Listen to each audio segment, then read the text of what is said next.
A very important date. Running late. What's up, chat? What's up, chat? It's lunchtime. We got our 4th of July meal here. I didn't have any bread, so I went to the gas station to get bread. They didn't have any bread, so I got some crackers, which is even whiter. I got some saltine crackers and egg salad. That's Americana right there.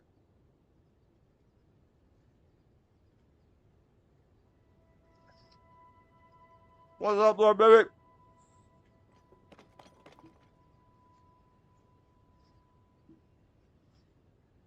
Cool Ranch Doritos.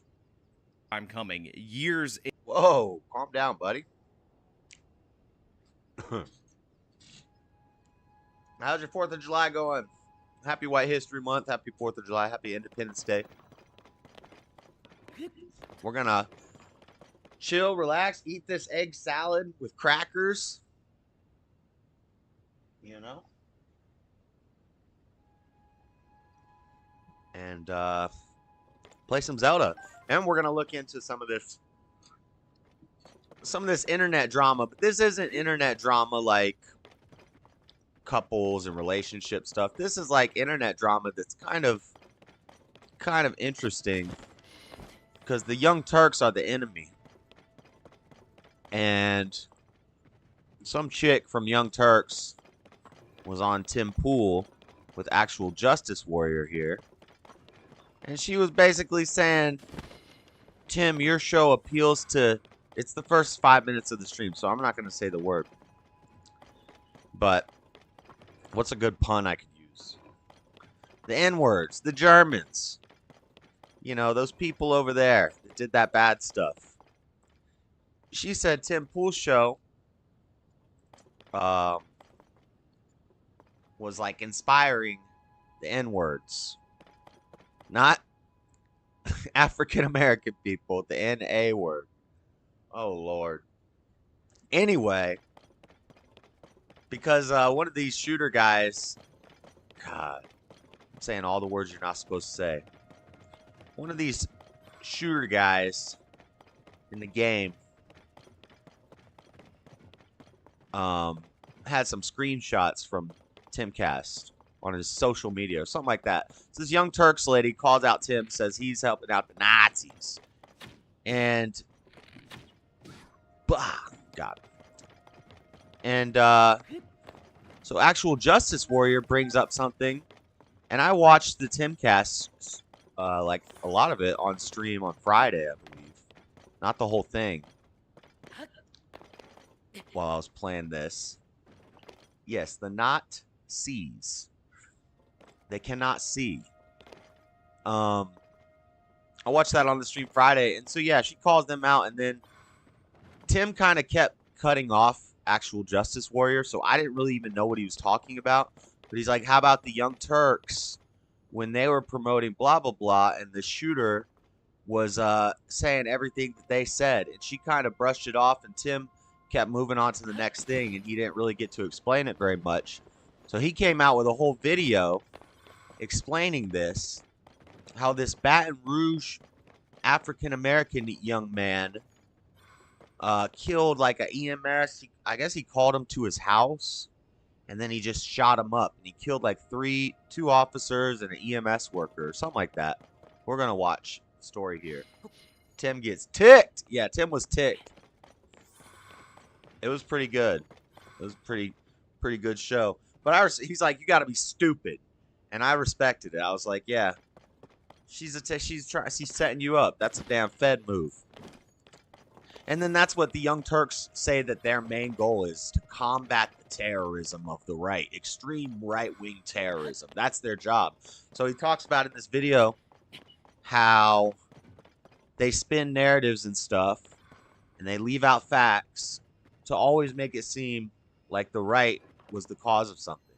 And Tim didn't bring up in the interview that, like, how many out of 10 of the last big events were done by the T community? Tim didn't bring that up. I would have brought that up. I would have said, that's interesting, Miss Miss Young Turks. Is that far right extremism? The T people? You know what I'm talking about. So we're gonna watch this video. We're gonna play this game. I'm sick and tired of doing caves. I've done caves for a long time, and I still have I'm only halfway done. So we're taking a break from caves. We're gonna do these side quests and Sage's Wills. I got a video pulled up to tell me where all the Sage's Wills are. There's 20 of them. I have 3. So it shouldn't take that long to knock out 17 of those. But I think we're going to play this video first. This is 48 minutes. So in this 48 minutes, I'm just going to do some side quests in Zelda. Tim gets ticked. So this is Actual Justice Warrior explaining what he was talking about and this controversy that happened 7 years ago with Jimmy Dore when he was on the Young Turks. And he's kind of changed a lot since leaving the Young Turks, I think. I don't watch a lot of Jimmy Dore, but I've heard that he's changed a lot, gotten more center. But all these people who these Occupy Democrat types who are now seeming kind of based, they still all mostly are with socialized medicine and a lot of radical left stuff, like the Joe Rogans and the Tim Pools.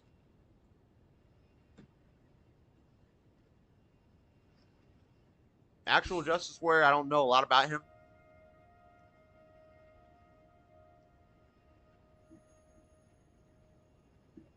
But this is a good video. It's an interesting video. He's calling him out. And but Jimmy Dore isn't even with the Young Turks, so I wonder if Jimmy Dore will respond. But he's calling out the Young Turks, saying this is the stuff that they do. So we'll watch it. It's a pretty good little video. I know a lot of you have wanted me to explain what went down in Baton Rouge and the connection to TYT, and today is the day. Get your popcorn ready, get seated, because salad. I'm going to go over salad. all of this. And the reason why I'm doing this, the reason why I'm bringing this up now, the reason why we're talking about this has to do with my appearance on Tim Pool's Culture War with Emma Vigeland, because Emma Vigeland decided that it was appropriate to label Tim Pool as the inspiration for the Hispanic neo-Nazi shooter down in Texas based on just 4 screenshots that were displayed. I'm not going to let that pass. I'm not going to let that slide, and that's why it was brought up by me on that episode of Culture War, and I completely annihilated Emma Vigeland on that point. I completely showed her for the hypocrite that she is, and I didn't expect it to go further than this. I didn't expect it to be addressed by TYT, but since they have addressed it, since they've continued to downplay it, since they've continued to lie about it, I've decided I have all the evidence, I have all the screenshots, I have all the videos, I have everything close to the 7-year anniversary, and I'm going to drop it all in this video for you guys to see, so it's undeniable. You want to lie, you want to pretend that this was no big deal, you want to pretend that this wasn't direct inspiration, I'm going to rub your face against it. You want to say that Tim's screenshots or screenshots of one episode of Tim's show equals Tim Pool inspiring somebody right in front of my face, I'm going to staple this to your forehead so the world can see it every time they look at you. So the Damage Report put down this segment called Tim Pool Humiliated by Emma Vigeland on his own show. And yo, the Young Turks are the enemy. Straight up. Like Hassan types. The enemy. And of course, because this didn't happen, they show one clip of Emma reading medical organizations. That's not a call to violence. Tim for a second thinking they were We have to government love organizations. our enemy. Then Emma saying, no, they're not government organizations. We have to love our enemy. Love your enemy. Okay, so that's not a violent thing. Saying somebody's my enemy doesn't mean I wish them any harm. I love my enemy. Let's proceed. And then Tim saying, I take your point. And I then got they egg cut the salad clip right crackers, there. bro. Don't That's believe white. me? Here's what they showed. Organizations who have formally recognized this include American Academy of Pediatrics, American Academy of Child and Adolescent Psychiatry, American Academy of Family Physicians, American College of Obstetricians and Gynecologists, American College of Physicians, American Medical Association, American Pediatric Association, dozens and Remember dozens when doctors of the said smoking was good for you? You're not citing science. You're citing government approval. No, I'm not. I am citing. And that's fine. What does the government have to do with it? These are medical organizations. Okay, sure. Fair point. Oh, Real big red flag when you're saying Tim owned by Emma Vigeland, and then you show Emma Vigeland reading a list of medical organizations, and you cut that from the entire context of the conversation, and then you pretend like it's no big deal. Now, this is a normal thing I would expect from TYT. This is all the left has You in seen terms this yet, of these baby? segments. So I was like, whatever, I'm not going to You watched this yet? Lord Bibby, you know anything about this? Oh, this woman. Yeah.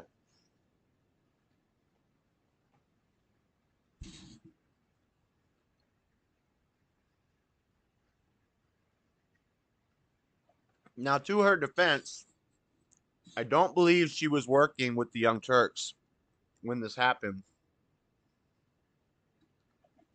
In the interview, I think she said she was working with Vice. But now she's with the Young Turks. And she still has leads a lot of the same things as the Young Turks. So that's why he's kind of going in on the Young Turks in relation to her being on the show. respond to this. They're already getting ratioed into the ground. When I looked, it was about 4,500 likes to 10,000 dislikes. No big deal. I'll move on with my life. But then somebody recommended that I watch the rest of the video. And of course, that is our friend of the channel, Atheism is Unstoppable, who still makes great content. You can watch him over on subscribestar.com/atheism. He told me that I needed to check it out. He told me that I needed to hear what these people said about what I said so that I can address it. And that's exactly what I'm going to play for you. One of the things that triggered Tim very obviously is when Emma said, sorry, Tim, your program appeals to Nazis. And he lost his mind. He was like, how dare you say that? And then he brought TYT into the equation and said TYT was something that one of the shooters at one point back in the day watched and then went out and said, I'm now gonna go. He did a little more than watch commit him. a mass shooting because I'm the one to stop this. So this is Brett Ehrlich right here, and Brett Ehrlich is an absolute coward. First of all, he attributes quotes to Tim Pool that I said. I said those things, and I didn't say one of the shooters vaguely this or that. I said Gavin Long was directly inspired by the Young Turks. Gavin Long made reaction and the videos receipts to are Young here. Turks videos about the police. There were calls for violence in those Young Turks videos. He had a specific affinity for protecting black women in his mind, and one of those videos in particular was a video where the Young Turks baselessly speculated that a woman slammed by the police was in fact slammed because she was a black woman, even though in reality she was a white woman. Do you think I would make a specific claim like that without the evidence? Do you think I don't have all of those videos at the ready to play for you right now? But Brett, our buddy, unwilling to confront the reality that this man was inspired directly by the Young Turks to kill police officers, vagues it up and says, oh, at one point in time, sometime in the past, this guy watched one of our videos. That's not the claim. That's Emma Vigeland's claim, by the way, that this guy had screenshots from one episode of Timcast IRL. My claim was far more specific, and the reason I made this claim... But used to be at TYT, and Gavin Long, who was the Baton Rouge shooter, watched, reposted, and did reactions to Young Turks videos.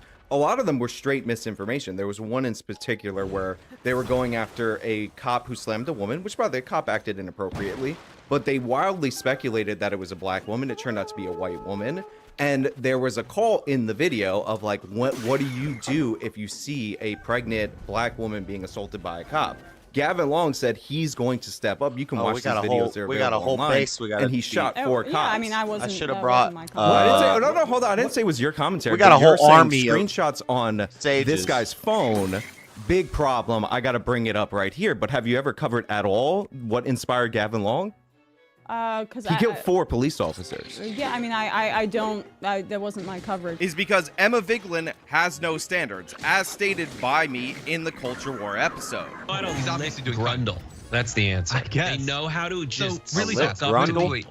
Hold on, I want to respond because yeah, I like 8 years ago when that shooting happened, there were a lot of people that were saying that TOT was responsible. Here's the thing, Wait till he shooters plays can the- be inspired by literally Spoiler anything. alert. The Wait mere till he fact plays the that clips someone says of that the they shooter. watched something does not by itself mean that the host of the He's show literally is repeating Jimmy responsible. Dore like There word are for word. additional aspects of critical thought that need to be considered. So first of all, have the hosts in the show repeatedly repeatedly said that political violence is not acceptable under any circumstances. That seems like a relevant thing to consider. All of the hosts at TYT constantly say that. No bones. We're not trying to like, oh, wink and a nod to the audience like, hey, maybe we get to do something extreme. No, it's unacceptable in all cases. Jank has been very clear about that. Anna's been very clear about that. I've been very clear about that. All of us have. Nice. Whereas Tim Pool literally has I don't want that. guns on his set. So here you have John Oh, man, looking guns on very the set. uncomfortable, doubling down on Brett Ehrlich's point that the Young Turks never would call for violence. The Young Turks, oh, well, you know, this guy could be crazy and he could be inspired by anything, but it's not like TYT specifically is the thing that inspired him just because he watched one video. Build a robot. So the if screenshots, which are of clips that weren't even him speaking, is Tim Pool inspiring the shooter, then how come you've like never done this commentary at a place you used to work at of direct inspiration? Like he saw a clip, cuts to himself saying, "I'm gonna step up because I'm the real one." I've Like- never heard of this. So Oh, Why that's not? interesting that you never heard of Well, that. so it happened. Why do you think it is that your former program appealed to mass shooters so much? Again, I was very clear, very specific about my claims on the Culture War episode. Unambiguous in exactly what I was referring to, and the fact that cowards like John Idarola have to vague it up, they have to hide the ball on this one, they have to say, oh, well, it's no big deal, this wasn't direct inspiration, I'm not going to address the specifics of the claim, really goes to show you the absolute cowardice of the Young Turks in every regard. Not only did they directly inspire Gavin Long, not only did their bad reporting directly inspire I knew that was Gavin a horrible Long, idea. their false reporting, but then the Young Turks, Hey, there's a after the chest fact, down there. decided to smear conservatives as responsible for his actions, and then they copyright claimed the evidence in order to hide it. And I have proof of all of this. You guys have been awaiting this, so let's get into it. Before they took down his YouTube channel, and in the immediate aftermath of his shooting, I went to his YouTube channel. Called himself Cosmo. He had a channel called I Am Cosmo. And he had a couple videos on there from the Young Turks. Kelly Blue Book Instant Cash Offer is an official offer to buy your car. Just enter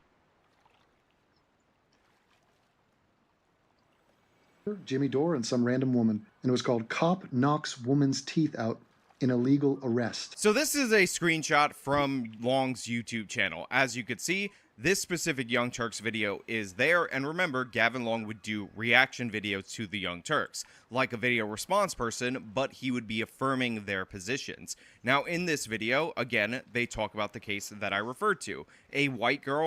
Speaking of this, is crazy because there was a Young Turks reaction video the day before I went camping on Friday.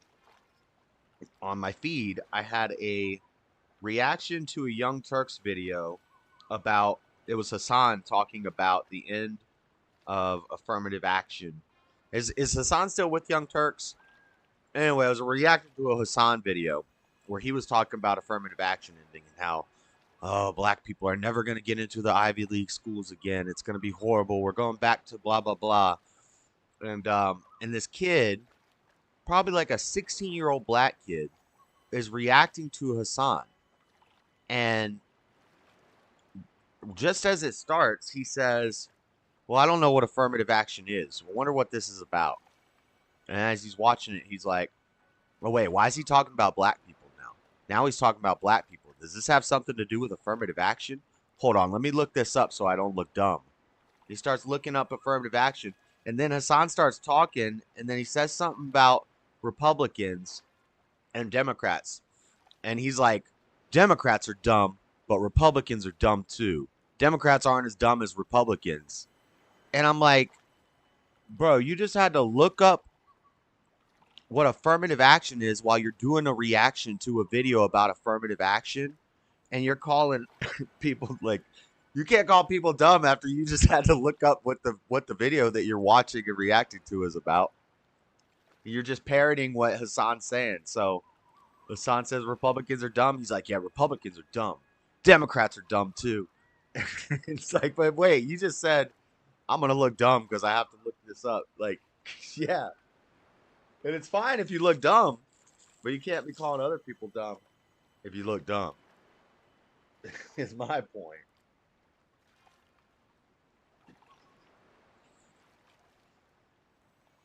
Got slammed by the police broke her teeth, the police officer was fired because he was in the wrong. But what's wrong with this guy? Is it like a power thing? Is it roid rage? Is it something like weirdly sexual? I would guess the woman was not white who he did this to. Oh. I would guess. I'm not sure. That's funny. So in this video, not only do you see Jimmy Dore basically speculate that the woman was a black woman when of course she was in fact a white woman, and this not really go challenged by anybody in the group, but you also have him say, when do we fight the cops? When do I give a little bit of resistance? But that's the weirdest thing when you're around cops, right? You're like, oh, you want to be like compliant, right? But at the same time, if you don't know they're going to slam your head into a car or something, like you don't want to be so compliant. Like, so when do I fight them? When do I give a little resistance? When do you? Now you might be thinking, oh, Jimmy's just speaking out of turn or whatever. It's not like Gavin Long directly responded to this, but here's the thing. He directly responded to this. Again, this wasn't just watch some videos. This was reposted, did reactions to, and let's hear Gavin Long and tell me if something sounds familiar. And another thing, it's not really a principle, but it is in a way. So I just wanted to bring up when the Native Americans, when they were extincted by the same people that run this country, when they got extincted. My question to you, just something for you to think about. At what point should they have stood up? That's something for y'all to think about. They got extincted, my boy. I've already meditated up on it. He meditated up on it. At what point should the What am I Native building? Americans who are extinct, at what point should they have stood up? That's every individual has to think about that individually. You got to take that within and you consider that. So I'm out here in these streets. Your brother Cosmo, salute to you.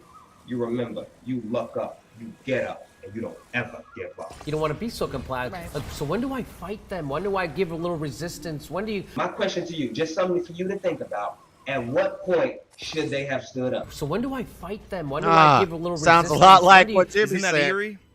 That Jimmy says, when do I fight the cops? When do we give a little resistance? It doesn't go challenged by anybody on the Young Turks panel, on this specific panel. They're falsely reporting a story that particularly fed that niche of Gavin Long, and you can hear Gavin repeating that. And since we know Gavin Long killed 4 police officers, we know what his answer was to that question. Again, direct inspiration from the Young Turks, and that's not the last of it. There's more reaction videos from Gavin Long. Now again, the Young Turks' response to this was not to acknowledge it. The Young Turks' response to this was not to address it head on, was not to condemn the violence that they inspired. Their response to this was to label it right-wing terror. So the title of this video is 3 more cops killed, anti-government, quote, sovereign citizen group, end quote, member responsible. And in the description it says, police were recently targeted and attacked again, this time in Baton Rouge, Louisiana. The attacker was a member of an anti-government sovereign citizen group and not affiliated with BLM. The man who was killed in a shootout with police is believed to have been the only shooter. Many people were worried that there was an active shooter situation in the wake of that ambush. The police have come out and said that they do not believe that is the case. That person has been identified as an active member of the New Freedom Group, an anti-government group. Hey guys, editing Sean here. So I don't went know how look to up do this this. New Freedom Group because oftentimes what I see whenever a black person who's motivated by anti-white sentiment commits an attack is label them as a sovereign citizen group, when in reality, in actuality, you look up these groups and you find that they're black nationalist groups, and sometimes they share some things in common with sovereign citizens, but in reality, they are not what you would think of when you think of a right-wing group. And guess what I found out? The New Freedom Group that they put forward, they can't confirm that it exists. Reuters and the Southern Poverty Law Center both have never heard of this group, can't verify their existence, yet it is stated by John Idarola in order to make you think that this was a random, non-racially motivated, right-wing act of terror, just like all those other sovereign citizen attacks that are definitely white people. So Young Turks be lying. Everybody knows that. But this shooter, this YouTube shooter, really like the Young Turks, as we're about to see shortly. Sovereign citizen groups.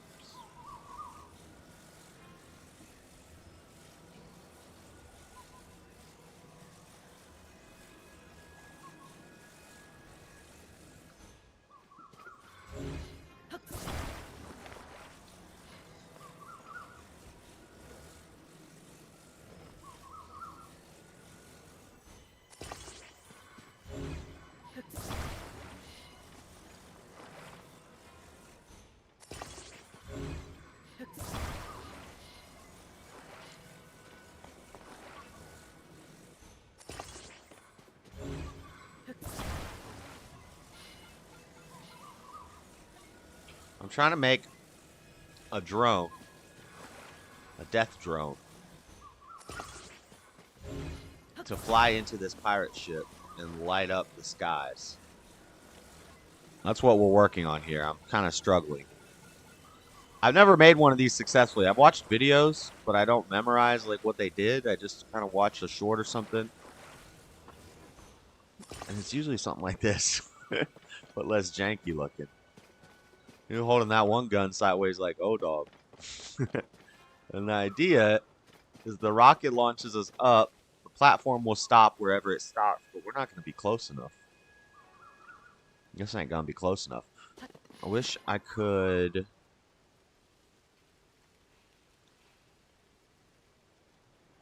I guess I could throw a balloon on here, too. And a steering stick. Whatever, let's just try it. Oh, I forgot I'm still attached to the thing. Dang it.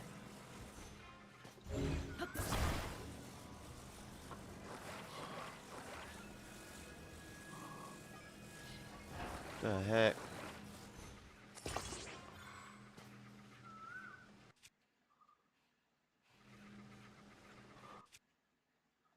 How could I do this?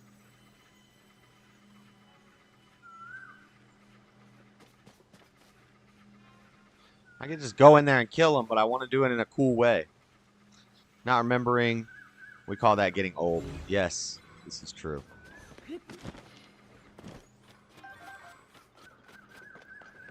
Let me see. Hold up. Hold up. We're going to make a craft. I just need one of these. I need one of these. I need a fan. I need a torch. I need a control stick. Okay. We're gonna put this right. Oh.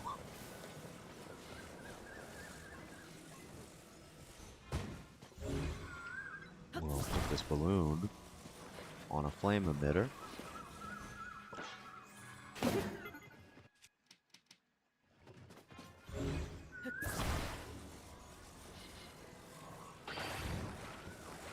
Oh my god.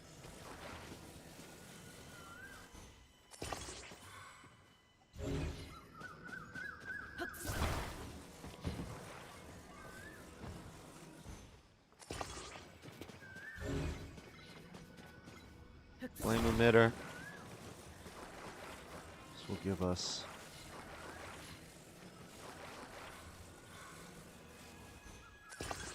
upward lift.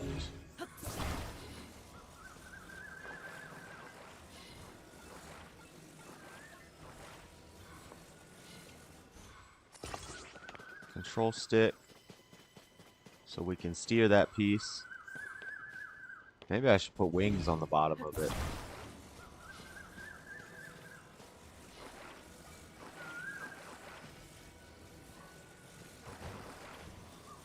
Control stick. Right there. And then guns. Lots of guns. Cannon.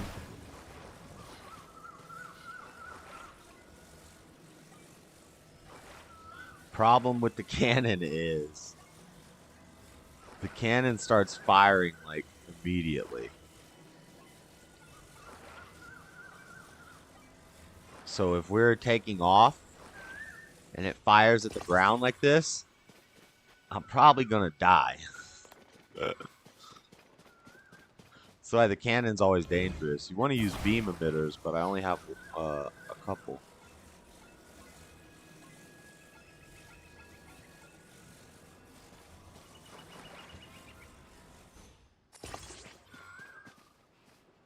I don't know if I should use the cannon.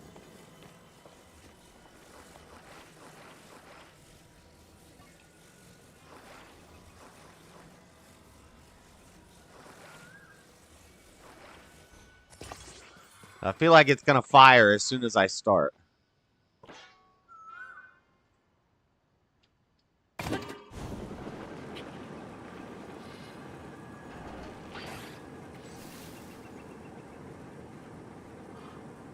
It doesn't steer very well.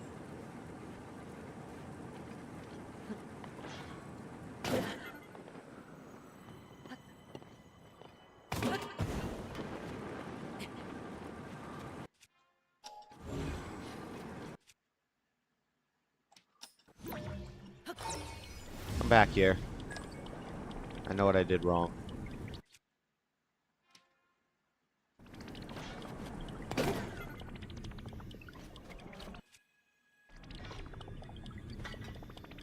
No, no, no, no. Come back.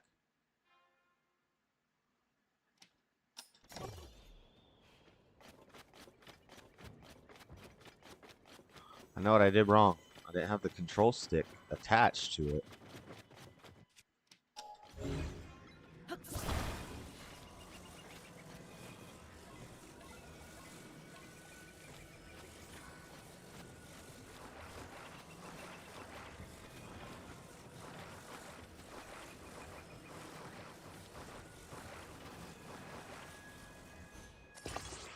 I don't know how the control stick's gonna steer it though.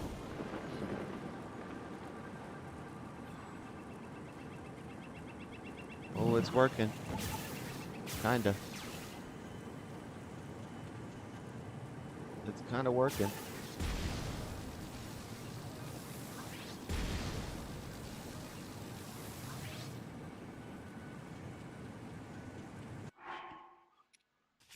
Hold on, it's kinda working. I need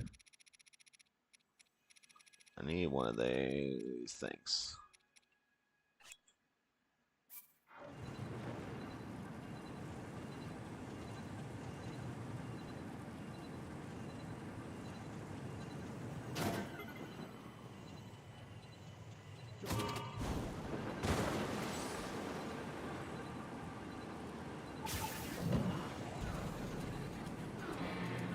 Work. Do your thing. Shoot. Shoot. Shoot. Why is it not shooting? It should be shooting at the enemy. It's not shooting anything.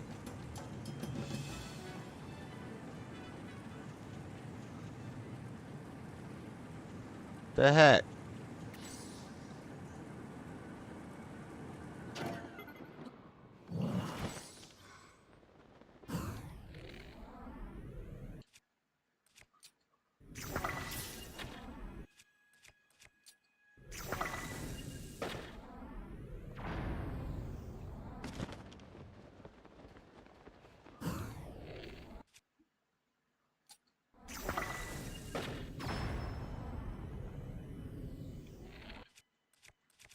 Shoot him with a muddle bud.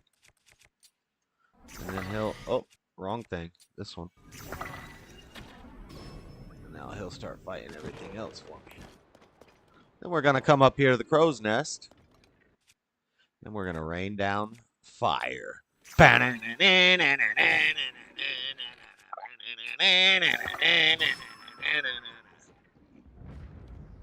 Raining down fire!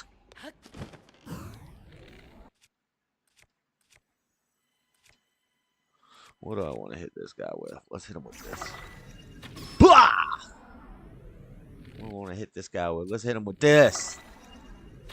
Blah! Freeze this mug. Freeze! Let's go kill the big boy.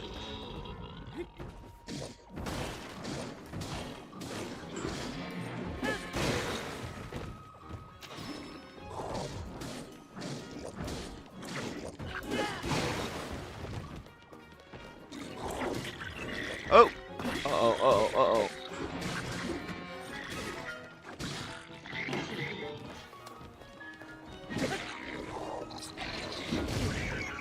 Ooh, that hurt. Oh, snap. He just toe up. Toe up. From the flow up.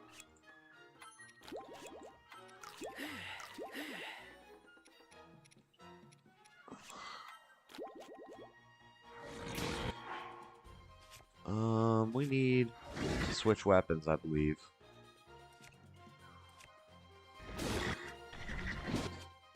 Oh, he's about to hit me. He's about to hit me in my face.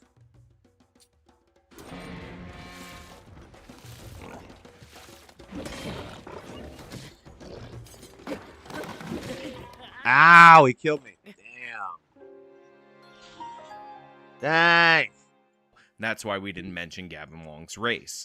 We've seen in the past, over the past 5 years plus, ambush-style attacks against police officers, one of the preferred tactics of these anti-government groups.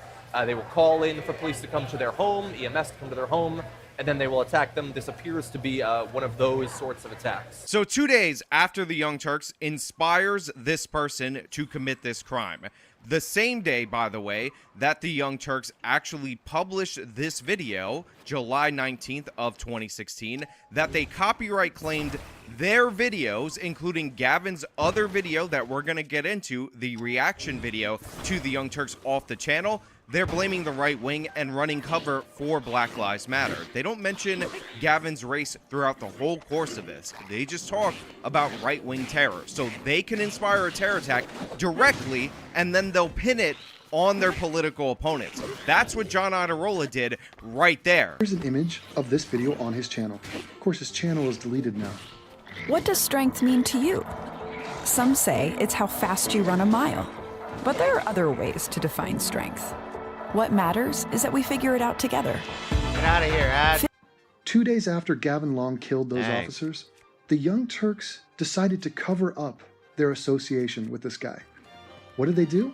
They filed a copyright claim against him for both videos that he had mirrored. Now again, credit to Devin Tracy, Atheism is Unstoppable, for running this down nearly 7 years ago when this happened. His old video documenting the connection between Long and TYT and the cover-up has been an invaluable resource, and I highly recommend you go over and support him at subscribestore.com/atheism. Again, it will be the top link in the description because I couldn't have had access to all of these clips without his assistance. So go watch his content. It's absolutely amazing on these kind of topics. And one of the gems from his video is this tweet from Gavin Long to show you exactly where he's coming from. And considering the Young Turks don't name his race and just identify him as a vague sovereign citizen in this video, in fact, they make it the forefront of their video title to say this was a right-wing guy. I think this is an invaluable resource. Now, Long was tweeting about the...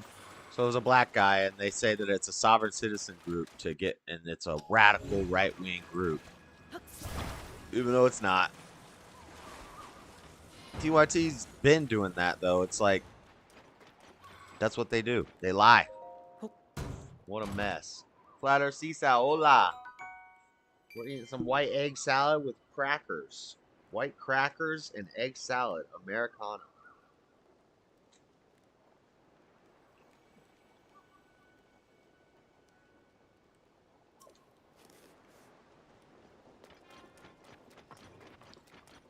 Oh, the grilling going up.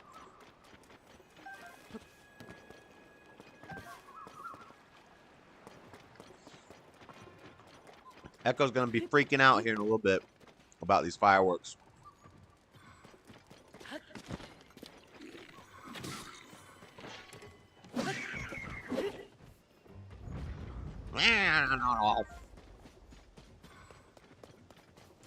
You don't know how to grill. What the? Don't be saying that on the internet, baby.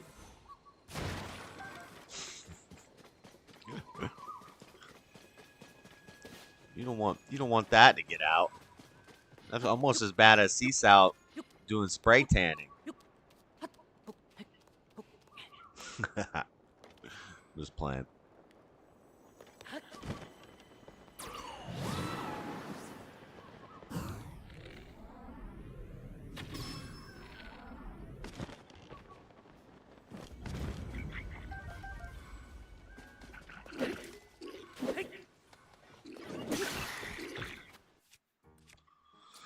Let's use the Master Sword. See how this thing's chopping. Master Sword has ran out of energy in like 5 hits. What the heck is that? Whoa, why am I getting hit with gloom right now?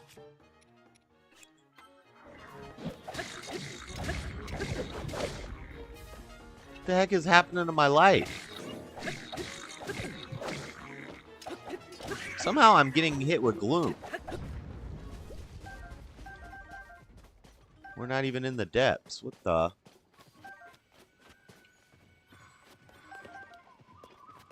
Alright. Let's do it this way. Let's work our way around the outskirts of this piece. And then we'll go in the pirate ship at the end.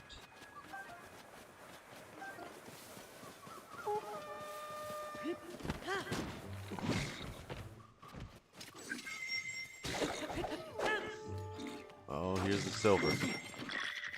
Here's the silver. Serving it up on a silver platter. Here's the silver boy.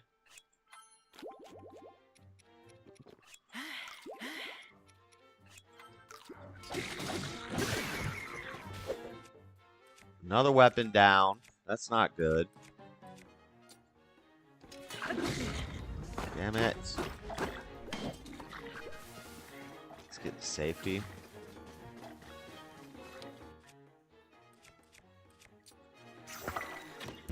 Mushroom these fools.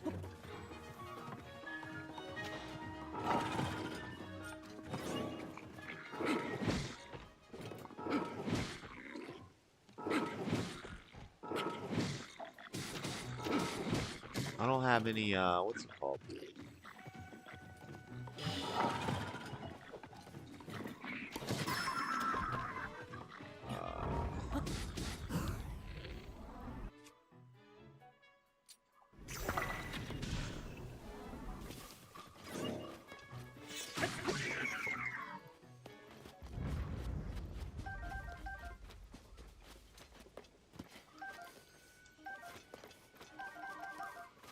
We gotta clear out this whole village.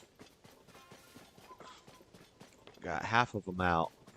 The pirate ship is the last, and there's that big silver, whatever he's called. That's a mess. What's up here? I can't ascend through that? What the?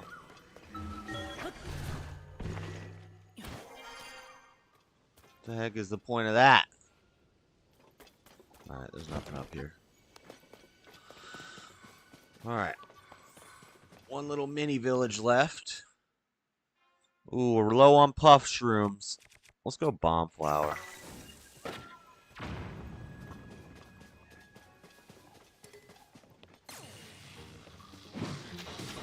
Let's light them up.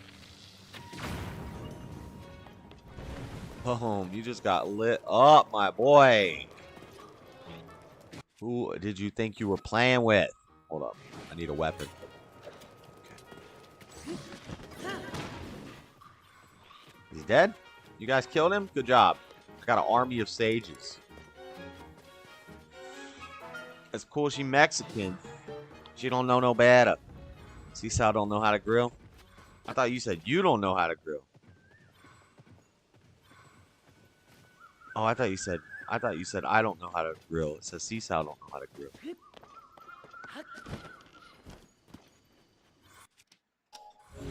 I misread.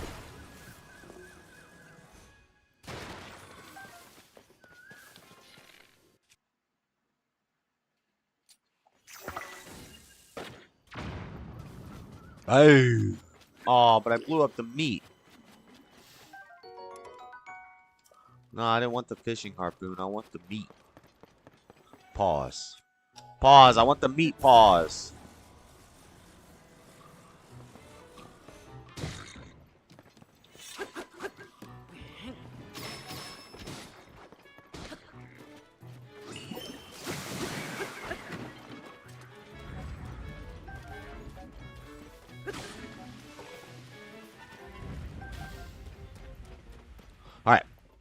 Last but not least, the pirate ship.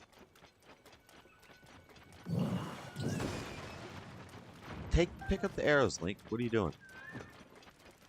All right. Pirate ship. Here's how you do this. This is really easy. You just go rocket shield. And then you fly up. And then you go bomb flower. And you go bomb flower. And you go puff shroom. Here. There you go, Muddle Bud. Into our boy here. And you fly on down. You tear it up!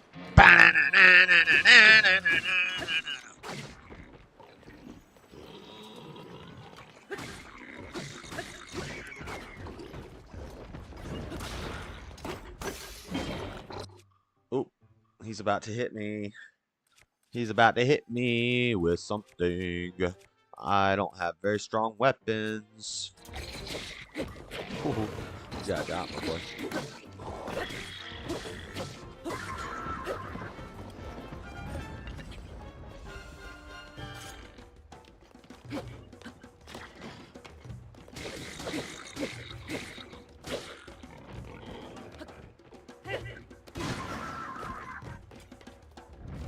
And last but not least, the big boy. The big boy. Let's eat. Eat, eat, eat.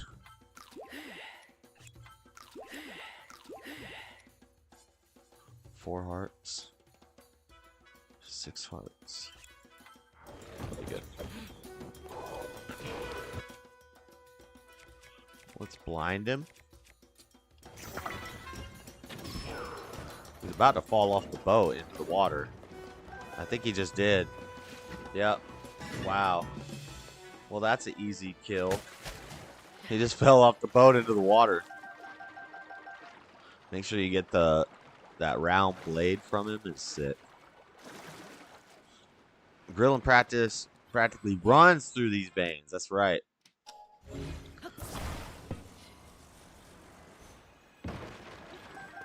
Alright, I gotta get back to the video.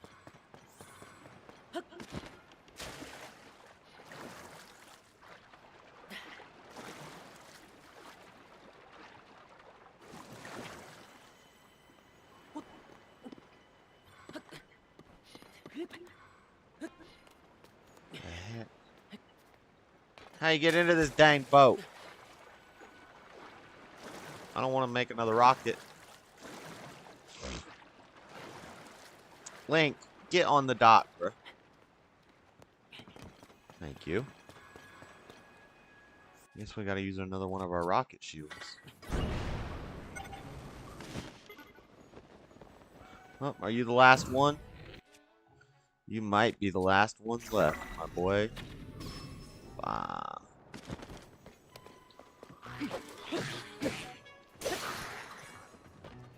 And he did. Nope, there's still something left. There's still like one more left somewhere. Maybe up in a crow's nest. Maybe hiding somewhere.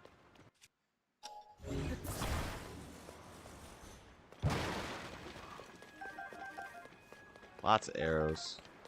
Lots of stuff. Here we go. Some baked apples.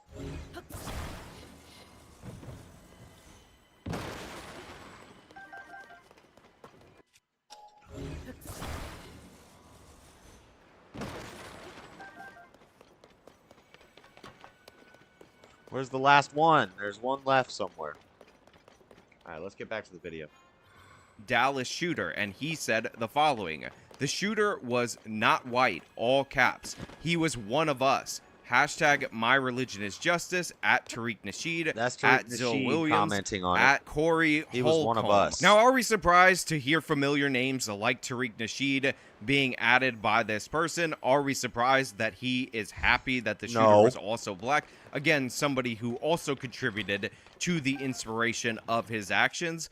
Absolutely not. Again, this is somebody who hated white people. He hated the police. He thought the police were evil white racists just hunting black people. And he got those ideas from a variety of sources, but specifically from the Young Turks, as I'm going to show you with this other reaction video. He has no reason to arrest her. And she's not going anywhere. He already said there wasn't a crime that was committed, yet you are black, and I'm a little pissed off that you're not doing exactly what I said. So I'm going to hurt you. I'm going to brutalize you right now in public in front of a school. I don't give a because I'm a cop, and that's why I became a cop, because I'm not a big thinker, and I like brutality. What I can imagine goes through, I don't know what goes through his mind, but like, they've got to think this through differently. Like, if you don't think, like, I got it. In hindsight, if she'd given her last name, we probably don't have this situation. But you have to recognize as a police officer, what's going to happen if she doesn't? What's going to happen when I touch her? Okay, I'll go out on a limb on this. Here's the shooter. I'll go out on a limb, and I'm gonna say, generally speaking, women do not want their bodies touched by random, strange men. But again, I just went out on a limb to say that one, and specifically, black women, which I know they don't want their body touched by strange, random men. Of which, in this situation, in this circumstance, there is no risk. You're okay. There's no risk and no crime. There's almost no situation. By the way, there's nothing to de-escalate. Nothing's happened. They come in, they escalate. That's right. The cops came in. You're supposed to be the de-escalator. You came in and escalated the situation. There's almost no situation. By the way, there's nothing to de-escalate. Nothing's happened. They come in, they escalate. That's right. The cops came in. You're supposed to be the de-escalator. You came in and escalated the situation, which makes no sense. Police officers are supposed to make peace. You came in and made it war. Now in this video, Jimmy Dore is of course doing his bloodthirsty, the cops are coming to get you, whole shtick. And I have to give credit, of all the Young Turks hosts, the only person who stood up was Ben Mankiewicz. If you listen to Ben Mankiewicz's commentary, and by the way, I'm going to link the full videos in the description from the Young Turks, because they've taken down none of these videos. All they did was inspire Gavin Long to commit a terrorist attack. They copyright claimed them on Gavin Long's channel, but Ben Mankiewicz deserves none of the smoke. He is reasoned. He talks about what you should do in this scenario. Copyright claimed and by them. the way, don't think I didn't notice that Damn. John Idarola is right there as Jimmy Dore's ranting. getting paid off of it. We don't hide the ball. We're not ambiguous probably about monetized violence. this video. Wait till I show you John's cowardly reaction. Wait till you see the smug John Idarola who's looking into the camera like, huh, how could I even be Sorry, it's expected really loud. to address this? React to Jimmy Dore with no condemnation. I had it With really nothing. loud. And that's the kind of city you want to run, where the cops There's cuff one people, more where they freaking already have enemy, and never I don't know where admitted he there is. isn't a crime. She doesn't have to give her name. So they're illegally, and then you're defending that. They're illegally doing that. So again, this is the culture of America. We're in a police state. Police get to do whatever they want, even though it's Where's the illegal. last We interview? all What know the that heck? she does not have to give her name. The cop already said it wasn't a crime, yet they brutalize her anyway, and the city defends them, and everybody's okay with it because they're cops. No, I'm not okay with it. I wouldn't give a damn if we have 7 billion people on the planet. Hey, listen, that's 6,999,999,000 of you who are okay with this. I wouldn't be okay with it. Don, he was hiding in the well. I would have rebelled. I would have stepped in. I would have came through. I would have not complied. I would have died by protecting that woman.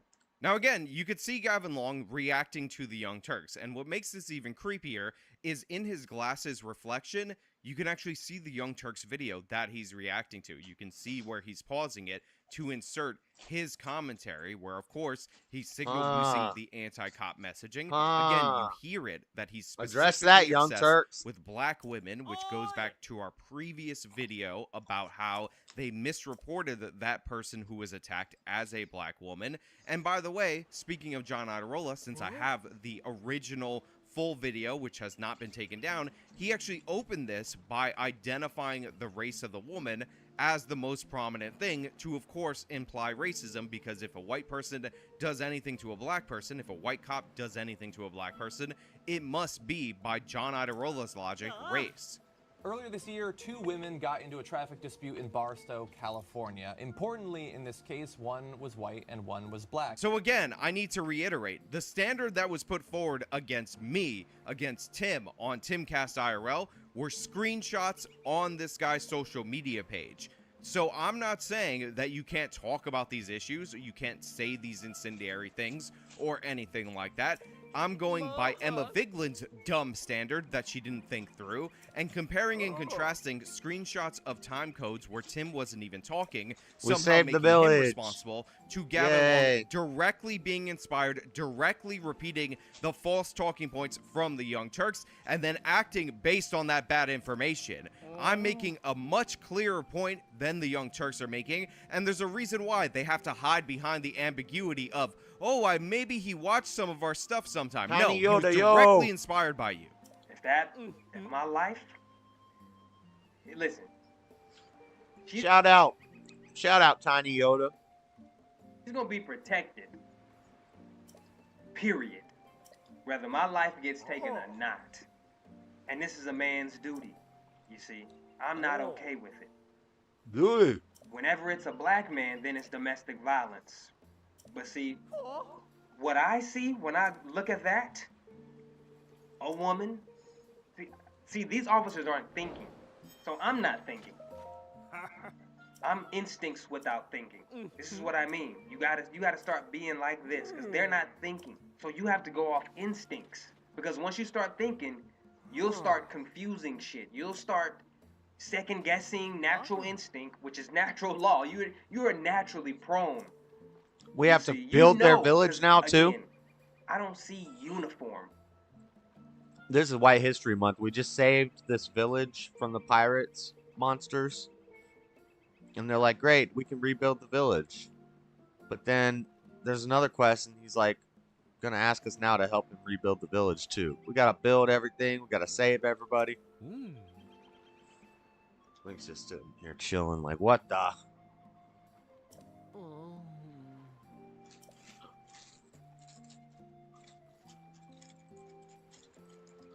I gotta cut down palm trees for him.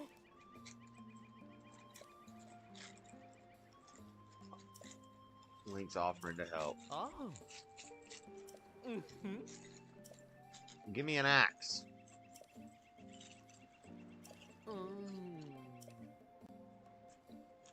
This is war.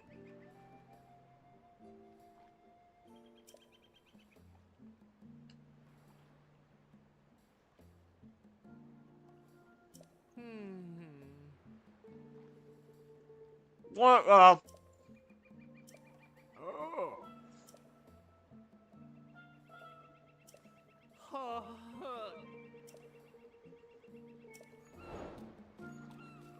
I need to bring him 15 logs and 20 things of Hylian rice, which is very rare. What?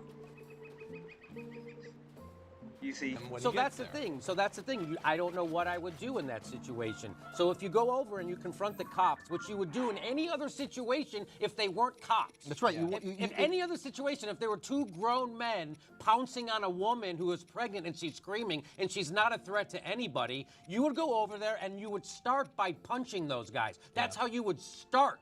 You would start by punching them. Get off this woman. What is your problem? That's how you would start. But since they're cops, you can't do that. But maybe I would do that, and I'll take the jury trial. Maybe I would do that. I don't know. What if they were doing it to a dog? I wouldn't let somebody beat a dog. I wouldn't let that happen. I would stop the cops. So, but because they're cops, we're all supposed to shut down our humanity and walk away because they're doing the right thing. Those cops are brutal maniacs. So, this is what I see. I'm not thinking. I see two men, both armed, attacking a pregnant woman who was not attempting to harm them. And they know she's pregnant. You know they're officers. They're dressed like No, officers. She don't even gotta be pregnant. She's a woman. She's not attempting to harm you. That's all I see. Two armed men. Again, let me repeat. Because this is very simple. Again, thinking, when you start thinking, you're gonna complicate it. It doesn't take this much shit. Two.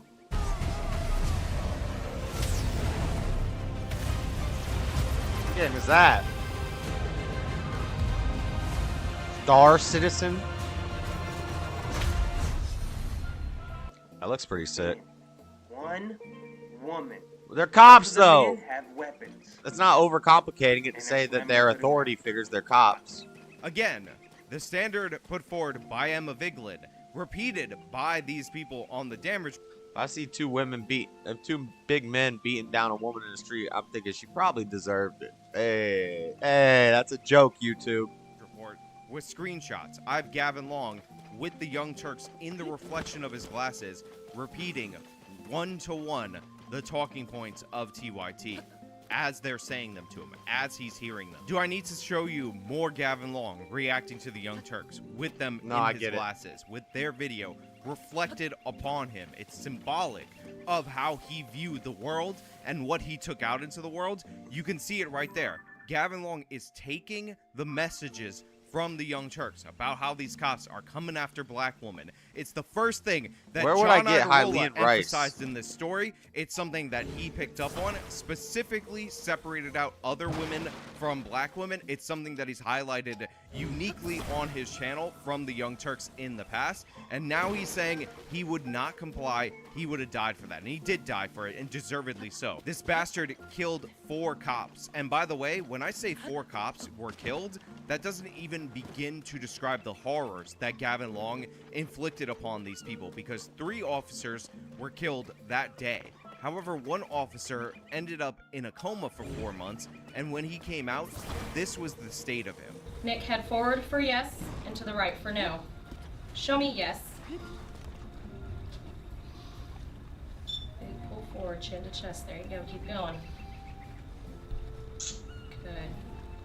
Keep going. What is this? And were killed that day. However, inflicted upon these people, because 3 officers were killed that day. However, 1 officer ended up in a coma for 4 months, and when he came out, this was the state of him. Nick, head forward for yes, and to the right for no. Show me yes. Big pull forward, chin to Wow. chest. There you go. Keep going. Good. Keep going. Wow. 4 months in a coma. Now, the 3 that died on the spot were Montrell Jackson, Brad Garofalo. Oh, so wait. It was a black guy and he killed a black man. Huh. And then a looking like Hispanic guy and a white guy. Maybe 2 white guys. Not that any of that matters. But it matters to people like the Young Turks. They like to make sure the narrative is a certain way so that certain races are guilty. Wow. And Matthew Garrall. There were 6 wounded total, and the officer that I'm talking about who died later was fighting for his life. That was Baton Rouge Sheriff's Deputy Nick Toulier. Mirror, Nick. Follow the mirror.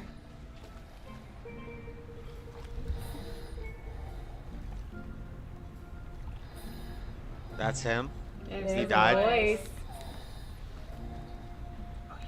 All right. Toulier was shot in the head and the abdomen. He was in a coma for 4 months. And again, this is how he ended up. His young wife had to take care of him for years until he ultimately succumbed to his injuries last year and passed away. That was the result of putting out all that anti-cop propaganda, of all of that being absorbed by Gavin Long, of the lies of the Young Turks, misreporting of these stories, mishandling of these stories, giving people the misperception that it was a significant number of unarmed black people who were perfectly innocent just being killed by the cops due to evil white racism, and that is the result of it. That's what Gavin Long did. That's the legacy of the Young Turks when it comes to inspiring violent acts of terror. Lying on her stomach, and with the parts it's getting everybody, she's screaming. Wow, lying on her that's stomach. crazy. What do you do in that situation if you're there? If you're a person and you see these cops, thought about that right you see these Well, cops she actually is brutalizing. quoted as saying, like, they're the ones who are supposed to be helping me, but who is supposed to help me when they are attacking me? I imagine that I would have been like, I feel like I would have, you know, I mean, first of all, I want to go up to her and I want to say, like, take a deep breath. You're going to be okay. You're going to be okay. And I'm saying to the cops, could you just give her a moment? They would crack you in the head and so fast. Right, they'd hit me with, like, don't approach this. They wouldn't want you to come close. They wouldn't want me to come close. No, they would get away, and if you don't get away, they're going to crack your head too. So what do you do in that situation? You just have to walk away and let an agent of the state brutalize a pregnant woman. You take out your phone, you record it, but you know it was already recorded. So you just what if they started punching her? Right. Then So you just let it go? I don't know. What would you At do? what point do you step in? What point do you step in? I will open my trunk and get a tire iron, and then call my dad. I'm not sitting and watching. I don't know what I would do. And he says he'll get the tire iron. I don't know what I'll do, but I'm not sitting and watching. That's what I'm not doing. Everything else is off of that. Again, it's all there. It's all on screen. You can hear what he's saying. He thinks that the police are out there hunting black people. Where do you think he got that idea? The answer, again, on screen. The Young Turks are reflected in his glasses as he's saying this, as he's talking about how he's going to protect that woman, how he's going to defend black people, how it's different when it's black people. All of this nonsense that's fed to him directly by people at the Young Turks, he is reacting to, he is absorbing, and he is making his call to action right here. He's saying that he's going to step up in this video, in response to a Young Turks video, direct one-to-one inspiration, not screenshots that they found on his social media, direct reaction to the bull that's being put forward by the Young Turks, to the anti-white racial propaganda being put forward by the Young Turks, to the anti-cop propaganda that's being put forward by the Young Turks. And when this happened, when they discovered this, what did they do? What did they do? They copyright claimed the video. They buried the story. That's what the Young Turks did. what? Then they blamed you. They said it was sovereign citizens, right-wingers. We You just did gotta it. mow the You lawn are the and we right get Hylian responsible for rights. this, even though we see it cooking in his brain right here on video. It was already recorded. So you just what if they started punching her? Right. Then So you just let it go? I don't know. What would you At do? what point do you step in? What point do you step in? I will open my trunk and get a tire iron, and then call my dad. I'm not sitting and watching. I don't know what I would do. And he says he'll get the tire iron. Again, they're just egging it on right here. Ben is saying, I Wow. would record, That's I deep. would do this, That's you deep. can't act violently. And Jimmy is trying to get to the point where he's saying that he'll take out his tire iron. And by the way, there's John Idarola, Mr. Unambiguously, we reject violence over at the Young Turks. Gavin Long is absorbing this. This is back in the day, before the shooting. John Idarola maybe could have said something right here. He probably could have condemned Jimmy Dore's violence. Remember, the Young Turks do this all the time. But I said I would have his reaction. You're still gonna have to wait on that because this story is not over. So that's the thing. I don't know what I would do in that situation. So if you go over and you confront the cops, which you would do in any other situation if they weren't cops. That's right. In any other situation, if there were two grown men pouncing on a woman who is pregnant and she's screaming and she's not a threat to anybody, you would go over there and you would start by punching those guys. That's how you would start. You would start by punching them. Get off this woman. What is your problem? That's how you would start. But since they're cops, you can't do that. But maybe I would do that, and I'll take the jury trial. So this is what I see. I'm not thinking.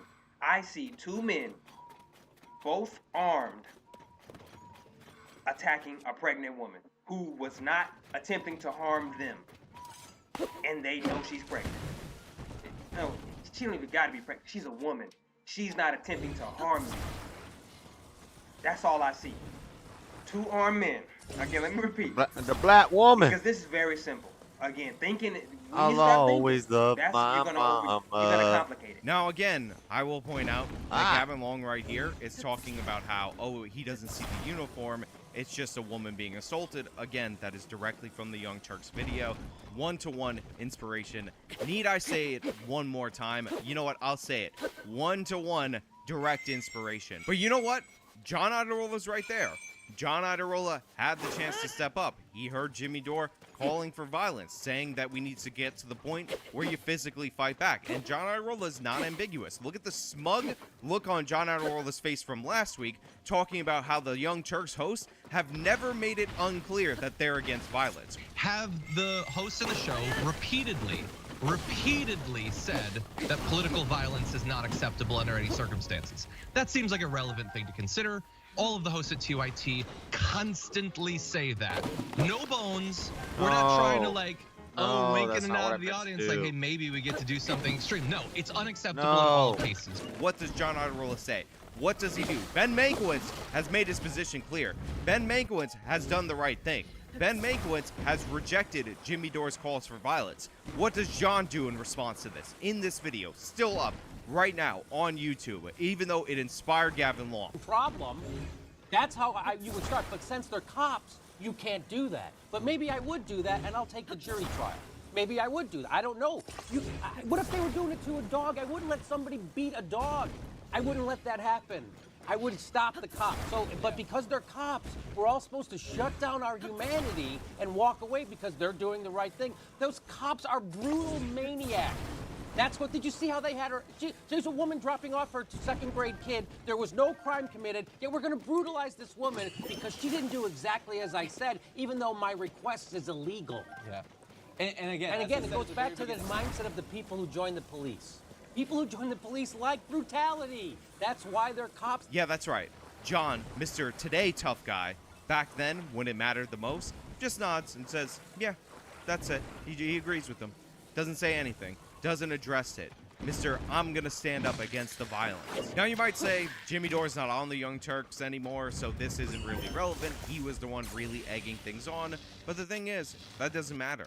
Jimmy wasn't fired because of this. He wasn't disciplined because of this. He left on good terms, and then they had a falling out. And again, if the Young Turks had changed, if they had changed in their police coverage, if they had stopped racializing each and every one of these stories, maybe you would have a point. If they had stopped direct calls for violence, maybe you'd have a point. But here's a call for violence from a Young Turks video from June of this year. Absolutely, and don't be afraid to get involved. Like Benny said, putting yourself in their face, in between make in a the crowd. situation. I know we're not supposed to, support violence, but hey, sometimes it's like punching a Nazi. You just got to get in there and, make it happen. No bones. What? We're not trying to wink and a nod to the audience like, hey, maybe we get to do something extreme. I know we're not supposed to, support violence, but hey, sometimes it's like punching a Nazi. You just got to get in there and, make Gotta it get in happen. there and That's 1 punch month them ago Nazis. on a story, which, by the way, was about somebody destroying a cardboard pride display inside a Target store. This woman concludes it with, well, I know you're not supposed to call for violence on the internet, but sometimes you gotta get in there and punch a Nazi. And then she smiles, like it's funny. Like the Young Turks haven't directly inspired violence in the past. And by the way, it's not just Gavin. They're Long. named- It's not just this story. If you don't think I have more... They're named after a radical group that was trying to genocide the Christians in Armenia. What do you... Of course they're about violence. Like, off the rip, you already know that's what it's about. What the... More information on this, you're crazy. But this is what they do a month before, within the same month of John smugly saying the hosts are totally not ambiguous about this. Again, we have other stories from the Young Turks of people threatening to smack the crap out of people. I've had it and I'm done. And if I see Will Kane, I'll slap the crap out of him and show him what a large black man with superhuman strength can do. Not too long ago, the Young Turks had this Asian woman That talking sounds about how racist. she wants to beat up Matt Walsh. She wants to fight Matt Walsh. Why? Because Matt Walsh has political opinions that she disagrees with. I also know women who could beat the crap out of him. Physically. Like, he thinks he's this, women don't understand violence. Oh, less. The Young Turks are all about that, because Jank was saying he could beat Joe Rogan in a fight. It's like, what? He's like, it'd be closer than you think. Be surprised. Shut up. Jane, come on now. Joe's gonna tear you up. Pause. And who's this squeaky high-pitched Asian lady? What the? Let's do this, Matt. Okay, we're just Let's freaking do this. I never played football, and I have no interest in football, and I don't care about football, but I care about punching Matt Walsh in the face in a sanctioned way. Fair. Sanctioned way. No bones. We're not trying to like, wink and a nod to the audience like, hey, maybe we get to do something extreme. I never played football, and I have no interest in football, and I don't care about football, but I care about punching Matt Walsh in the face in a sanctioned way. Fair. Sanctioned way. Well, it's funny because earlier on in this segment, you would hear Brett Ehrlich say, oh, well, people don't watch each other's shows, so they don't really know what they're saying. So ridiculous. So I watched a lot of this. I don't really watch Tim Cass, and there's a real conversation to actually be had where Tim is talking about how Emma doesn't watch his program, and Emma's talking about how Tim doesn't watch Emma's program. They all have these notions of what the other one does just because they respond to what surfaces. Well, here's the thing, Brett Buddy Pow. I watched the Young Turks. I know the things that you're saying. I know that when John Iadarola smugly looks into the camera and says the Young Turks is full of people who unambiguously condemn violence, that is false. That's a lie. You have calls to violence. Again, I didn't even have to go beyond this month that I'm shooting this video in to prove this in your videos all the time. You always play fast and loose with it, and when something does happen, when something does pop off, you either don't cover it or you blame your political opponents. So let's be clear. Gavin Long was directly inspired by the crappy, terrible anti-propaganda, some of it directly false propaganda from the Young Turks. He reposted Young Turks videos. He did reactions to Young Turks videos. All right, you we can gotta actually find see 3 more with logs. the reflection there's some of right the here. video in his glasses, him absorb that and make the decision to step up and fight back against the law enforcement. That is the direct call in that video. And John Iadarola, this smug dope, when he was confronted with that, when he saw Jimmy Dore doing that, he did nothing. He said yes and nodded his head because John is a coward through and through. That's who he is. Then when this came out, what did they do? They blamed their political opponents. They said it was a sovereign citizen, and in the description, the first thing they do was try to obfuscate BLM from all responsibility. Then they copyright claim the evidence. They try to bury the story, but now it's out in the public. Now it's open for everyone to see. You want to play this game where you say, oh, screenshots on somebody's social media equal direct inspiration? Well, guess what? This video is out here, and you need to address it. You need to step up and acknowledge what happened. Be a man, be an adult. Everybody at the Young Turks, anybody at the Young Turks needs to acknowledge what happened here and say that you are wrong. You want to move on? You want to apologize? Stop trying to bury the truth and acknowledge it. I know it's easier to ignore hard truth in favor of a comfortable lie, but this has gone on long enough. We're coming up on the 7-year anniversary.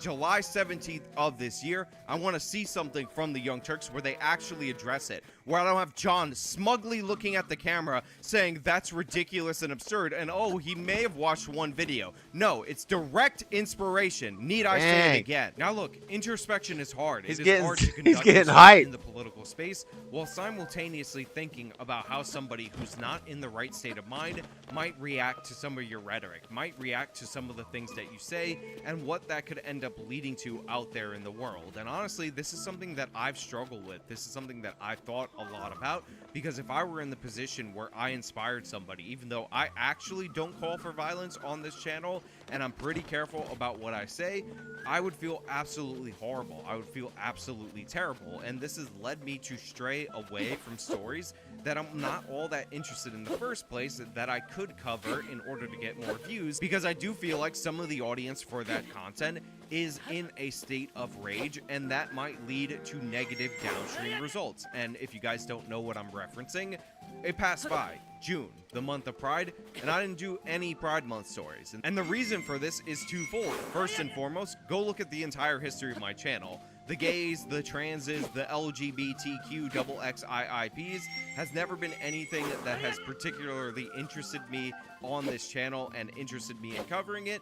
And two, even though I've gone daily and I'm looking at more stories and I'm looking for more stories to cover, I don't want to highlight specific instances that I'm not all that invested in, that don't pique my personal interest just for the views, because the way that people are reacting to a lot of these stories is in a very negative way. So I don't want just for the money, just for the clicks, just for the intention, just to inspire somebody or inadvertently influence somebody on this hot button topic when I'm not all that passionate about it. But those are the things that I think about. Those are the things that I have to concern myself with. Those are the things that I worry about, because sometimes I see it when I say something related to a crime or something like that in the comments. Some of you just don't get it. Some of you do not get my perspective, and it's troubling to me. But these are things that I actually think about. These are things that I'm actually concerned with. This is why I was so moved by the fact that you guys donated to Christiancito's GoFundMe, and you guys donated it to the Give Send Go that we set up in order to replace that young man's teeth, because I know that you guys can do good if you're focused in the right direction, and all of the credit goes to you for that. You guys stepped up in that. But also, I want to run a channel. I want to operate a kind of news outlet, whatever the hell I'm doing, commentary system that inspires people to do things like that and doesn't just gin up hysteria and direct people's rage at this weird looking person or whatever. So that's something that I want to focus and redirect on, and that's something that I'm concerned about while making my videos, and I've actually adjusted my content over time to align with those concerns. What bothers me is that John hasn't adjusted anything. They're calling for violence recently. That's why, because they're still with all that. They haven't changed. They're doing videos about how cops are executing people recently. Jenks said that in his debate with Destiny recently, even though this exact rhetoric is not true. It's not based in reality. Something like 9 unarmed black people are killed by the police every single year, and a lot of them are driving a vehicle at the cops or trying to go for the cops' gun, so it's really like 2 or 3, and people buy into this. They think there's a genocide against black people, and they ended up think 30% of black people are killed by cops. This, and they smugly look into the camera and act like they're better than me.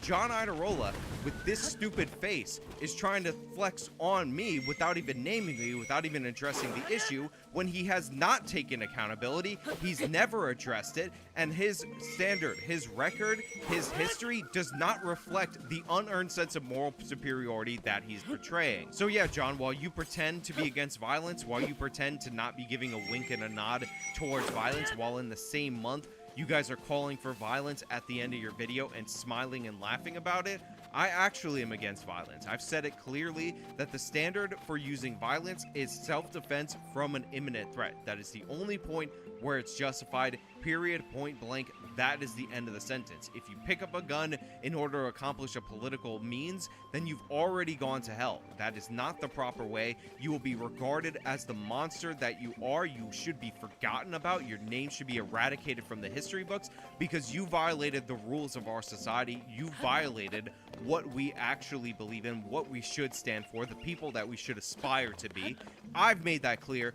You have not. So don't flex your unearned sense of moral superiority anywhere near my direction when you're too cowardly 7 years later to even acknowledge your role in Gavin Long. When you're too cowardly 7 years later to even say his name, to even name. Dang, actual justice warrior. You absolute weakling. Hey guys, editing Sean here. So I've been struggling with how I want to end this video, where I want to leave it off. Obviously, I started off incredibly angry at this topic, at the very dismissive way it was referenced on Damage Report, but also as I continued through watching this stuff, I started to get emotional, especially when I saw what happened to that sheriff's deputy who ended up facing a living death. And probably one of the reasons why that got to me a lot is because my entire ability to make a living, who I am as a person, is my ability to communicate. So when I see another man lose that ability in such a Yeah, that's senseless act. that's It really got to me on an emotional level, and it really struck a chord with me, and actually made it difficult to insert those clips in this video, although I think that you needed to see them. But that being said, I don't want to leave the impression that there is no path forward. They could acknowledge this. It could happen. It is possible. And this isn't a situation where people are pure evil or whatever. This is a situation where they're in denial. Again, it's way more difficult to face a hard truth than to tell yourself a beautiful lie. And considering I had a wonderful conversation with Brianna Wu on Sitch and Adam last week, and I've been doing videos about places where Jank is right, places where Anna Kasparian is right, I do think there is a path forward for some of these people to just come up and step up and do the right thing, and at least acknowledge that this happened. I mean, again, probably the best conversation I've ever had on the internet.com for 4 hours on criminal justice topics with Brianna Wu, which is somebody that many of you would dismiss completely out of hand from the jump, but it happened. Anna Kasparian, who I've made videos going after for years, is starting to come around on some issues, and it's happening. There is hope. They can do it. And I do think if anybody will do it, if anybody will address it, it will be Anna Kasparian. Yeah. That's where I'm putting my money on. That's what I want to say. That could just be the pendulum swinging back. Or pendulum has gone so far left that it's just that people like Anna seem like they're getting based over time, but it's just because the debased has been so normalized.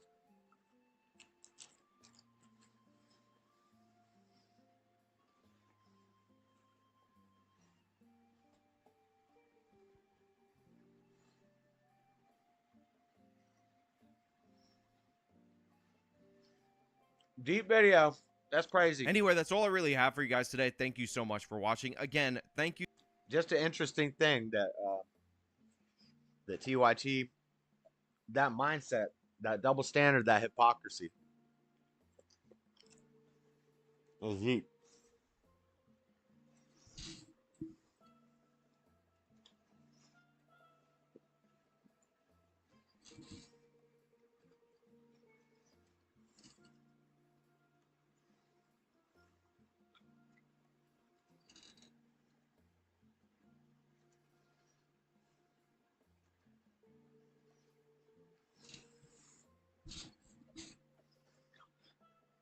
See if Jenny Dora has responded.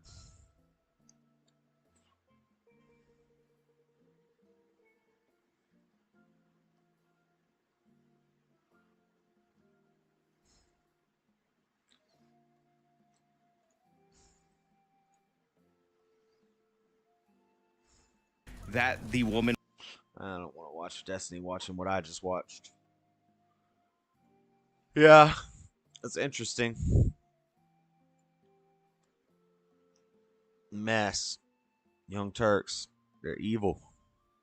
Crip Mac runs into a blood. Psst. Dumb. Is society better off with religion? Escaped tear gas during Israeli raid.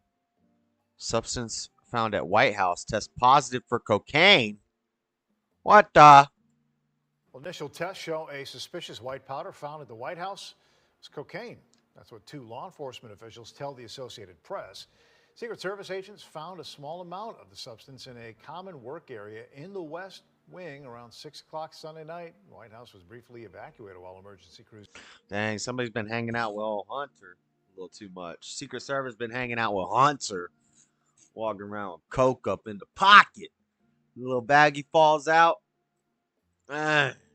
Usually you only see that in like a 7-Eleven on Martin Luther King Boulevard, but now we got it in the White House. Shout out Biden's. I'll be right back.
All right.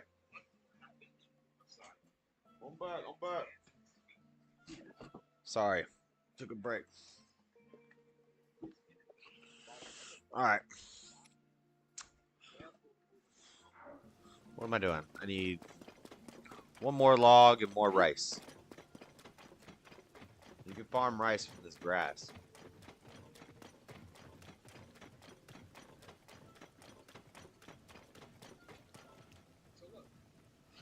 So they found some cocaine in the White House.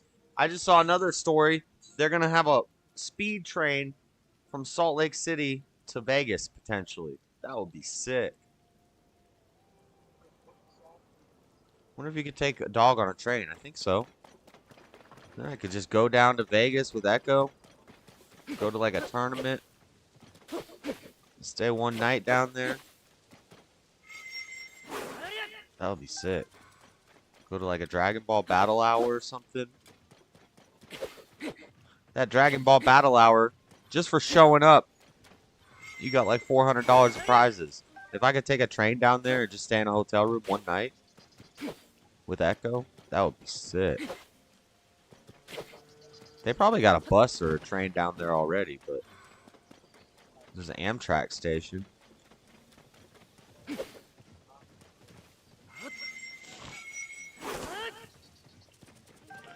How much Hylian rice? I got 18. I need 2 more. Dang, I didn't know you could come farm it from the grass and just cut grass and get Hylian rice. I've been buying it this whole game. There's 1920 right there.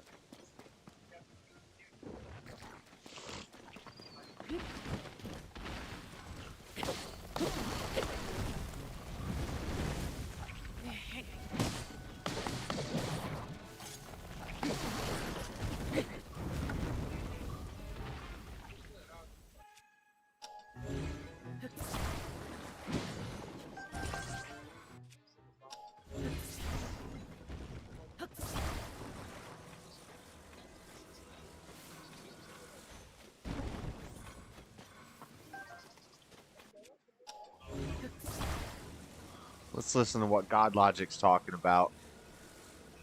He's got a stream going on right now. Non-Christians changed my mind. He's got some Muslims calling in. Well, so none of this back and forth in chat, bro. It's like real mature, right? I don't know if you could. I don't know if you condone any of that stuff that's going on, God Logic. No. Once You've been. Hold on, bro. Hold on. Everybody chill. Just stay focused here. You can't control what people are gonna say in the chat, man. I know. I'm just saying that we don't take any part in that. I don't know why. Good. People are doing that, but that's not religious. What's the chat saying? I could tell you why. Because we've had many people on this channel that come up, unlike you as a gentleman and others who have been nice and come up here in the past. Majority of the people that come up here come cursing us out, yelling at us and things of this nature. Yeah, so people are already like ready for the smoke, you know. So yeah, I agree with that, and I appreciate you being respectful. Of course. I've seen you on Oathman's channel a lot. I watch all of his videos, so I see you on there quite a bit. And most of the time you're pretty respectful, so I have nothing bad to say about you. Thanks, man. All right, I like a verse we gotta bring up. Can I bring up a verse against Wait a second. Wait. You need to slow down. Hey, this guy is jumping in front. Yeah, let's get to know. Well, he's running right now. I think he's running. You think I'm running? Bro, relax. Hold on. So no, we have a conversation here. I love his attitude. No, let him loose. I love his attitude. He'll bring some spice to the stream. Okay. What's your name? Who's the one I'm talking to? Is it Saleh? That's the one who's like really. Yeah. Okay, cool. Saleh. So you say that Islam proves that Jesus is not God. I have a question for you. Okay? Yeah. You think you can answer? It's not going to be a trick question. All Let's go. All right. Is the word of Allah eternal? Yes. Is Jesus the word of Allah? No. Can you open up chapter 4, verse 171 for me? No. I know you want to do this pivoting thing, but I had a verse first. I had a verse I wanted to bring up first, though. Wait. The first thing that you said. I thought we came here to ask questions. Yeah, I thought we came up to bring up our own thing. No. Hold on. This is how we do things here. How we do things is people come up right? And we have discussion. When we have the discussion and claims are made, I challenge the first claim that comes up. Okay, my son. Can I bring make it the up. first claim? Can I make the first claim? He already made the first. Wait, what's your belief, brother? What's your belief? Me, Are you? You're I Muslim? don't believe in any religion. You don't believe in any Okay, let's No, murder I'm this not a guy first religious then. person. Why don't we team up? What are you doing here then? Hosea 11:9 says, I'm "For I am born God and not a Christian, man." That's but what the Bible says. I'm no longer religious. Bible says, But not I've got a Quran. question. Bible says. Saleh, wait a second, bro. Like, chill. You know who you remind me of? We have a Christian who's just like you, bro. Just like you, and people know who I'm talking about. People that be on Clubhouse. We have a person that's just like you. You gotta chill, bro. Okay, you're gonna get your shine. I promise. I promise you're gonna get your shine. All right. Matzoli. Am I saying it right? Majosi.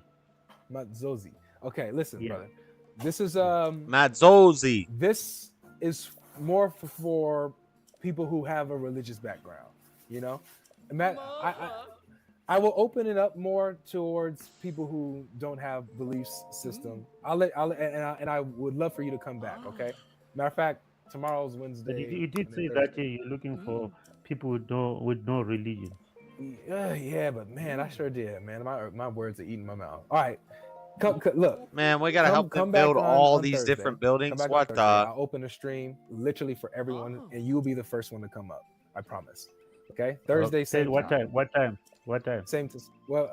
So I'm in California, Pacific time. So I'll start it at 2 p.m. Pacific time, 5 p.m. Eastern Standard Time. It'll be 5 p.m. Eastern Standard Time. So I don't know where you're from. I'm in London. You're in London. Ooh. Okay. Yeah. Okay. So I think we're like 8 hours apart, if I'm not mistaken. Yeah. I'll come back and make sure you All right, make sure you're there. I will. Thank you. I'll be there. All right, Okay. Thursday. Okay. beautiful. I'll listen. Just cut me off and I'll listen. All right, for sure. Okay. Let's see here. All right. So Saleh, you made the claim that Islam is winning in proving that Jesus is not God. So what I'm doing is I'm addressing that. Is Islam really winning at that? And I'm about to show you how you're failing actually. Okay, go ahead. So you said the word of Allah is eternal.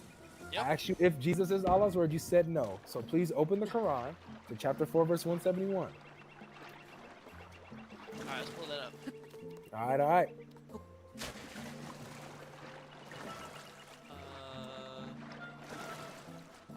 What does this have to do with anything? You're about to see. Trust me.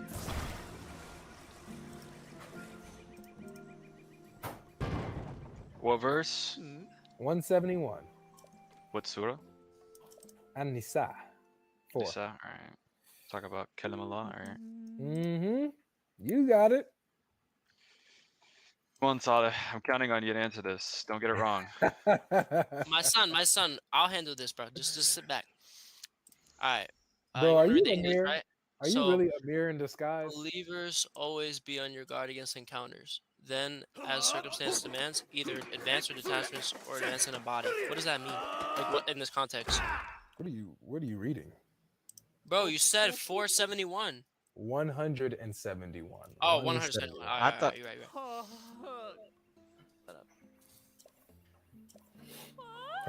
For his women. What's up, Radar? Do not commit excess in your religion or say about Allah except the truth. The Messiah, Jesus, the son of Mary, was but a messenger of Allah. Messenger of Allah. Let's put that there. And his word, which he directed to Wait, Mary. and his what? And his what? And his word. Okay, it's Jesus. Who's the word of Allah? Bruh, you're misconstruing that. The word has different meanings. Misconstruing it. Hold on a second. I asked a very simple question, bro. I'm very simple. You're gonna learn this from me as we build our friendship. You're gonna learn that Avery, Shake Logic, is very simple. According to that verse, who is the word of Allah? It says Jesus. Beautiful. You didn't know this before, so it's okay. So Jesus. No, I knew that. Okay, But go ahead. right, okay. Oh, but so then you lied earlier when you said he's not then? No, he's not the word in the sense that the Bible says in John 1:1, where it says God is the word, right? Well, in that sense, we'll he's see. God. But We'll the see. Quranic example is different. Okay, but we're gonna see in a second because I'm gonna tell you right now, your Quran doesn't tell you what that means. It's stealing from John 1:1, but for you, it's trouble. Let me show you why it's trouble for you. So you said that Allah's word is eternal, right? Yeah. And Jesus is Allah's word, right? See, yeah. So God Jesus logic goes hard for the Trinity, and but Muslims really don't like it when you're not a Trinitarian Christian because they use the Trinity.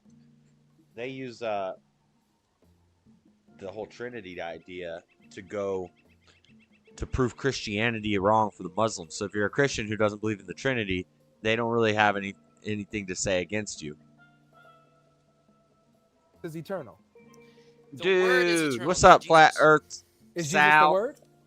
The word is you grilling some good food? Is Jesus? No, it doesn't say that. Is Jesus the word? No, he's not the word. No, he's not, bro. All right, read it. Just Pearly Things was on Pierce Morgan. Was that a while ago or recently? Is it any good? Should I watch it?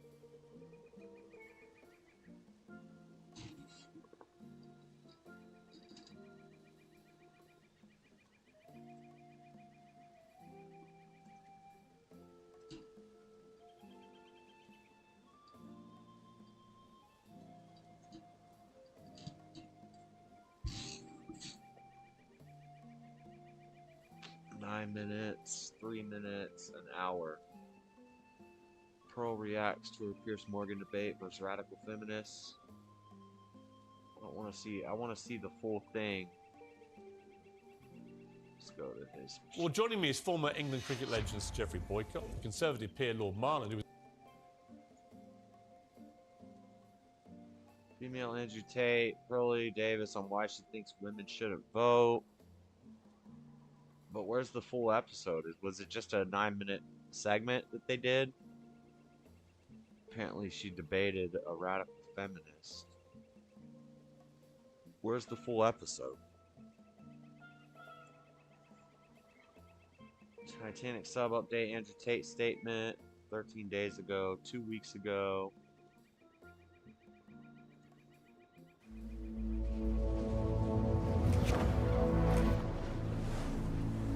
Welcome back to Piers Morgan Uncensored. Pearl Davis has racked up a legion of online followers and plenty of breathless newspaper coverage by sharing her incendiary views on modern feminism. The New York Post called her the female Andrew Tate. So she tapped into genuine female pushback to the excesses of wokery, or is she just an attention seeker? We'll find out in a moment. But first, let's take a look at the clip that sent her viral. A lot of people think I'm insane because I don't think women should vote. Everybody thinks I'm crazy for this opinion. If anything, this is probably my most extreme opinion. 90% of women have been on birth control. It's not that extreme. 1 out of 3 women has had an abortion. 1 out of 3 women has an STD. Average body count is over 5, so that your average wife has slept with over 5 people. 95% of women are not virgins on their wedding days. So I understand the complaint. Okay, well, Pearl joins me now alongside political journalist Ava. I concur. I agree. To everything she heard. Right, Pearl, you've been called the female Andrew Tate. How do you plead? Well, I take it as a compliment. You know, I'm a fan of Andrew Tate. Of everything he says? It depends what we're talking about, but overall, I think he's got a good message. I think he's good for young men. Okay, look, you're talking about women predominantly, which is why you've this big following. And your view is that modern I think she talks about men more than actually. I would argue a lot of your proposals, like taking the vote away from women, are deeply regressive. Why would you want to remove, just from yourself, the right to vote? Well, what happened was I had the same view, right?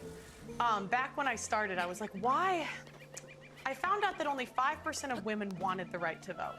And I couldn't figure out, like, why would women not? No, it's true. It's true. If you look it up. At the time. At the time. Because they've been conditioned by men to think that they should. Oh, shut up, That's what they say, but, you know, I started reading their writings, right? And what I found out was that the reason a lot of women advocated for it was because they believed it was the beginning of the breakdown of the family. You know, before you became one in marriage, 85% of people were married. And, you know, I hate to say it, but they were right. What has happened 100 years later? What's that got to do with them having the vote? Well, it also goes back to responsibility. Again, men are 80 to 90% of the military. They run all of the infrastructures that make society run. So I just think if we want an equal say in society, then be equal. Do 50% of the hard jobs. Be 50% of the military. In the U.S., It's not gonna happen. they're fined $250,000 That ain't gonna happen. if they don't join selective service, which is essentially. But I hope it wasn't a full hour-long segment where she did. What's the debate she did? I'll have to go to her channel. I'll be right back. One second.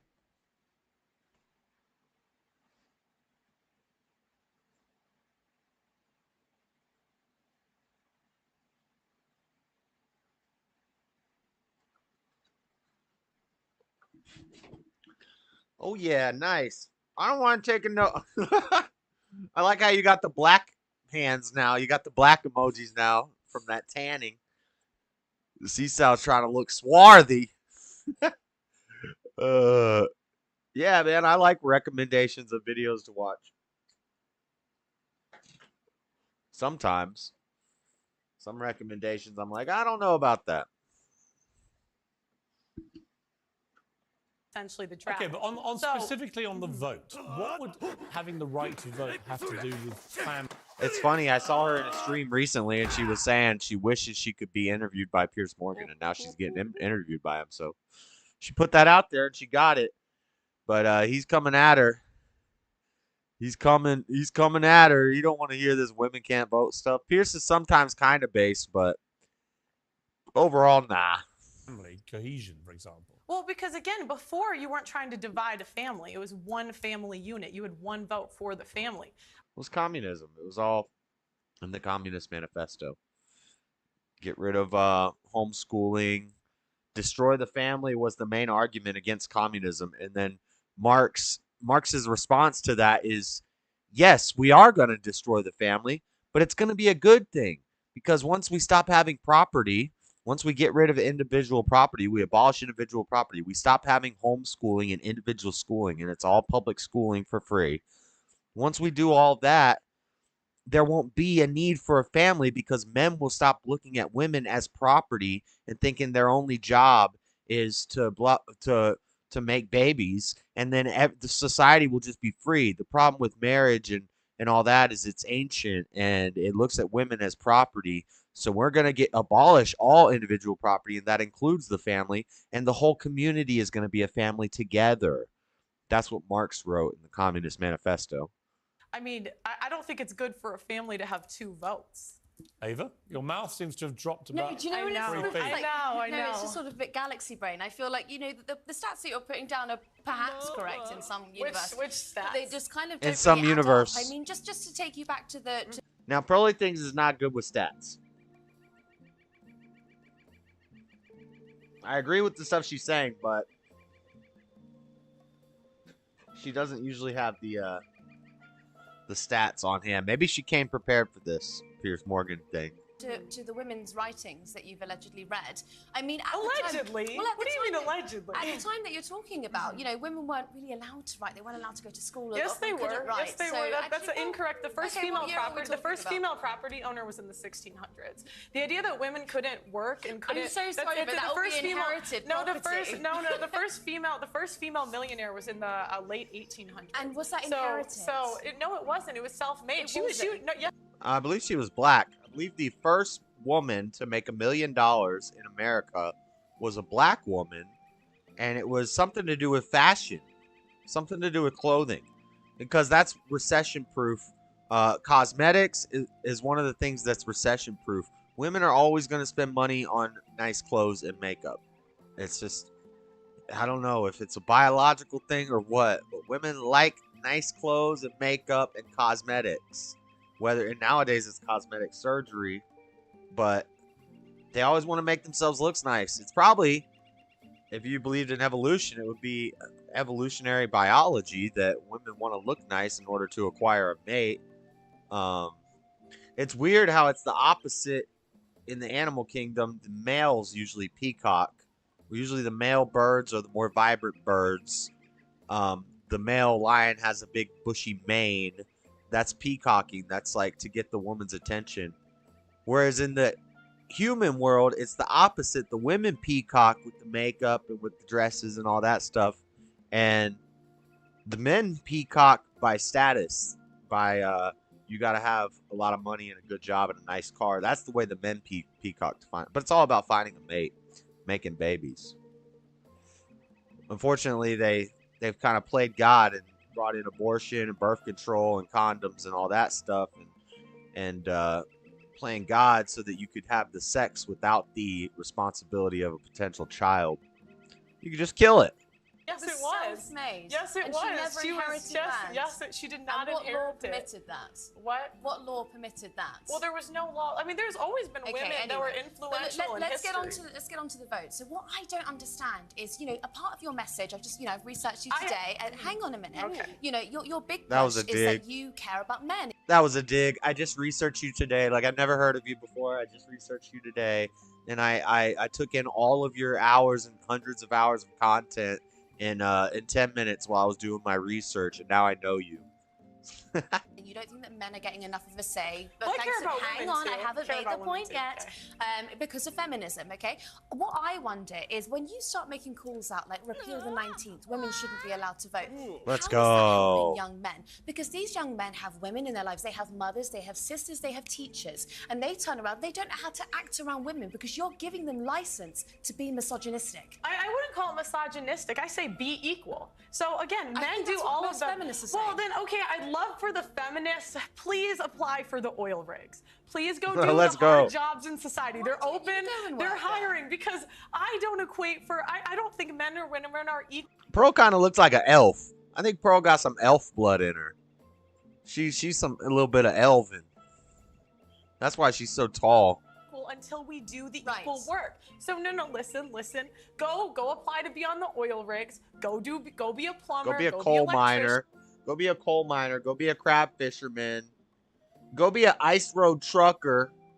There are a lot of women truckers because I guess trucking, you know, you don't have to be that.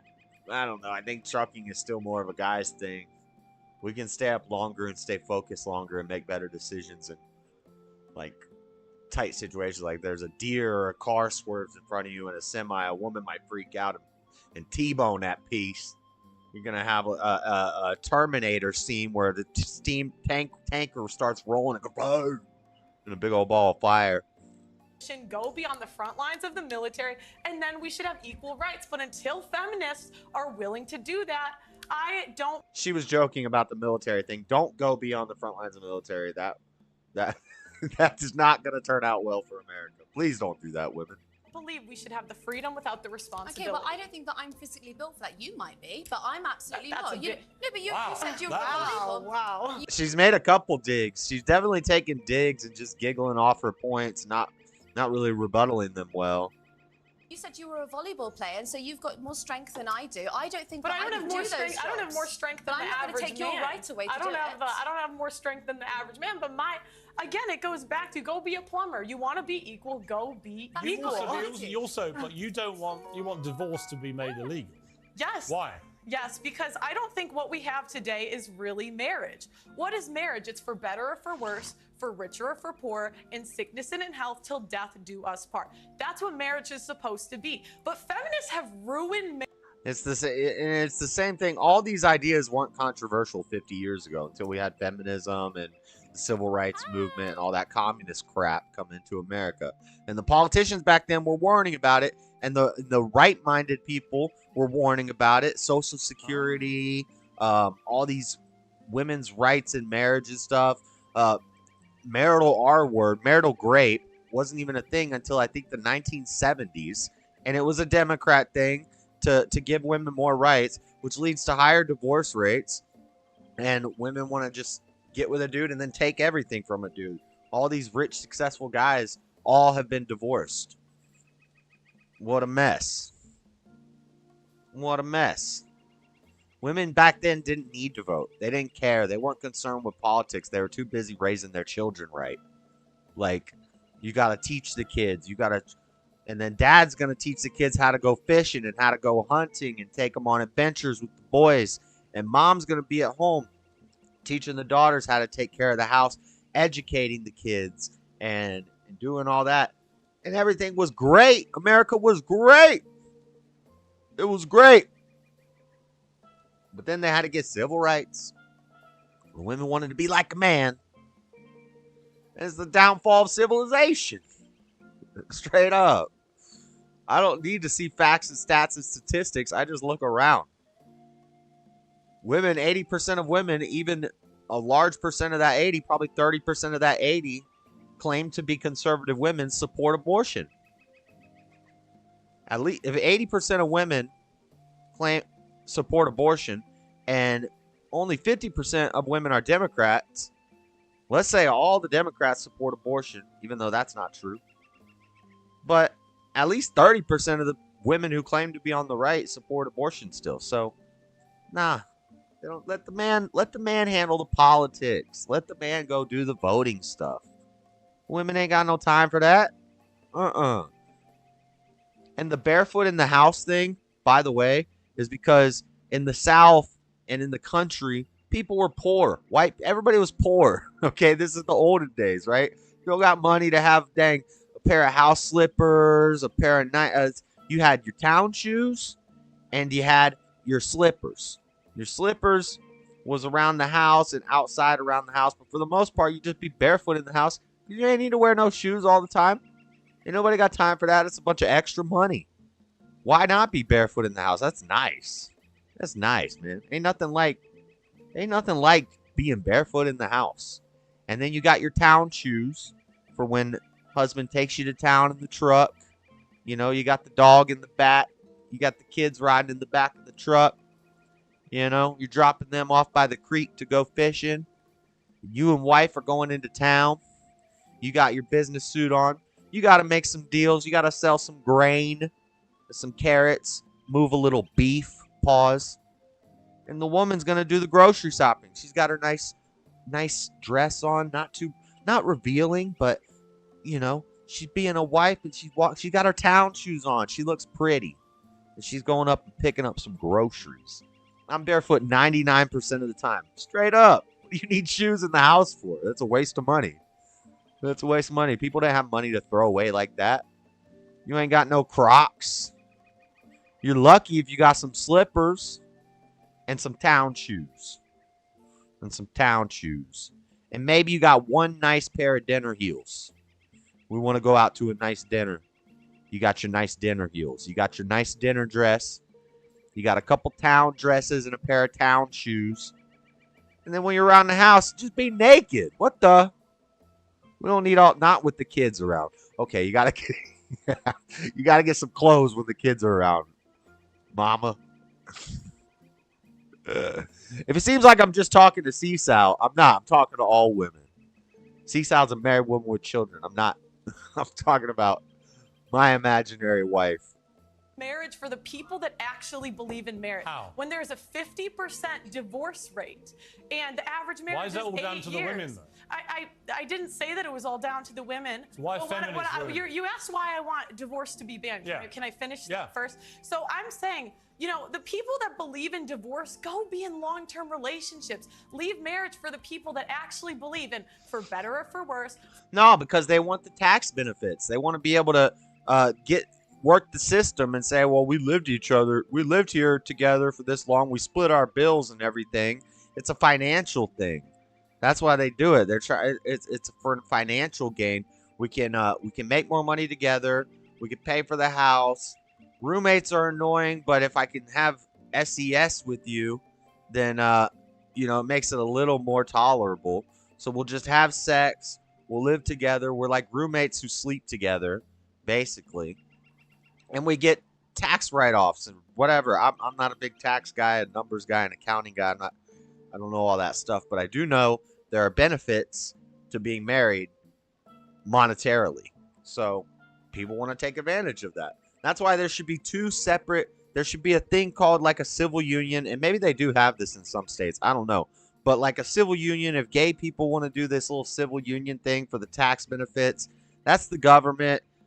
Whatever. If they want to do that, I don't agree with it, but we don't call it marriage. And then we have marriage, which is done in a church, which really anything, I mean, if you're married under the umbrella of God, then your finances are one.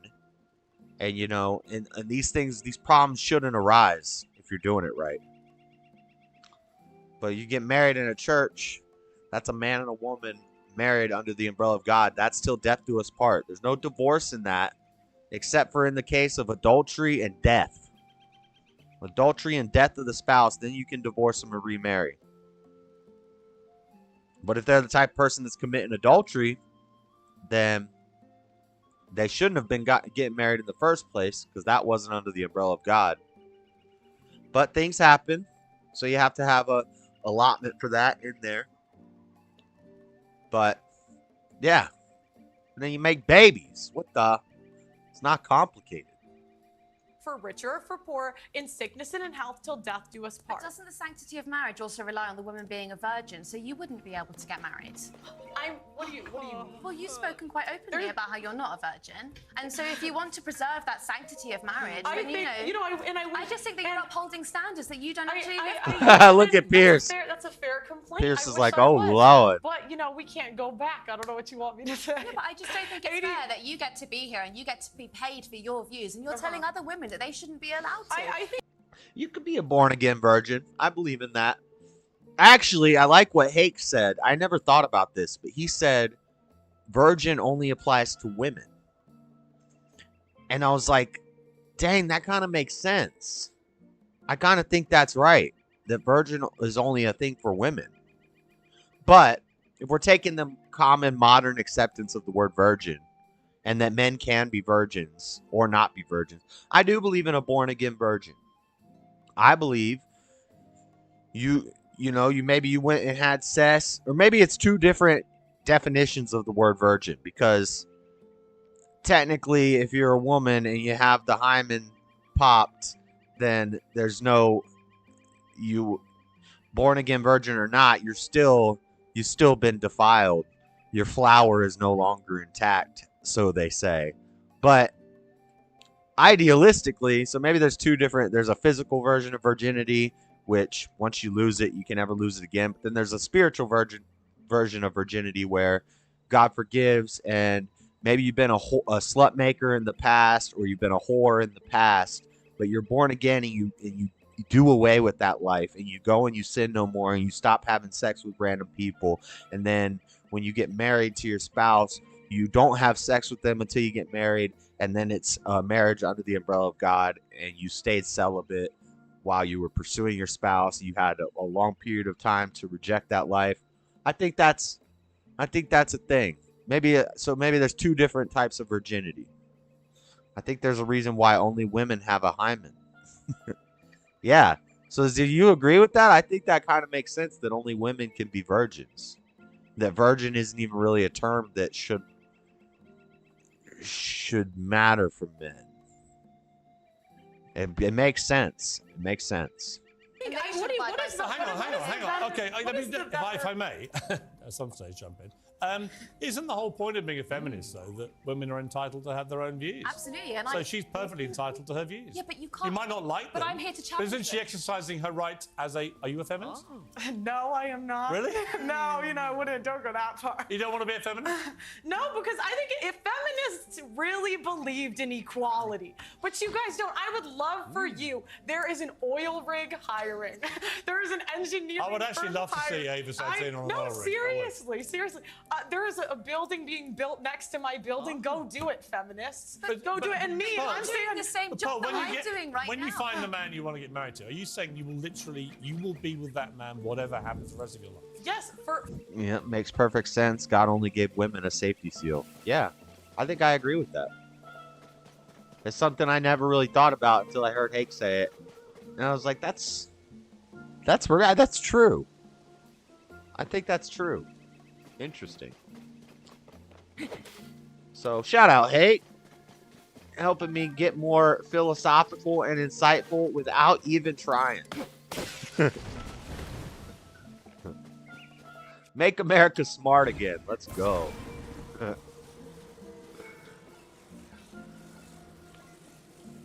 Alright.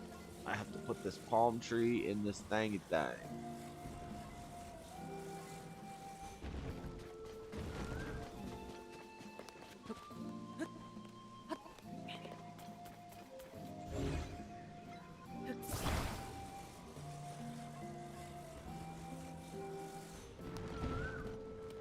I didn't mean to drop it.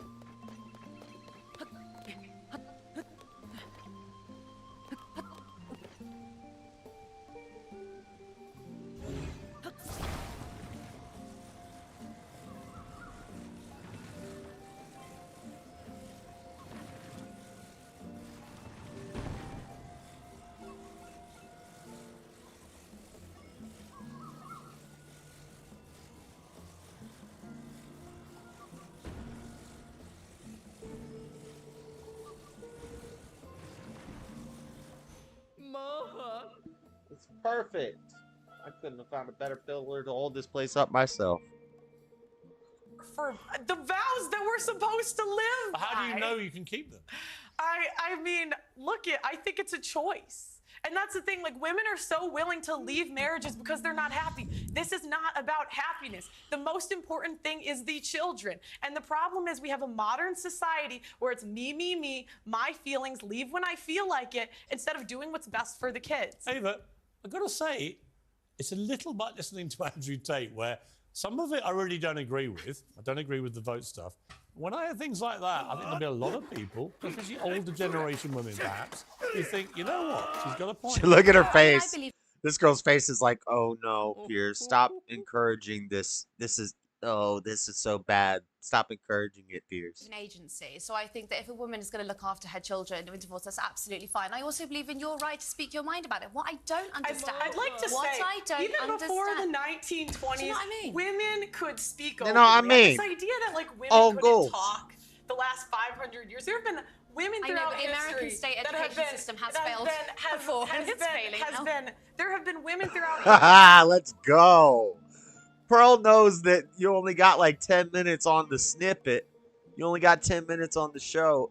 Just don't even let them talk. In a debate like this, it's not even really a debate. It's not a structured debate. There's not going to be a winner.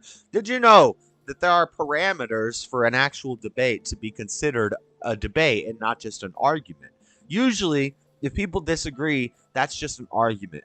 People hear the word argument and they think it automatically has negative connotations. No, whenever you disagree with somebody, you say, I disagree, and then they say, why do you disagree? You start talking about it. That's an argument. That's not a debate. It's only a debate when it's structured and when it's moderated and when a winner is chosen at the end. And so even like the modern day debates that you see on the internet, those aren't like no winner. Nobody's judging that with a scorecard and deciding a winner at the end. Maybe some people in the audience are, but for the most part, the audience is just going to agree with whoever they already agree with, and they're going to cheer on that person. But in a real debate, there would be judges who are supposed to be impartial, and they're judging based off of a criteria for proper debating, making fallacies, making all the right rebuttals, making a certain number of points, etc., etc. And at the end, the judges decide the winner of the debate. That's part of the stipulations for something to be considered a debate, is that a winner is chosen at the end.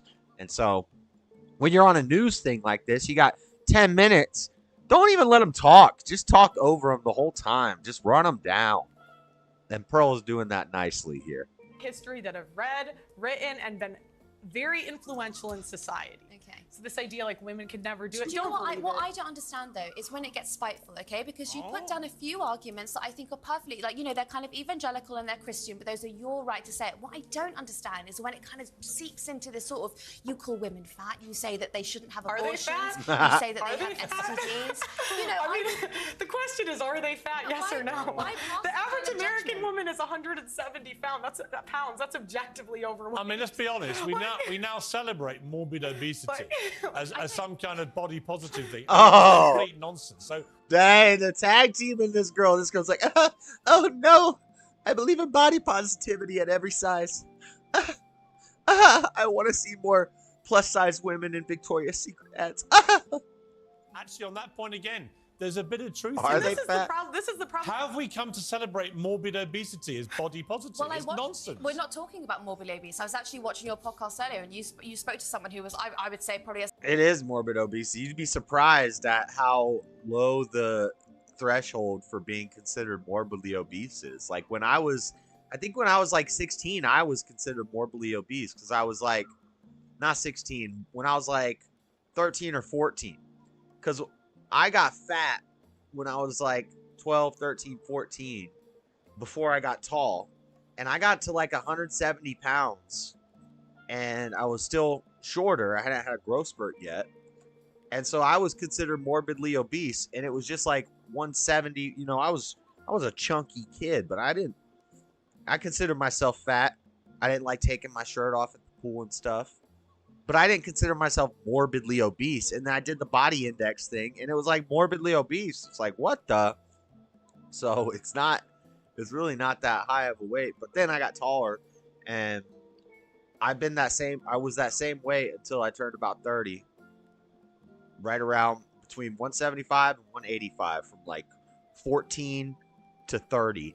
And then once I hit 30, I jumped up to like 200, 220. I got that man strength.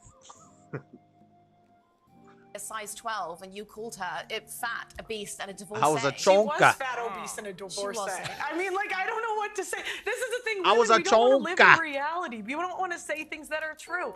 Was she fat? Yes. Was she a divorcee? Yes. These things are just objective facts. Okay, I'm going to have to And objectively. she insulted me first. They always do. I'm going to have to objectively end the debate, but it was an interesting conversation. I think we should get you two back together as a matter of urgency. Thank you very much, Pearl. Thank you, Ava.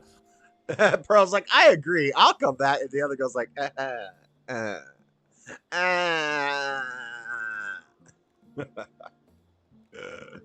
Oh, that's funny. That's pretty Joining cool. me is former England cricket.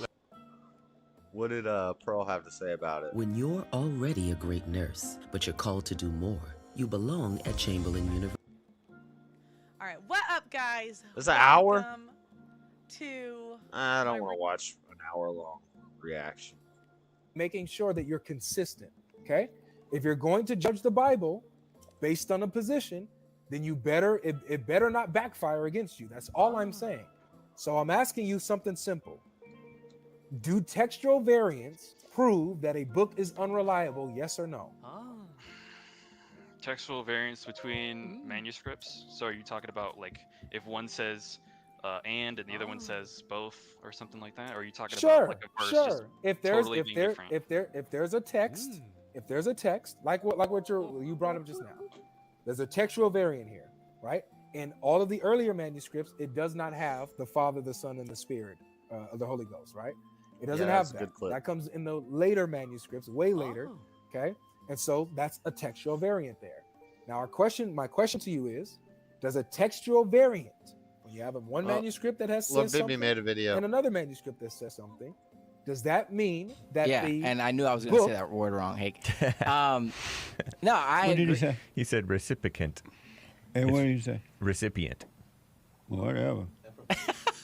Blade Runner or something? But anyway, I literally had to look it up because that pronunciation threw me off. Is it recipient? Anyway, black. yeah, I'm just saying that He was out when he went to a white school with Joel, and they were outside smoking pot. He's never smoked pot in his life. Who wasn't? True. Hassan. Nice, hey. Yeah. Who never smoked pot? Standing up for me Hassan against never the did. Wait, my master sword broke. My master sword is gone? Wait, what?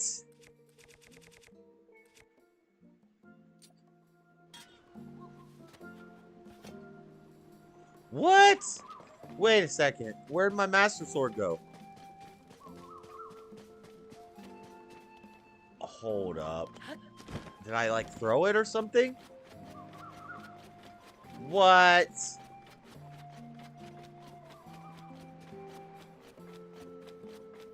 How do you get another master sword if you lose it? What the? That sucks, dude. Wow. I didn't even know you could lose your master sword.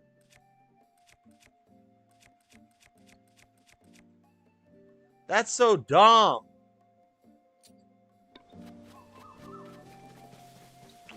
I need to find a axe head so I can chop up these trees. How convenient. There's one right there.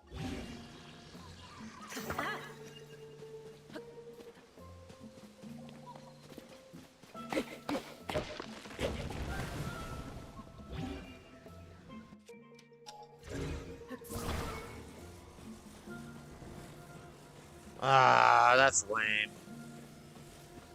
The chat thinks I'm always high on pot.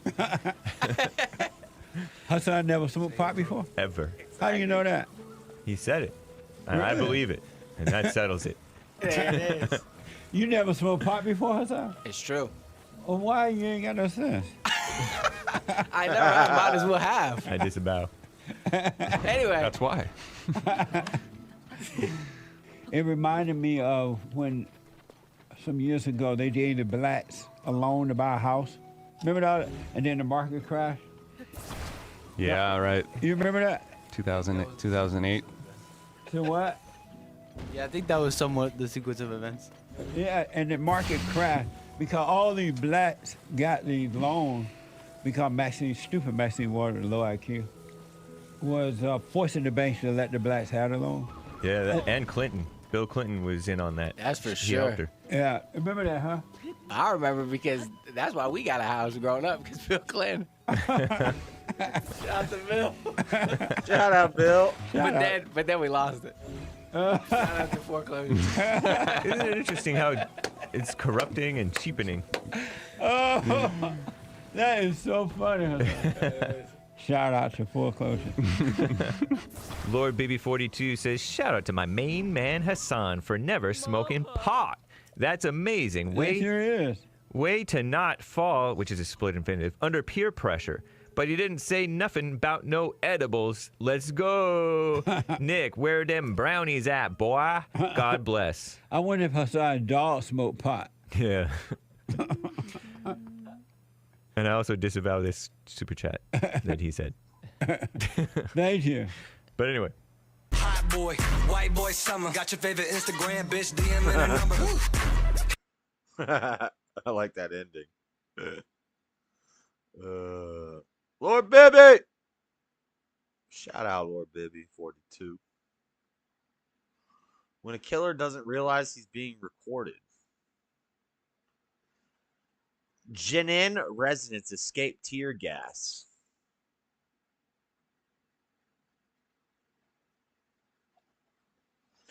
Atheist versus Mormon debate. Did Noah's Ark exist and work? I've seen this Mormon guy debate before. I don't like him too much. I mean, as a debater, I don't. As a person, I don't know him, but maybe we can look into this for a minute. It is absolutely free. These are very old slides. I feel like I've seen this Kyle Adams. He's the Mormon who is saying that yes, Noah's Ark could have worked and existed, which is I feel like it's an easy debate to win. I feel like it's almost inarguable that there was a global flood. And when you realize that all these different cultures wrote about somebody surviving the flood with a giant boat, whether it's Gilgamesh or Noah or whatever Egyptian blah blah blah, they all talked about it, and there's multiple reasons. It's all justified by the Bible. If he talks about how the ship would have broken up in the waves with the size it was, I want to see Kyle Adams mention that the boat was actually built in 3 separate segments just for that reason, so that it would not break up. It was able to flex and twist, and it had separators that made sure that it wouldn't snap. And this is all in the Bible. So, and then I want to see him when he talks about animals, not being able to fit enough animals on the boat. Maybe he'll talk about, did he bring bugs on the boat? Maybe he'll talk about, did he bring dinosaurs on the boat? All of these things, you know, you can just answer them by saying he only needed. You talk about speciation and how you need one dog. You don't need a German Shepherd, a pit bull. That's all speciation. That's all, takes place over time. Yes, evolutionists will say that it took 40 million years or billion years or stuff, but that's not necessarily known for sure. You could say it took less time for the speciation to happen. But let's see if Kyle succeeds in this better than the last debate I watched of his. Woohoo! What is up, everyone, and welcome to Artist Okay. Life. Sorry, I'm not a fan of Amy. All at platforms, YouTube. So if you is enjoy description, but that was my fault.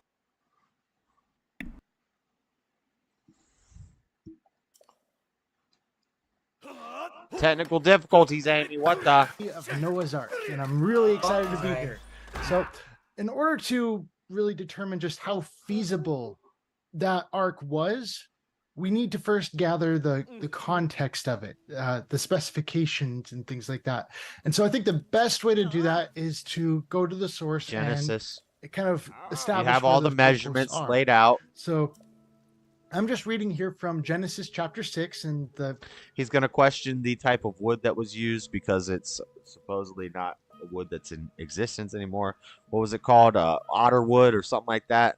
I'm sure they'll bring it up. the King James Bible, and I'll just get started from there. It says, "And it came to pass, when men began to multiply on the face of the earth, and daughters were born unto them, that the sons of God saw the daughters of men, that they chose, that the sons of God saw the daughters of men, that they were fair, and they took them wives, all of which they chose." Okay, so first question here is, when did men begin to multiply upon the face of the earth? I look at that, and I think that's the time of Adam and Eve, right? That was the first man, the first woman, and No. I mean, I guess historically you could say yeah, but it was after. It was later. So you have the time of Adam and Eve, and then I would say there's a large period of time, and that's when we see Deuteronomy, where so and so begets so and so begets so and so, and it defines like 1,000 years, and then the floods happen, and then the lifespans get shorter and shorter and shorter after Noah. But the time of Adam and Eve that he's referring to is like a 2,000 year period, and all of that is chronicled in the Bible, but it was a long period of time in relation to however long man's been on Earth. It was a good little chunk of time before the flood happened, after Adam and Eve. they began to multiply, and so that's where there's kind of when things got started here. Okay, so from the time of Adam and Eve until Noah at this time, and it says, I'd say that was probably about 2,000 years. My spirit shall not always strive with man. No more, actually. For that he is also flesh. Yet his days shall be 120 years. Oh. So as I understand it, and there's multiple interpretations on this, but one of the interpretations that really gets to me on this is saying, hey, because those guys are being wicked, I'm going to give them 120 years, and then after that, time's up. And so you guys got to repent. You've got a time limit, and this kind of happens from time to time throughout the Bible. So what it's saying is actually because people were being sinful, the lifespan was getting shorter.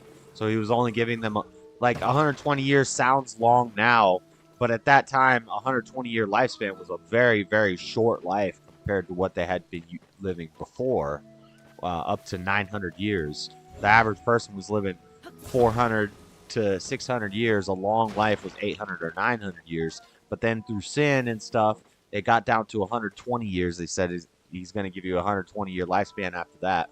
And then after that, we saw it go shorter and shorter and shorter, down to I think as low as like 40 or 50 was the average lifespan. And now it's going back up gradually to where we're at like 75 as the average lifespan. Bible, I just kind of think about the city of Nineveh with Jonah and the whale there, and how he kind of gave them a time limit to repent. And if they didn't repent in time, then yeah, that's kind of time for destruction. And so this is kind of one of those things. And then it says, there were giants in the earth in those days. Yep. And also after that, when the sons of God came in unto the daughters of men, and they bare children unto them. The Nephilim. The same became mighty men, which were of old, men of Nephilim. renown. Okay, so what days are we talking about? There were giants in the earth in those days. Well, we already just established that whole context of those days being from the time of Adam and Eve until Noah, when men began to multiply upon the face of the earth. Yeah, so I agree with that. there were giants in those days for a long time. And it's saying here that they were mighty men, which were men of old. Okay, they lived for a long time, and they were men of renown. We understand Adam lived for a long time. And we also understand that Noah, he lived for a really long time. I think the Bible later describes him as living as long as 950 years. Okay, that's how old he lived, according to the Bible. Okay. Methuselah lived 999. And he was mighty enough to build an ark. And and of all of the scripture stories in the Bible, I think one of the most memorable scripture studies is Noah and the flood. So yeah, Noah was definitely a man of great renown.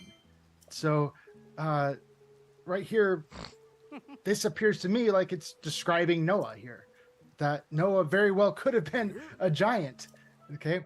And so later on, as we read in the scriptures here, dang, I never heard that. It tells us, I never heard Noah could have been a giant. I've never heard that before. That's kind of lit. Yo, that would explain how he was able to build the ark better. But if he had a family of giants on the ark, I don't know. That's a stretch, but that's interesting. I like that, Kyle. I like that. That's my type of. Dang, was Noah a giant? The kind of the specifications of the ark. Okay, they were measured in cubits, right? And the length of a cubit is your arm, from the tip of your elbow to your hand, the tip of your fingers, and so that is going to be different on every person. And yeah, if so. So he's going to use a giant cubit to explain that the ark was actually bigger than we thought. But I'm pretty sure that a cubit is pretty well understood to be about 2 feet. 2 to 3 feet. A cubit is one length, but if someone has an arm that is like twice the length, you're going to have twice the size of an ark. Yeah, I never heard that. The question really is like, how big? I've never heard that before. That's crazy. That what if Noah was a giant, then a cubit would be bigger than him? But that doesn't actually help the arguments, because the arguments already from the deniers of the flood and of Noah's Ark, the argument is that it would have been too big as it is to stay afloat on that water with all that weight in it, all those animals in it. People just didn't understand the properties of buoyancy and all that stuff back then. There's no way that Noah could have built this ship. It would have been too big. It would have broke apart in the waves because it wouldn't twist and bend properly, and it couldn't have possibly worked. Kyle is actually making that even because a lot of the Noah's Ark deniers will say that's a ridiculous claim to think that boat would float. Kyle's making it more ridiculous by saying the boat's even bigger than we thought because Noah was a giant and had a family of giants. I don't know if this is the route I would take in this debate. I would more stick to trying to explain shipbuilding and physics and buoyancy in a way to make it understandable that boat could float. And then you have to explain that the animals were very small. They were babies. And then the speciesation thing, how he was able to fit all the right number of animals on the boat, the right amount of food for the animals, so on and so forth. I would find ways to, because this is all physical stuff we're talking about, unless you want to just go straight to the argument that, well, God gave him the ability to do it, so he could do it. But in a debate, that's a great argument, and if you believe in God, you can't argue that. But for somebody who doesn't believe in God, I wouldn't use that argument that God just made him able to do it. Like, you're not going to win a debate with that argument. It is an unbeatable argument, but you want to appeal to science and observable things. So I'd try to explain how a ship like that could be built and it could work. And here's why, and here's how it could work. And that's how I would win the debate. I wouldn't say that Noah was a giant and the ship was 3 times the size that we think it was, because it was actually a giant cubit. Interesting approach here, Kyle. Big would a man have to be in order to fit all the different animals on the ark, right? Yeah. And so, and And so but that question right there is another whole ball game, because when we start thinking about all the animals that were on. By the way, we're doing side quests, and I started one side quest, and I've been on a whole series of freaking side quests to rebuild this village in the game. But we just rebuilt this whole village, so we got a whole chunk of side quests done just now. On the Ark, how many animals were there on the Earth in those days? And what's gopher wood? Like, what did they make the Ark out of? Gopher wood. Did they call gopher wood? Did I say gopher wood or did I say otter wood? I think I said otter wood, but I was close enough. Gopher wood, yeah. So now they say gopher wood doesn't exist. It's not a thing. Well, maybe that tree, they all died in the flood. But he had gopher wood. Maybe gopher wood is more buoyant than more of the common woods that we see today in shipbuilding. Was that referring? What's a gopher tree? And apparently there is a gopher tree in Florida somewhere. It's kind of similar to a cypress tree. But was that the same tree today as they were referring to back then? Probably not. And so it's really easy to look at these things with a kind of a presentism. Presentism where we're... So since we built this whole village, we can stay at the inn for free. We can eat at the restaurant for free. Play a treasure chest game once in a while. We get a bunch of benefits now at this town. That's pretty cool. Kind of looking at things, taking a modern standard and judging things of old with that same standard. So how many piece of armor would be nice. Were on the Earth in those days? I can just look at how many dogs are on the Earth today. Okay, right today. Are they gonna do a dance for me? Said that according to some standards. I don't want to see your dance. I want armor. 360 different breeds of dog. Okay, do you think Speciesation. all 360 different breeds of dog came from one type of dog? It's the speciesation argument, which Dr. Chris is going to use this against the idea of Noah's Ark. were around 200 years ago? I don't think so. Okay, we have a lot more animals on the earth today than we did 200 years ago, right?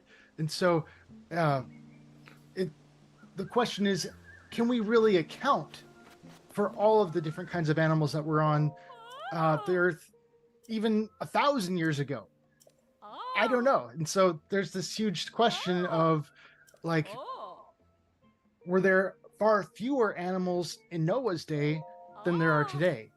And so if Noah's a lot larger man than many people would have expected, I'm staying at a salt if spa. there's far fewer, it's not just an inn. She's got a salt spa, so we're staying at the salt animals spa.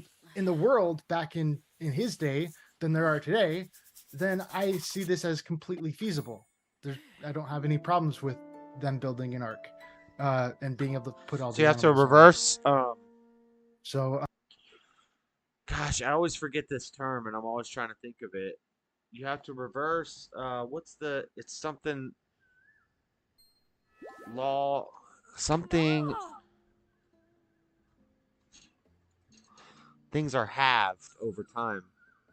It's like things being halved. That's gonna say Half-Life. Over time law. It's being halved over time. Overtime pay. No. What is it called? What is it called?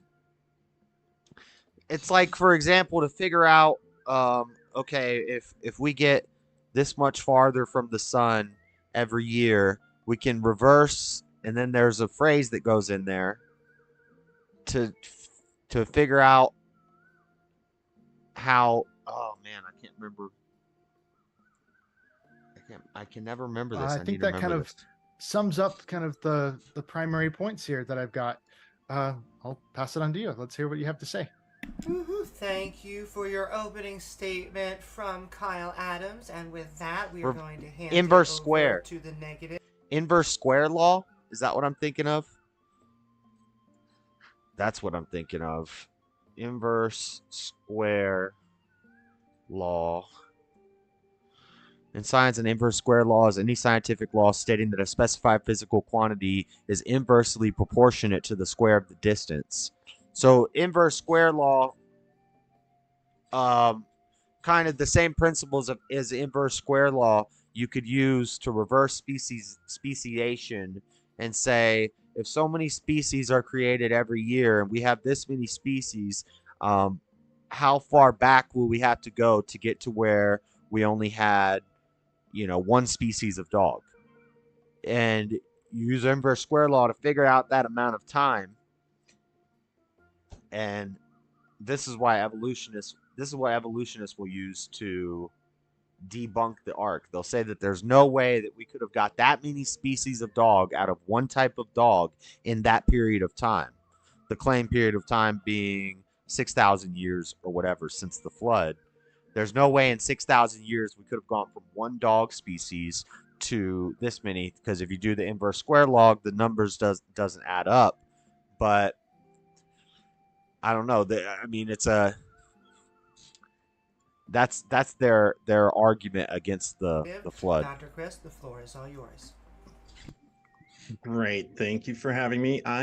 Actually, Amy, I think you need to enable sharing for me because I do have a presentation. Can you do that, please? Dan, that got me 3 hearts, extra hearts on top of my hearts, and an extra stamina wheel. Let's go. That's pretty good.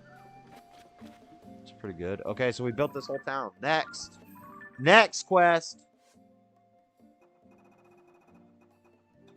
Potential princess sightings. Paper editor says that people all over Hyrule have been seeing someone who might be Princess Zelda. She wants you and Pen to dig up whatever news and details you can. A woman approached a blonde-haired man near a 3-way intersection at Outsource Cable and implored him to help her friend. The man couldn't follow the woman's lead, though, and then lost track of her. Could this friend supposedly in danger be of noble birth be Zelda?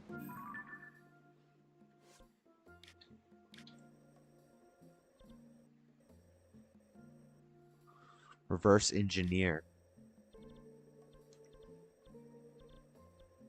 Yeah, you could say reverse engineer. I was saying reverse inverse square law. That's what I was trying to think of.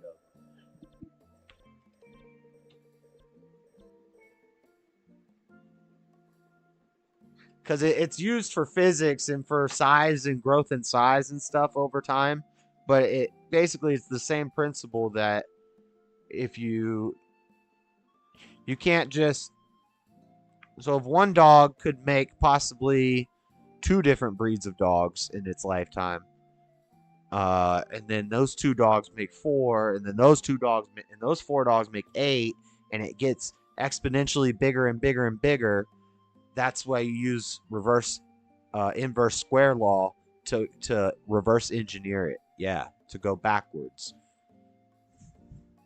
It makes sense what I'm saying.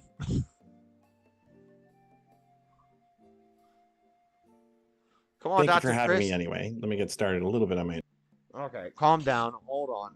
I'll be right back.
to brew.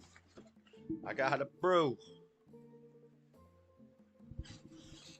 Yeah, reverse engineer was right, but also not right. That's not what I was thinking of, but same idea. So my name is Chris Thompson. I'm an assistant professor of neuroscience at Virginia Tech. Now, you might be wondering why a professor of neuroscience is doing something like this. Well, let's see. My background as an undergraduate was in evolutionary biology at the University of Illinois. So I have an interest in evolution. And of course, in the United States, that means that it inevitably bumps up against. And here's one of the problems, okay?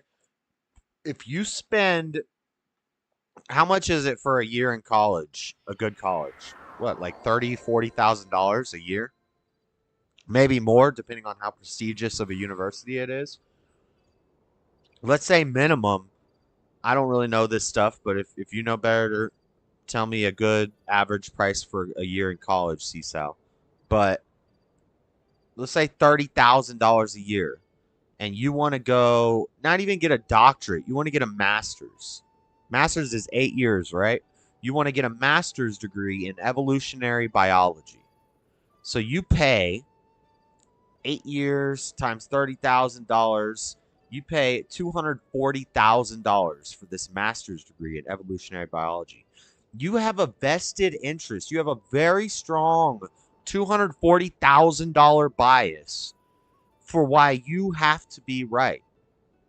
Now, if you had pursued learning about evolutionary biology on your own for free in your own spare time, you'd be more open-minded to other ideas that may contradict evolutionary biology. You'd be able to learn a little bit about all of them and examine them all fairly. But when you've invested this much time, 8 years of your life, $240,000 of your money into learning about evolutionary biology, you already have a vested interest in proving that's the answer to everything. And it kind of sets you up for being closed-minded. Education is supposed to keep you open-minded and teach you critical thinking skills. But higher education, it seems like all they do is focus your attention into one specialty that you focus on, that you put all this money into, and then you're unmovable on that thing. Like if I went to college, I would love to study theology, learn about all the theologies of the world. Okay, I'd still be a Christian, but I would like to learn about all the religions if I went to college for it. But if I went to college and I studied Islam for 8 years, I would probably end up becoming a Muslim. And you probably wouldn't be able to tell me otherwise because of the time and money that I invested into being taught something. Whereas if I learned it on my own, I'd be more open-minded to it. The reason I like Christianity is not because I've spent a bunch of money having somebody teach me about it. It's because I've looked into all these things and I think it's the best. And nobody's managed to prove me wrong yet. So, creationism. So I have a strong interest in this. Now, because I have a bachelor's in evolutionary biology, actually doesn't even make me an expert in evolution. I know a lot about it. I know more about it than like most neuroscientists, for instance. But most experts in evolutionary biology don't see the utility in this at all of debating creationists or people who believe that Noah's Ark is real. They think it's kind of silly. I think it's just kind of fun. So that's why I'm doing this. So do we have sharing up yet? Yes, we do. Excellent. Thank you for doing that. So here we go. 1 second. Hold on. So he's an evolutionary biologist. We already know he's really going to go hard with the speciation thing. Presentation up.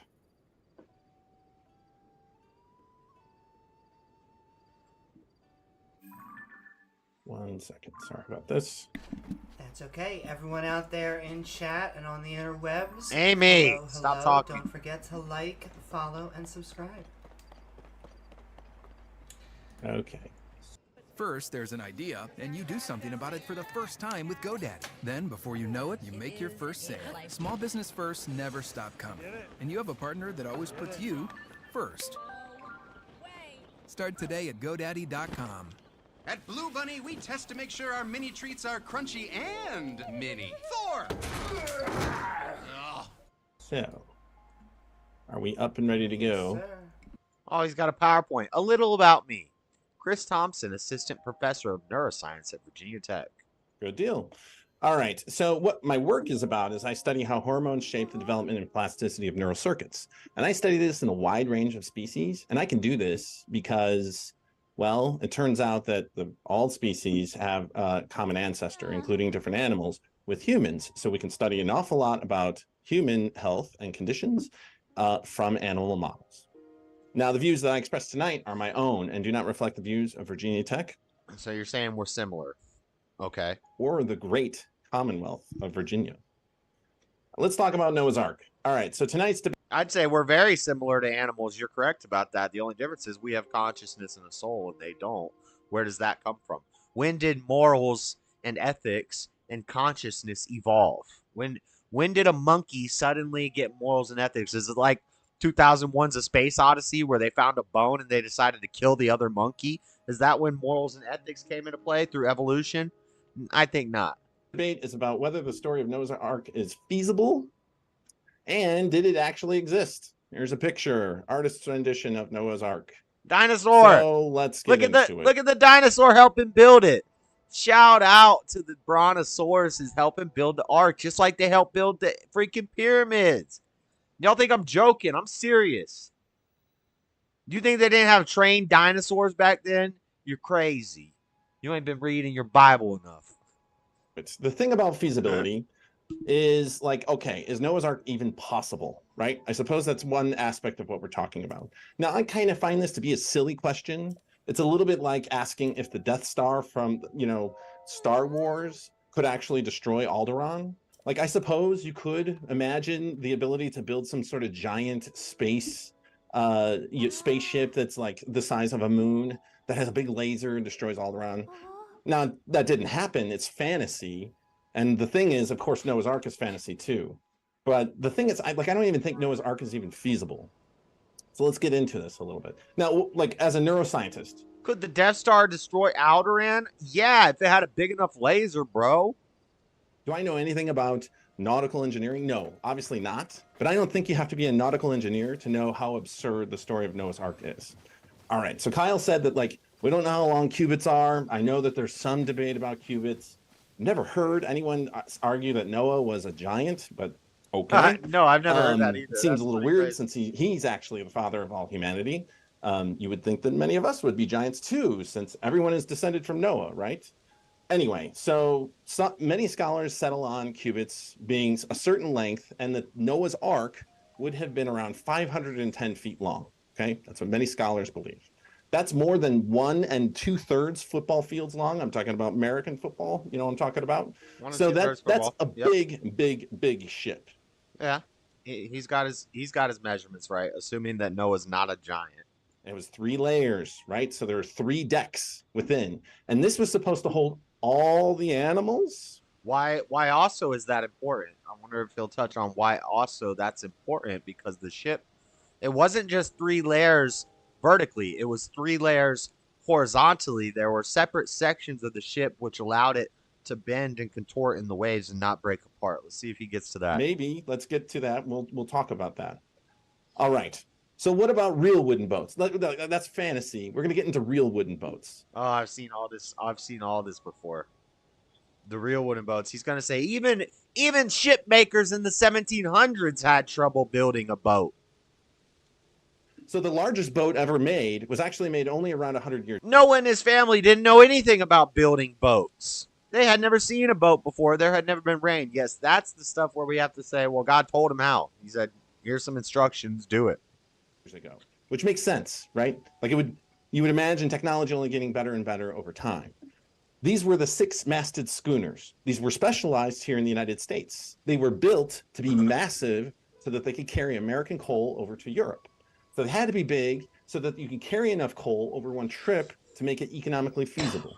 These ships were huge, okay? The Wyoming was the biggest of them all.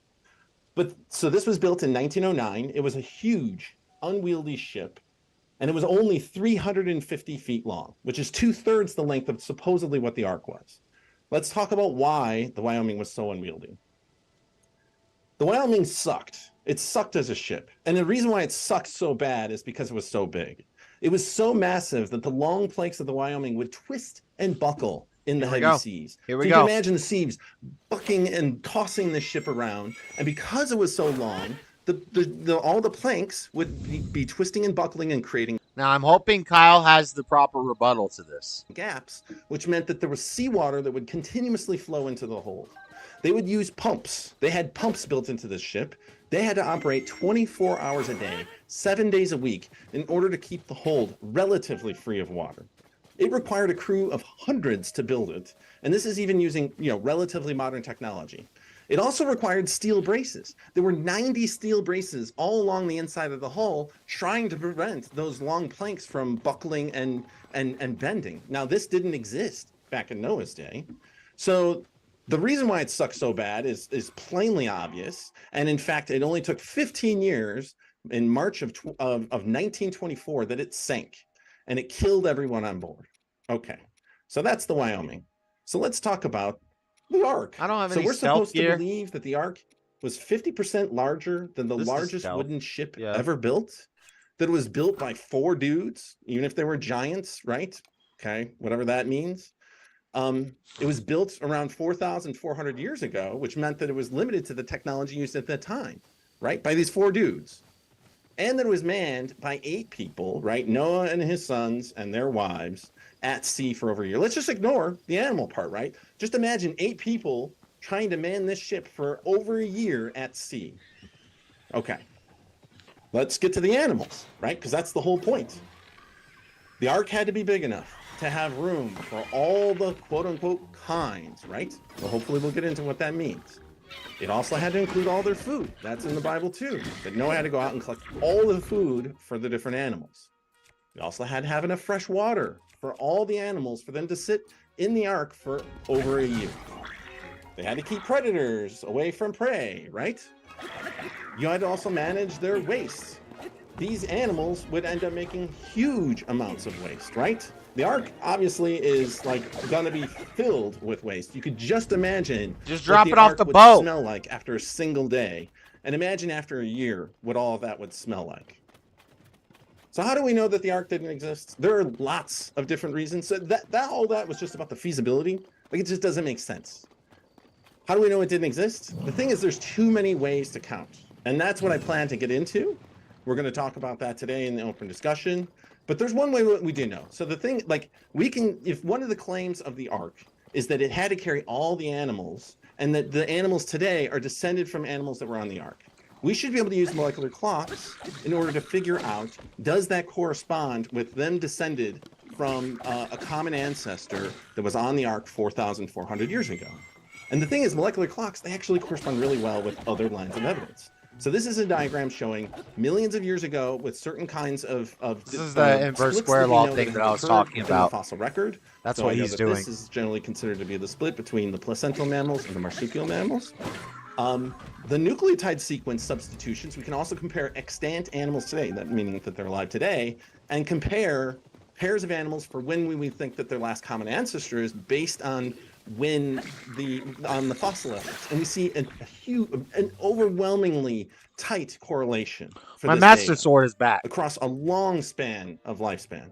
The heck? So we have very consistent fossil evidence that not all animals were descended from a single common ancestor or common ancestors from 4,400 years ago, and in fact, it's highly consistent with the fossil record.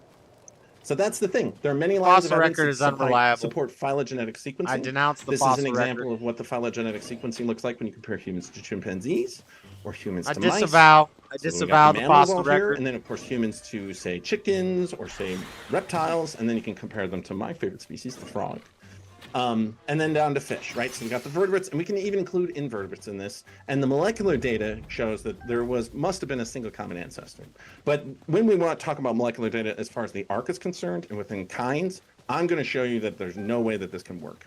So the thing is, genetic sequences result in a pattern that precludes the divergence of animals from Noah's Ark. It just doesn't make sense. And Kyle, he's going to have to explain that, okay? And hopefully he'll be able to do that. We'll see. So the other thing about humanity is that genetic evidence doesn't support that all human beings are descended from people that were on the Ark. And you're right. So we can always focus that there was Adam and Eve, right? And that Adam and Eve are the father of all of humanity. At least that's what Kyle seemed to indicate. There's a long lineage that gets to Noah. But remember, everyone was killed in the Great Flood, right? Except for Noah and his 3 sons and their wives. So That's everyone is right. actually descended from these guys down here. This is the real. Now, one thing he's leaving out when he's talking about 8 people had to man the ship, and he's talking about these masted ships as a comparison.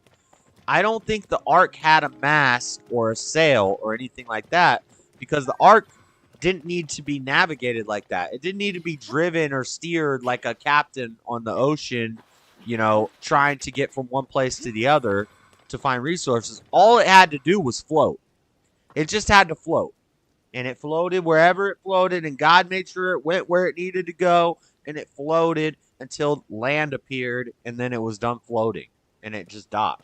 It didn't have to have sails and masts and all these things, so you're comparing it to a totally different type of ship. And, yeah. Anyway, let's continue. Genetic. Now he's on to the speciation argument. Bottleneck, not just for humanity, but for all animals. Right? Genesis 7:14. They, Noah and his little homeboys, his kids, His little homeboys, they had he to was have a with them giant. every wild animal according to its kind, all livestock according to their kinds, every creature that moves along the ground, right? Every creature according to its kind, and every bird according to its kind. And actually another verse that actually says that birds had to be brought in 7 pairs, not just pairs of animals. There's a lot of reasons why the ark doesn't make sense, but creationists claim that they had 2, male and female, of each kind of animal on the ark 4,400 years ago. They claim that biodiversity that we see today must have emerged from those original kinds. This means that not only do they believe in evolution, but they obviously believe in, like, Biodiversity. hyper-evolution. The problem is there has not been enough time for this level of speciation. And I know, Kyle, you said that we didn't have 200 breeds of dogs, 360 breeds of dogs 200 years ago. That actually isn't true. I mean, I imagine that maybe there's been a few emergences of a couple of different breeds, but we had nearly every breed around 200 years ago. We'll get into that. I'm happy to talk about it and hopefully correct some of these misconceptions that you have. And I'm happy to end it there. Thank you both, Dr. Chris and Kyle Adams. We are now going to break into our open discussion, but please keep on sending in those chat questions or super chats to get you sent to the top of the list, and don't forget to like, file, and subscribe. But with that, gentlemen, Like, the file, floor and is subscribe. both of yours. Okay, so you're saying that the ark wasn't big enough. So how big do you claim the ark needed to be? That's a great question. And actually, you know, we're talking about something from fantasy world. So I kind of want to get what your impression is, because I actually don't think that it existed. You said that there were only so many animals on the ark, right? Now, okay, first of all, are you a biblical literalist? Do you believe that the Bible was like literally true? There are parables in the Bible. There are some Okay. parables, and Do you think there's any parables Poems, within Genesis songs. 6 and Genesis 7? It's not all meant to be taken literally. No, but not it is really. all I true. don't- Okay. Like, yeah, this is kind of like one of those really key pivotal points, and it's very doctrinal, talking about the baptism of the earth, and even Christ referred to this moment as Okay. yeah. Right. All right. So you Baptism believe of that, the earth. like the way it's written in the Bible, it had to happen that way. You're not going to weasel out like the way other creationists do on certain verses. Is that right? Weasel out on certain Yeah. verses. So, okay. What was on the ark? Why don't you tell me what kind of animals were on the ark? We had people and we had animals. I don't know what kind of animals were on the earth in those Were there any days. plants that were on the ark? They had food for them, and so there were some plants that they kept as food. So whether it be when the grain or, I flood don't know. occurred, did any plants survive on the earth? It says here that he went out and collected seeds. Right. And I can try and find that verse if you want me to. That he went out and collected seeds for different plants to take with him. What about insects? Do you think insects were on the ark? Did he have to collect Here we insects? go. I said he was going to go to this. I consider them to be an animal, so Sure. I'm saying Okay. that. Do you know how many different kinds of insects there are? I don't, nor do I know how many were on the earth in those days.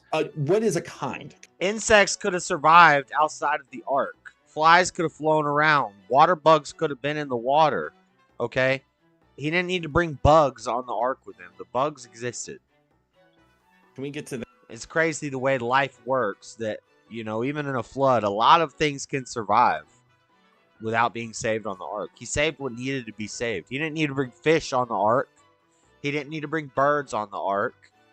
He brought some seeds for some plants. But for the most part, plants have this amazing way of being able to survive water. It's crazy. Like after a flood goes away, life will find a way. The plants will reemerge from the soil. It's crazy, but that's the way it works. If you've ever seen a lake dry up, you'll start seeing grass grow at the bottom of the lake because birds eat fish that eat seeds from the bottom of the thing, and they get the seeds in them, and then the birds get it and they poop, and the poop falls and the seeds in the poop, or the wind blows and the dandelion spreads out. It's crazy the way God made this world. It's crazy. It's all a miracle. It's amazing. That. Exactly. What is it kind of, and that's one of those kind of things with presentism that I kind of addressed before, is we have a huge phylogenetic system today, but we don't, you know, to assume that they grouped everything by the exact same phylogenetic system that we use today, that's presentism. All right. And so it doesn't still what's a kind? All right, so when the Bible says that Noah brought kinds onto the ark, what does that mean? So, and talk about like animals. So are there species today that were on the ark, or at least like, you know, that were present back then 4,400 years ago? First of all, do you believe that that's the case? Do you think that there are like most creationists believe it was around 4,400 years ago? And you have to do that because of the timing, right? There's clearly descendants of Noah that eventually led to like the Israelites, and they say like this guy begat that guy and that guy begat that guy. So they've gone through all of this. So I assume you believe all that's true, right? Yeah. The genealogy in there is, I think the genealogy in there is as correct as it can be, and right. So the flood, the Great Flood, had to happen 4,400 years ago. Approximately, right? I'm not convinced, because if we just look at calendars, okay, did they use the same calendar that we do today? You know, that's another instance of presentism. Our calendar is different, like from the Hebrew calendar for starters, and exactly is this the reason why, like when they said Noah was like 900 years old, that maybe he actually wasn't, because they had different calendars? That is a possibility, but they still called him, you know, someone who was of old, and so they did emphasize a lot on. Yeah, I've heard all that stuff. Regardless, even if you think that they counted seasons as years, or there's different calendars, they understood seasons changing. So maybe there were less seasons then, but that a year to them would have been a cycle of the earth, you know, doing its thing around the sun. They could figure that out with seasons. And maybe at the most, if Noah was 900, maybe he was actually 225, because if you want to say 4 seasons was 4 years, you could divide 900 by 4. But still, it was much older than today. How he lived for a long time. Okay. And so I think that's going to be true no matter what calendar so they use. I don't know if you know what you're agreeing to, because like what you're saying is vastly different than most creationists actually say. And I don't think that you're well read up on this topic. You probably would have benefited from actually reading like what other creationists have to say, because you kind of walked yourself into like some really severe impossibilities for this to be an actual true story. Now creationists know this. So you've kind of totally ignored my question. They say like, no, of course there weren't insects on the ark, because it would be ludicrous to imagine that the vast diversity that we see just amongst. Yeah, you don't need insects on the ark. And actually, a lot of the insects would be riding on the animals as well. The arthropods, that would have to be on the ark, right? That is assuming you're kind of looking at it with presentism eyes. Presentism, okay. Yeah. Presentism, yes. Mm-hmm. That is judging it by today's standards, something a long time ago that today's standards didn't apply. All right. Listen, Let me just ask you this: do you know how many different species of beetles there are? Today? No, I don't. Yes, today. Yeah. Just the beetles. And I'm not talking about George and Ringo and right. I'm talking about like the bugs. Mm-hmm. Yeah, beetles. Take a guess. I don't know why it's really guess, important. just a guess. The really important thing is 100? how Is it more than big 100? Okay. Again, it depends on how big you think the ark needed to be. That's the main thing here. And you can't even tell me. What you have to do is you have to argue his definition of kind. He's talking about speciation and species, but you have to argue the position that the Bible only talks about kind. And kind, as defined by the Bible, isn't the same as the animal kingdoms and the phylum and the species and all that things that we have today. Those are scientists' interpretations, and scientists made these categories. So you have to say God's version of a kind is something more simple. Bugs, that's a kind. Dogs, that's a kind. Cats, that's a kind. And it's not the same as species and kingdom and phylum and all the orders, the classifications of the animal kingdom. In the Latin, all the stuff from the Latin. That's not what God's understanding of animals was. It was more simple. It was every animal reproduces after its own kind. Yes, you can get a German Shepherd and a Golden Retriever and a Cockerdoodle, but those are all dogs. A dog has never made a dang cat. There's never been a cat come out of a dog. You can get two dogs together and make a different type of dog. Just like you can get a black person and a white person, have a Milano person. But that doesn't, no two people are ever going to give birth to a dang baboon, or a monkey. That's not going to happen.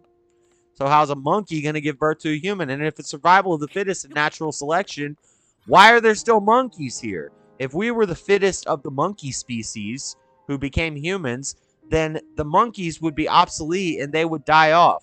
There'd be no need for them anymore. You don't still see woolly mammoths around. You see elephants, because woolly mammoths was an impractical way to be a freaking giant elephant. As humans got smarter and started using weapons and hunting them and stuff, and it got warmer, they didn't need all that wool. So they died off, and the new elephants came along who were adapted better for the environment, and they survived. That's natural selection. There's no woolly mammoths anymore. There's no saber-toothed tigers anymore. Those things died off as the new things came along. But there's still monkeys. There's still all sorts of different kinds of monkeys. So why would you assume that humans are the evolved potential of a monkey? Why are there still monkeys here? Based. Like how big the ark would need to be in order to be a feasible thing. And so you could say there are, 1 billion beetles on the earth today, Kate. And so that would more still than 1 billion, say, but like for different species, it's around 300,000 described species. 300,000 different described species. Okay, and obviously they would have had to. See, those are all just beetles. They're just slightly different beetles that we've given different names as different species. But they're all just beetles. One shoots fire out of its butt. One has a horn on its head. They're still just beetles. They're just different beetles. But descended from what, like a single pair that was on the ark 4,400 years ago? Is that what you're trying to claim? Yeah, it was I don't know how it all works, really. It was dang one beetle was riding on an ox's butt, and it gave birth to another beetle, and that beetle gave birth to another beetle, and they traveled around, and these beetles said, hey, I want to be a dung beetle. I like poop. I want to make balls of poop and live in them and eat them and roll them around all day. And they became the dung beetles. Then the other beetles were like, hey, I want to shoot fire from my butt to keep these pests away from me because I'm traveling that way. And there's a lot of these animals that want to eat me from behind. So I'm going to get a self-defense mechanism that shoots fire out of my rear end. And that happens. And then in Africa, you got the dang rhinoceros beetle. They're like, I want to look cool and have a horn. And they developed a dang horn. It's simple. So okay, man. Yeah, I don't know how it all works here. Okay, exactly.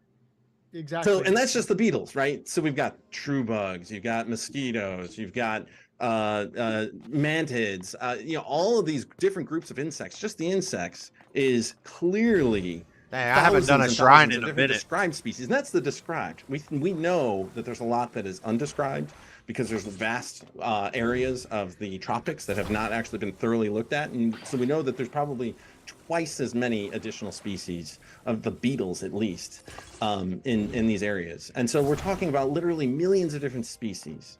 So there has to be an explanation for like how did we get those just from the flood, right? Like, did Noah have them on the ark? Right, and because okay, so you said that they were on the ark because they they were the things creepy crawly on the ground, and they had to come on the ark. Isn't that right? Yeah, that's my understanding of it. Didn't say that. Oh, we're gonna leave all the bugs. It never excludes them. Right, like because it would make no sense that there'd be bugs today and like they were all killed in the flood because they were not on the ark, right? But there were only pairs, right? Because they can only come in pairs. I assume bugs are unclean animals. Are they clean? What do you think? John the Baptist ate locusts, right? So if he's eating locusts, that's okay. So they would have 7 pairs of the locusts. Now, okay, I don't know how much you know about entomology, but there's quite no entomology of insects that are parasitic, and that's the only way that they can survive. So are you familiar with parasitic wasps? Yeah. Okay, so you know how they reproduce, right? Do you know that there were parasitic wasps in those days? Or that there were any kind of like parasitic insects in those days? You tell me, man. That's your story.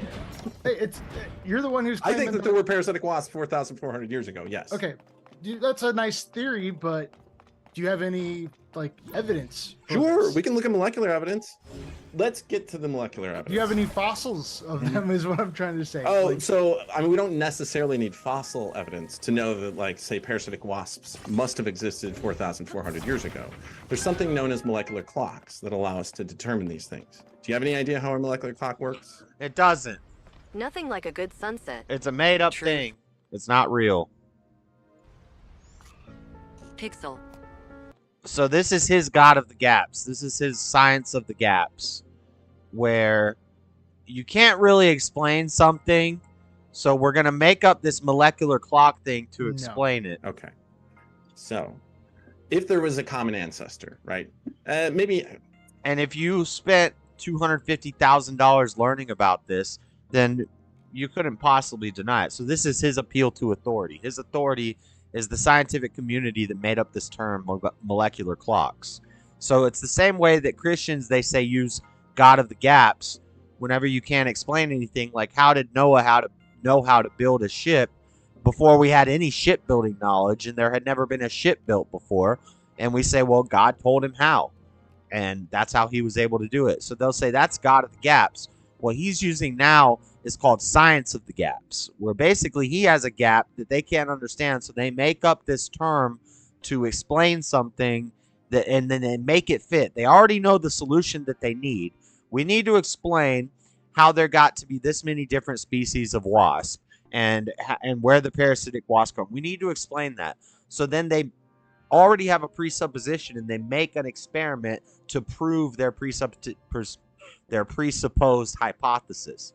And that's called Science of the Gaps. Amy, would it be all right if I share again? It's easier for me to just show it if that's possible. Right, I appreciate that. Thank you so much. I appreciate it. All righty. Let's get to this. And sorry to get into professor lecture mode, but I am a professor, and it's almost impossible for me to have a conversation without PowerPoint in front of me. So molecular clocks allow us to estimate when there was a last common ancestor. Okay, so genetic sequence, right? The genome is made up of C's, A's, T's, and G's. So you can imagine maybe there was some sort of ancestral gene like this, and the two populations may have diverged. Amongst evolutionary biologists, that population may have split around 50 million years ago. When those populations splits, now they're completely isolated, you're going to get random insertions, okay? So mutations will occur, and if they Come are on. retained and passed on to the next generation, those are now insertion events, okay? Or there's a change, okay? A change that's incurred. They're not necessarily insertions. They can be substitutions as well, or deletions. What we're looking at here are changes, okay? So a random mutation. So this T is now a G in this lineage, and this G is now a T over here. And then over time, there's going to be a certain rate at which this occurs, right? So another stretch of time, now we've got like another, say, 20 million years that has passed, and now we have more mutations that have accumulated. And so eventually what we do is that we can compare the sequence from the lineage, you know, currently, we can look at this lineage and compare it to this lineage to see, are they similar to each other? And that's how we can tell a molecular clock. Now, the thing is, all right, if I can get, since I'm here, I'm just going to kind of go fast forward a little bit. I know we're going through a lot of stuff. Okay, back up. All right. So let's get about kinds, okay? So, Kyle, how many different kinds of bears do you think were on the Ark? I think that's irrelevant. The question that is important here is how big do you think the Ark needed to be in order to fit? Right. And the only way that we can determine that is actually if there were enough, was it big enough to accommodate the different kinds, right? So we have to determine how many kinds were on the Ark. So, for instance, I don't think that there was a kind of bear that was created and that there was only a pair of them on the Ark, right? I obviously believe that bears and other animals shared a common ancestor. What do you think? Do you think that bears were specially created, or do you think that they shared a common ancestor with some other kind, say like the other carnivores? Because bears are a carnivore. Well, I kind of view bears kind of similar to dogs. I think a lot of dogs end up going back. And their molecular DNA is actually breeding. quite similar too. You compare the molecular sequences of, say, polar bears or brown bears, and you compare them to, say, dogs or wolves or lions, they're going to be more similar than any of them are to, say, human beings. Would you agree with that? I mean, obviously, like that's the data. Okay, so we can just first off, kind of, if you want to say, go with the presentism kind of terms, you can kind of establish how big you think an Ark would have needed to be in order to be feasible by today's standards. Okay, and so that's a good starting basis. And then after you decide, okay, well, this is how big it would have to be by today's standards, and then we can kind of make a judgment call on, okay, well, that is with all the animals on the world today. So now let's kind of try to reconsider how many animals we really think were on the earth in those days, if there were more or less, and then we can kind of adjust those standards to and we can kind of shrink that down to where it would be feasible in those days. And so I think that's a good way to address things. So by today's standards, how big all right, this is getting boring. Honestly, I need to play some Dragon Ball. I need to work on my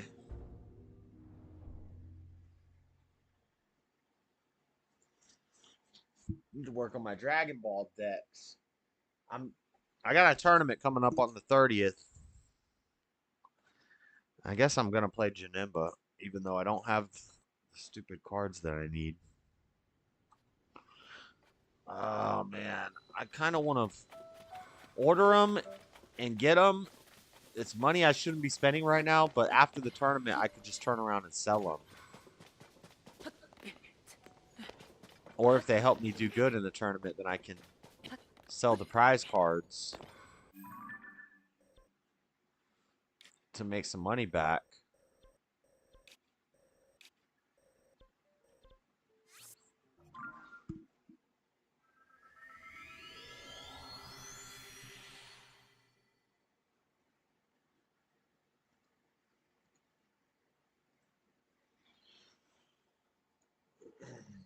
The website's not working.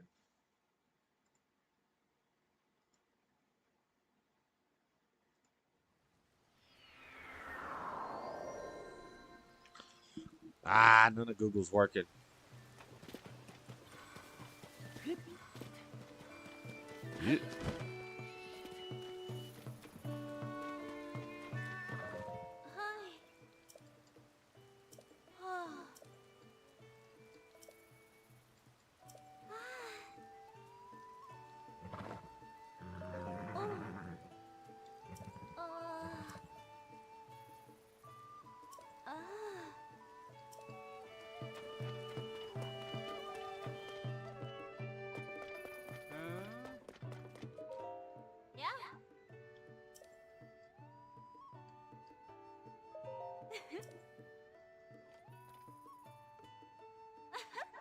After a long time of search, I ever found a wagon to call my own. Look at this beauty.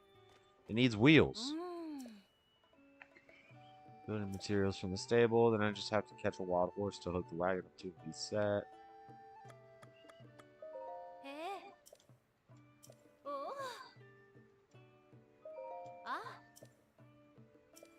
I'll just give you one of my horses.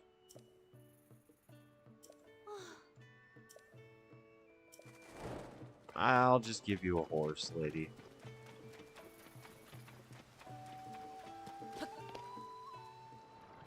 Have I been in this well yet? Probably. Probably already been in this well. Maybe not.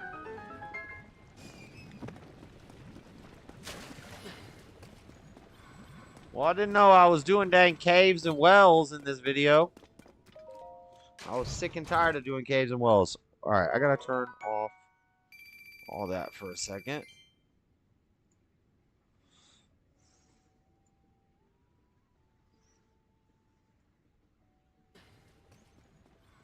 Well, I didn't know I was doing dang caves and wells in this video.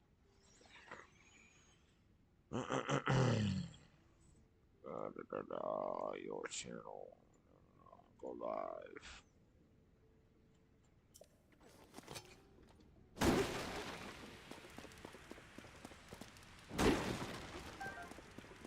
Baked apple. Dang old baked apple. What the?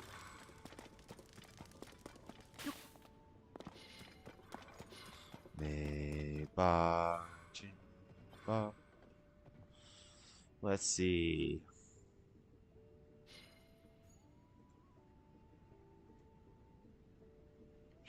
E-blood. This pan looks good, but I don't have the brawly. I sold it. Let me see something.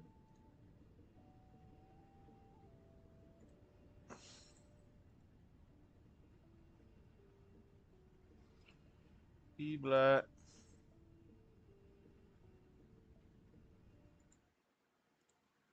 It's amazing.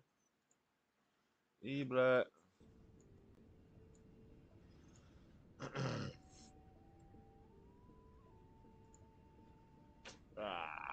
Okay. Collection, database, deck builder. My collection. Janemba.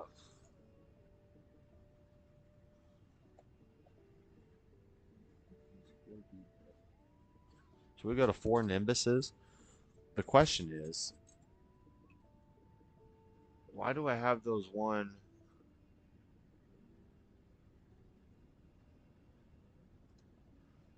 Aegis blue yellow. If there's a blue yellow multicolored part of your energy roost combo cost this card be hand by 1. That's better than the Bojack. That's better. This, as far as this, then it lets me switch things out of energy and get an extra energy. I almost feel like the super combo ratio needs to be a little different. I like the rest of this. I want Nimbus at 4.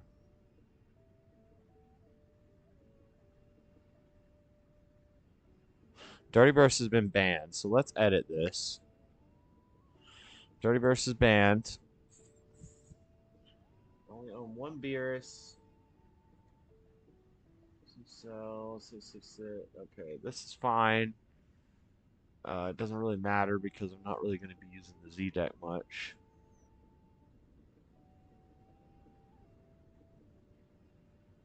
Beerus doesn't work in this deck. And all of your energy is blue. It doesn't say mono blue. So as long as we don't charge a mono yellow, Beerus actually works just fine in this deck. So we go up 1 on Nimbus.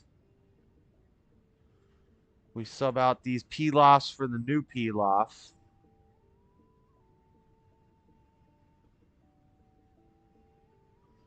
And then I want to do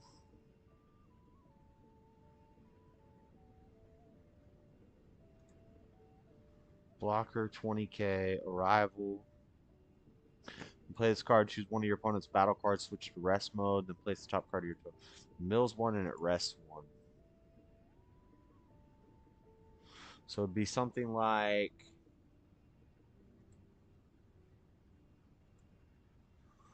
Goku hit blue, yellow. Split.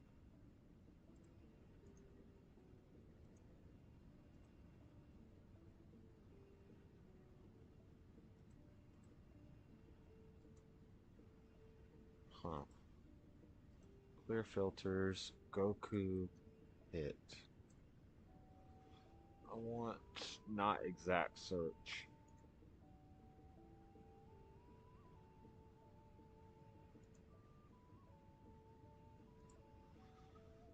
Yellow skills arrival.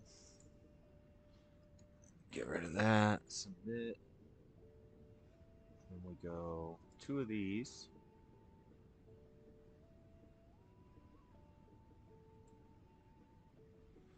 That's 55. 4, 2 Sand Instincts. Got that, got that, got that. And then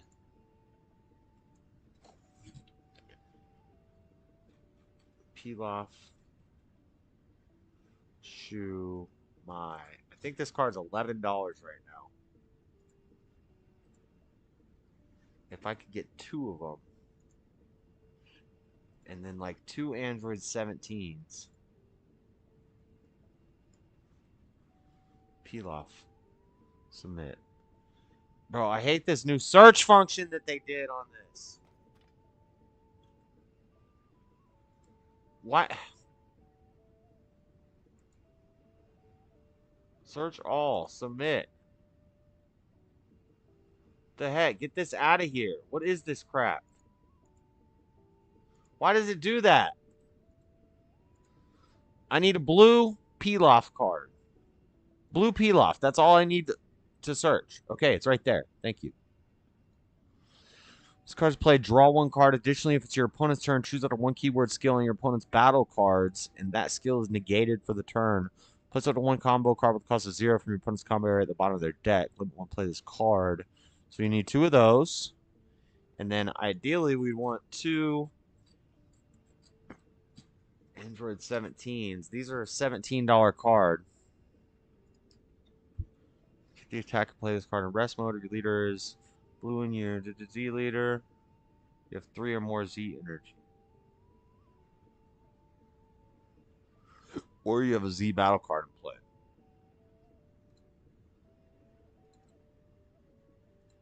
Say I could only get a hold of 1 of those. Now we're at 58 cards. We go down 1 here. We go down 1 here. We go down 1 here.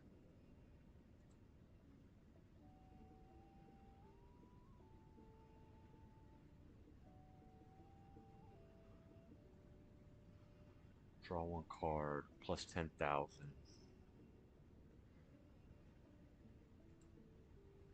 10k combo power. You play or combo with this card, draw 1 card. So it's a pseudo super combo for 1 energy. But why would you use that?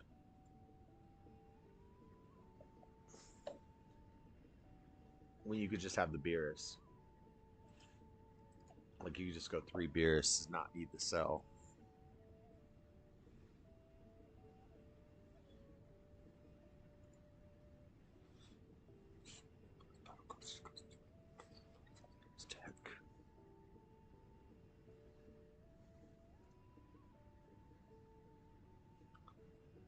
Have the Sin and the Dark Kamehameha. This is 54 cards. I want AOD to be at 3.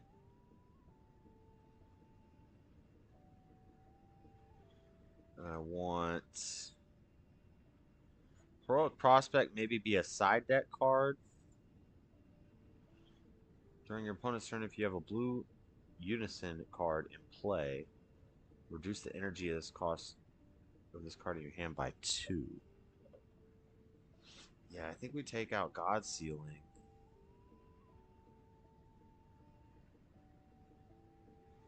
Two, 4, 3. Like, does Nimbus actually have to be that high? What I want to do is make room for 2 Saiyan Synergies.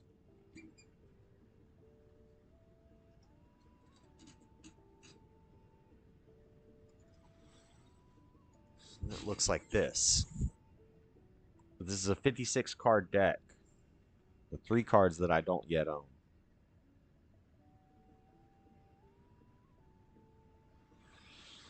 Three of the Beerus, 2.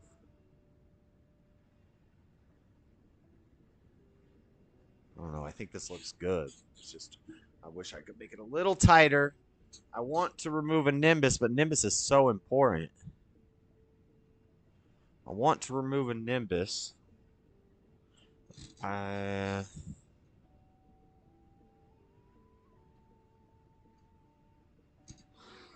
We dropped a Beerus, so that goes to 55.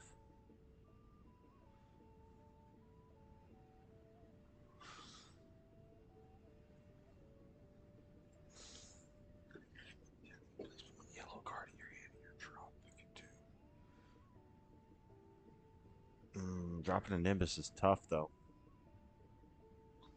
It's tough.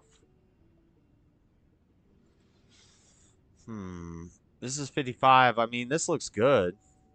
Side deck would be... Oh, we put a 4th Nimbus in the side? I like that. Actually, that's better. We have a 4th Nimbus in the side.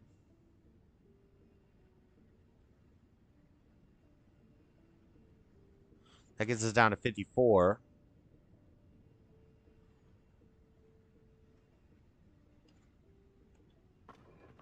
I think that looks good. Only thing I'd maybe want to bump that up to 3.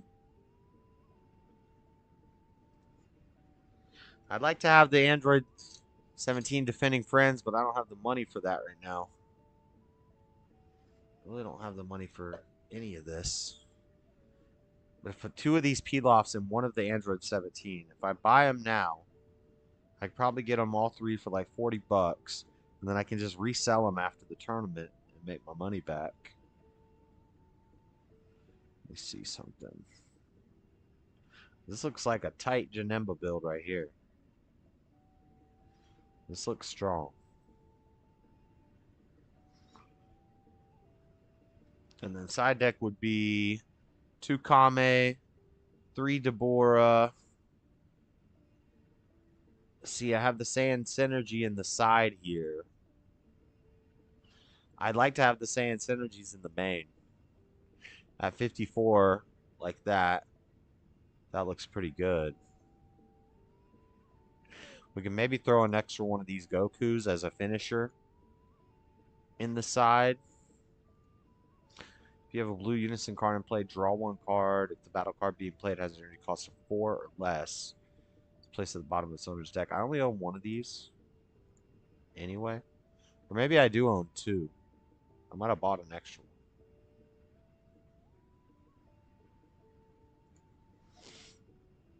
Hit is just a great Unison in this deck that you switch in for something like Android 21 where you need to flip the leader over to its front.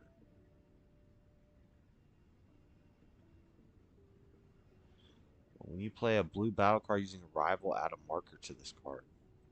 That's pretty good, actually. But I see I would have had... What? Koitsukai? You have Koitsukai for the Android 21 matchup in the side. Then you have Zeno for late game wide boards. You want to just... But actually, I think Zeno...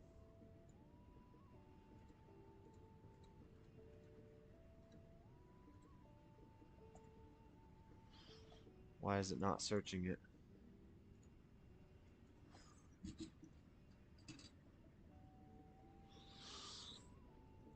Blue Unisons. Let's see if I put Zeno Cosmic Unison. Your leader card is mono blue. Place top card of your deck in your energy.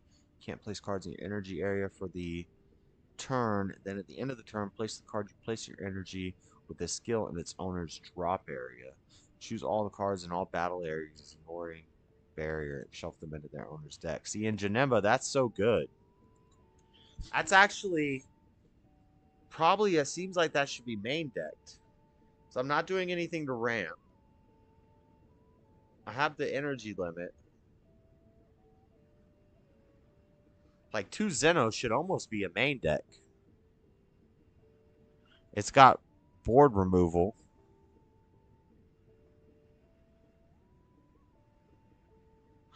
Kami for a board wipe, Bora for hand control with the Saiyan Instincts for hand control, Koitsukai for Android 21, Hit for Android 21, Flying Nimbus for extra wide, low to the ground fields, Zeno for go wide fields, things like Cumber to get rid of their field card late in the game and kill them or just survive. This actually looks strong, and I own all these cards. I can build this deck right now. I just need these 3 cards right here. These are $11 each. I need 2 of them. These are like $17 each. I need 1 of them. Ideally, I'd rather have 2 and 1, but it's cheaper. Anyway, what's chat saying? Anything? Sorry, guys. We're doing Dragon Ball stuff.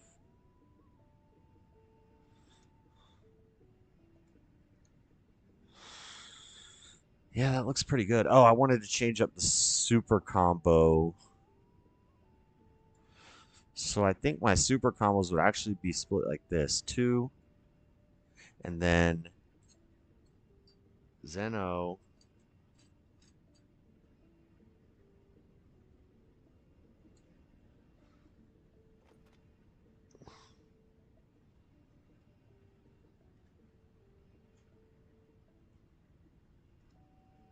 Super combo Zeno.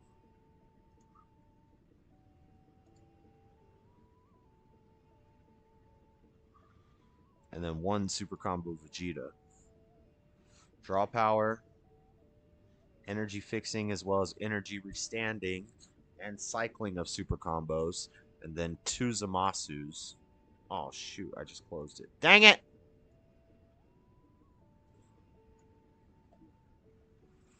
Ah, I gotta change all that back. Crap. Crap. Crap. Oh, man.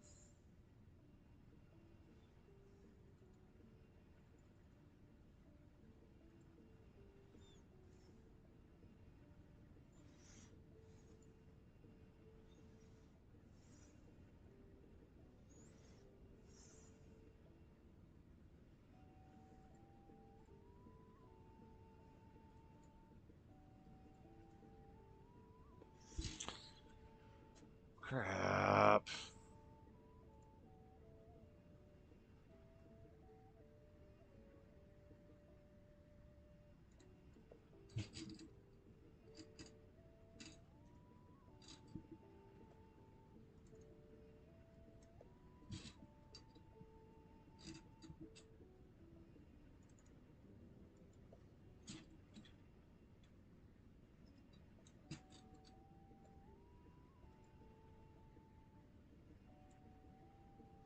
It's 53. Where was I at?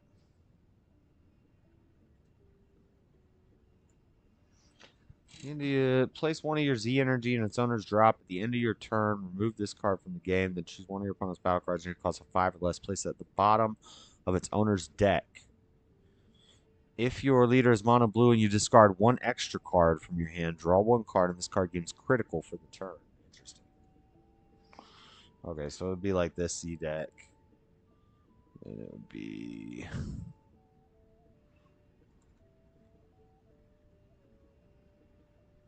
There's 1 extra card. 1 extra card somewhere. Did I have this at 3?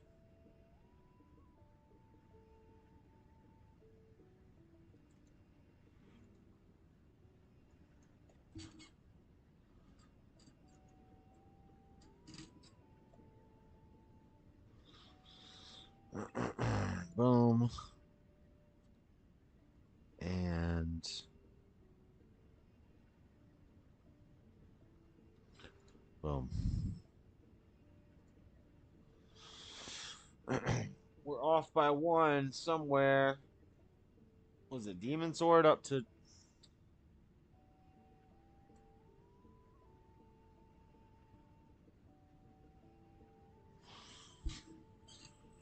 What card was it? One card we're missing that I had in here. We're at 54. 4, 3, 4, 2, 3. Oh, the Goku hit.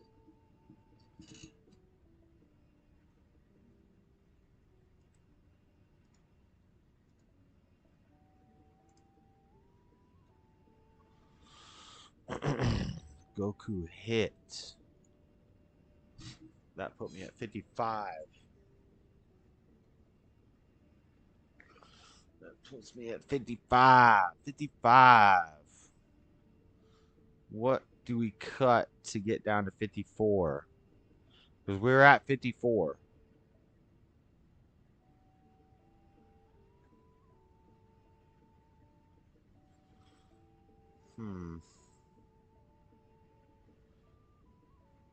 Do I cut Beerus down to 1? No.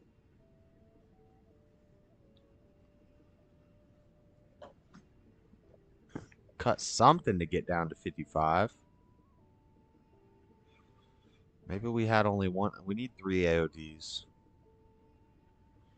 I think this is good, but this is 55. I feel like we were at 54. I don't know what's different.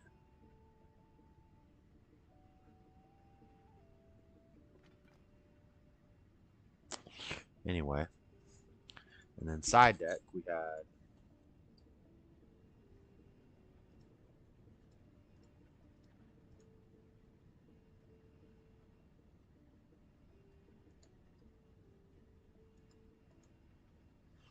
the Zeno Unison. Right here. We had Zeno Unison and Quitsukai.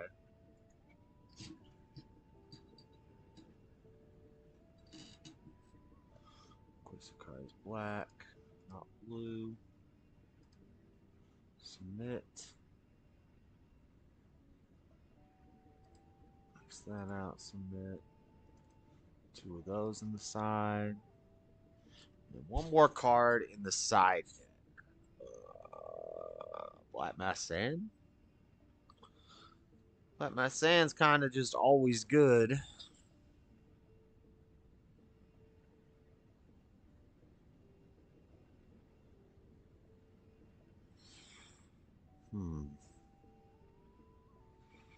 Janemba, Janemba, Janemba.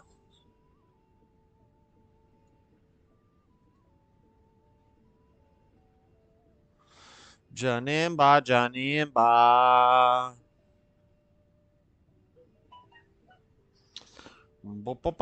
Boom.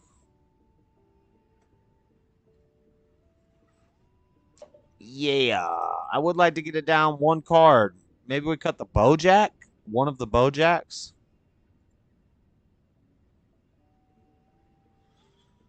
It's 54. And that looks pretty solid. Or we keep the Bojack at 4. We cut one of the Miloff and Pilaf shoes and Mize. I don't know. I think that probably looks better.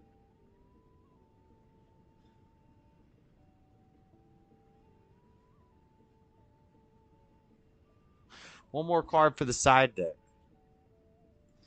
Something spicy. Something spicy. What do we got on the meta right now? Hand control. We got Deborah's. Maybe a mirror match. Jiren. Jiren for the mirror, or Jiren for the Beerus. For the Android 17. What energy cost is Jiren? He's a 2 cost. We could throw him one of him in the side deck for anything would come up that has turning of the tides. Yeah, that looks good. I think I only own one of these God Slicing, so I'd probably actually go boom, boom, 15 in my side deck. And that's the deck right there. I just need to buy these 3 cards. And it's the 4th. I need to buy them by the 30th.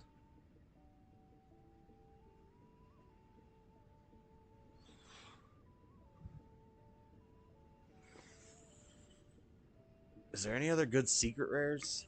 No.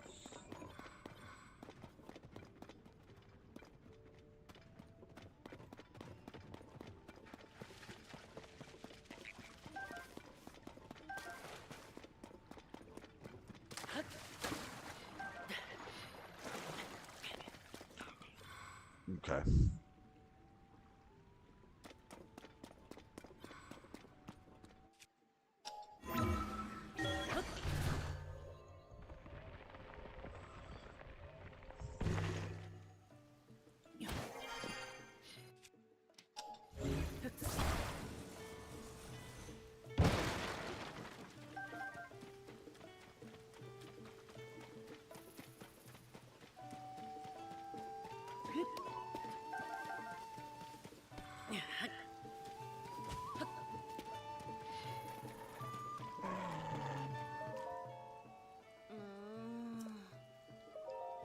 Oh yeah, we gotta catch her a horse and get her some wheels. Horse and wheels.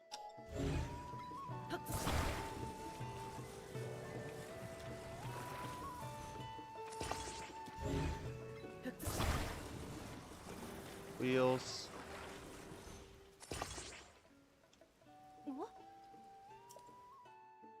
And I got a horse for you too, my darling.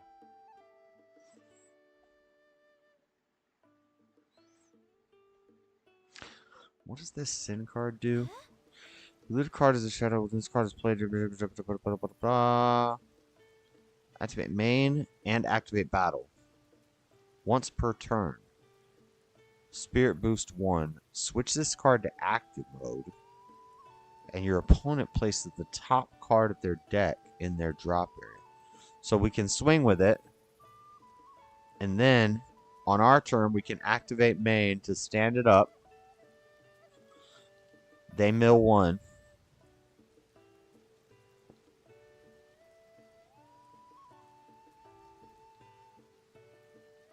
So it's a double strike barrier blocker. We play it out for 4. It has deflect. We can swing with it for a double strike. Then we can activate main spirit boost to restand it and make them mill 1. Then we can pass turn, or we can swing with it again for another double strike. Whether or not we swing with it again or not, either way, on their following turn, when they swing with something, we can block with him, and then we can activate battle and restand him to make him mill another one. Or we could, if we had already swung with him, when they attack, we just activate battle to restand him.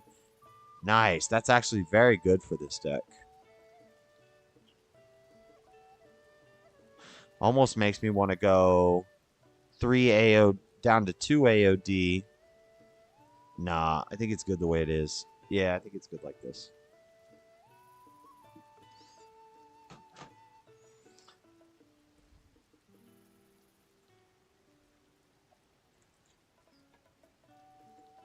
I gotta go pee. I'll be right back.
Oh man, I want to play this freaking Geneva list. I would even make it different. I would go 3 defending friends and take out probably 1 Beerus and 1 Synergy. But I think this is a good deck right here. I have everything I need for it except these 3 cards right here. Boom, boom, boom, boom. Yo, what's up, kids?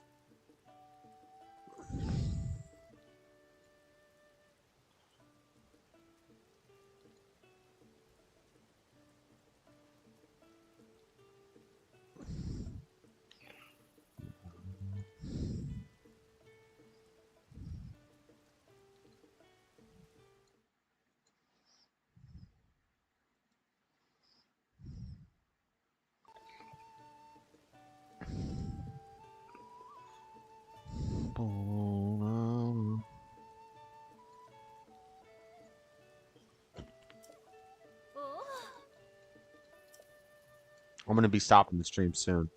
Let's see what Destiny's talking about on his panel. I just do not see, right, the distinction you're trying to make between these two situations. Well, I understand that money is in the Kidology. and maybe being an example is important to you, but I do not think, right, Destiny. that, the only ones I simply- recognize are Destiny. We talk about Kidology. destigmatization. That's the whole topic here, right? I do not think that someone deciding to make an OnlyFans and keeping and using every effort to keep that private should be stigmatized. If Well, that's why your are they choice. keeping it private though? If there's an What's up, your moment? Because just like a lot of other activities, if people find out you do it, right, they're gonna look at you differently. It might Do you use Discord, your moment? If you want to jump in the Discord, we could do that for a little while. morally wrong to do it. Okay, no, but the thing is, so let's say that you are at school. It's just we are open about this, and it's part of society. This is the chilling effect I was talking about, and someone just messaged me about this as they were watching it. But it would mean that like young teens, especially young teens, like people with young bodies, they would see their body like a cash cow.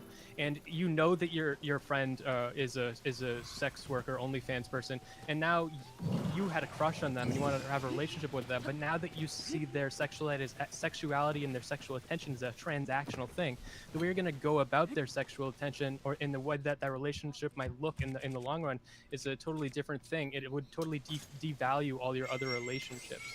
Yeah, but I think we have to engage with reality at some point. The reality is, if you are a woman, you can sell your body. No matter how you try to sugarcoat that to kids, like that is a reality that has probably been in existence since cavemen were trading stones with each other. That might be the case, but we discourage negative so I'm saying things all the time. I'm just saying it to pretend that we are never going to talk about it, or like we don't want kids to ever see that. Like that is a reality, and that argument. Not to say that anybody here would make that argument necessarily, but like some people will stretch that argument all the way to school is just a training ground for capitalism. Students are taught that they need to sit in one place for 8 hours a day and work on homework, just like they'll be working in an office like a good little drone when they grow up.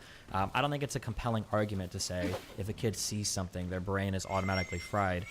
I think that the argument needs to be what I said at the beginning. You have to teach the pros and the cons rather than thinking you can turn a blind eye to something when the internet is out here and everybody can see the reality of things. I'm not saying that their brain is fried. I'm not saying their brain is fried though. I'm saying that if you know that your friend is a sex worker, you see them different. And like if you had a crush on them, now the way you're gonna engage with them, like to try to engage in a relationship, now it's like, well, why don't I just pay them? Or and all of your relationships will be much more transactional and less intimate. I don't think that logic follows. Sorry.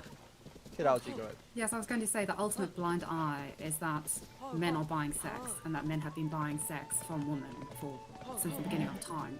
I mean, the easiest way to discourage sex work is to discourage the clientele. Like, that is the obvious way to go about it. Because sex work is intrinsically tied to the cost of living and to men being prepared to buy sex. So the obsession, I think, with the certain sex countries workers. that have tried that, right? But they weren't as successful as they originally thought. Now that we're looking back decades later, like Sweden and Norway tried to outlaw the sale, but not, sorry, outlaw the purchase, but not the sale, correct? Is that correct terminology? Yes. Yeah, I think it's and it still ended up underway causing, currently. it ended up causing, from my understanding, more sex trafficking.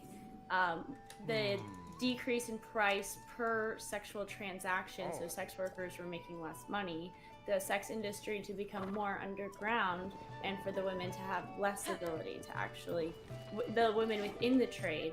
Now, the trade did decrease significantly, which was part of the goal, so that part was successful. However, the women in the trade are What's having on your mind horrific today? experiences. Now, Not much. It's 4th of July. It's White History Month. I'm just chilling, kicking back, not working because of the holiday. And I don't know. There's not any fireworks going on in the park. They did a freaking drone show on the 1st. So I would be going to the park to watch fireworks, but they haven't done fireworks at the park in 2 years, which sucks. I want to see the rockets' red glare and the bombs bursting in air. But plus my dog does not do well with fireworks. He'll be freaking out here in a little while when they start going off. I'll be done streaming here in a little bit. Just doing some mindless stuff in Zelda, just side quests and nothing really difficult.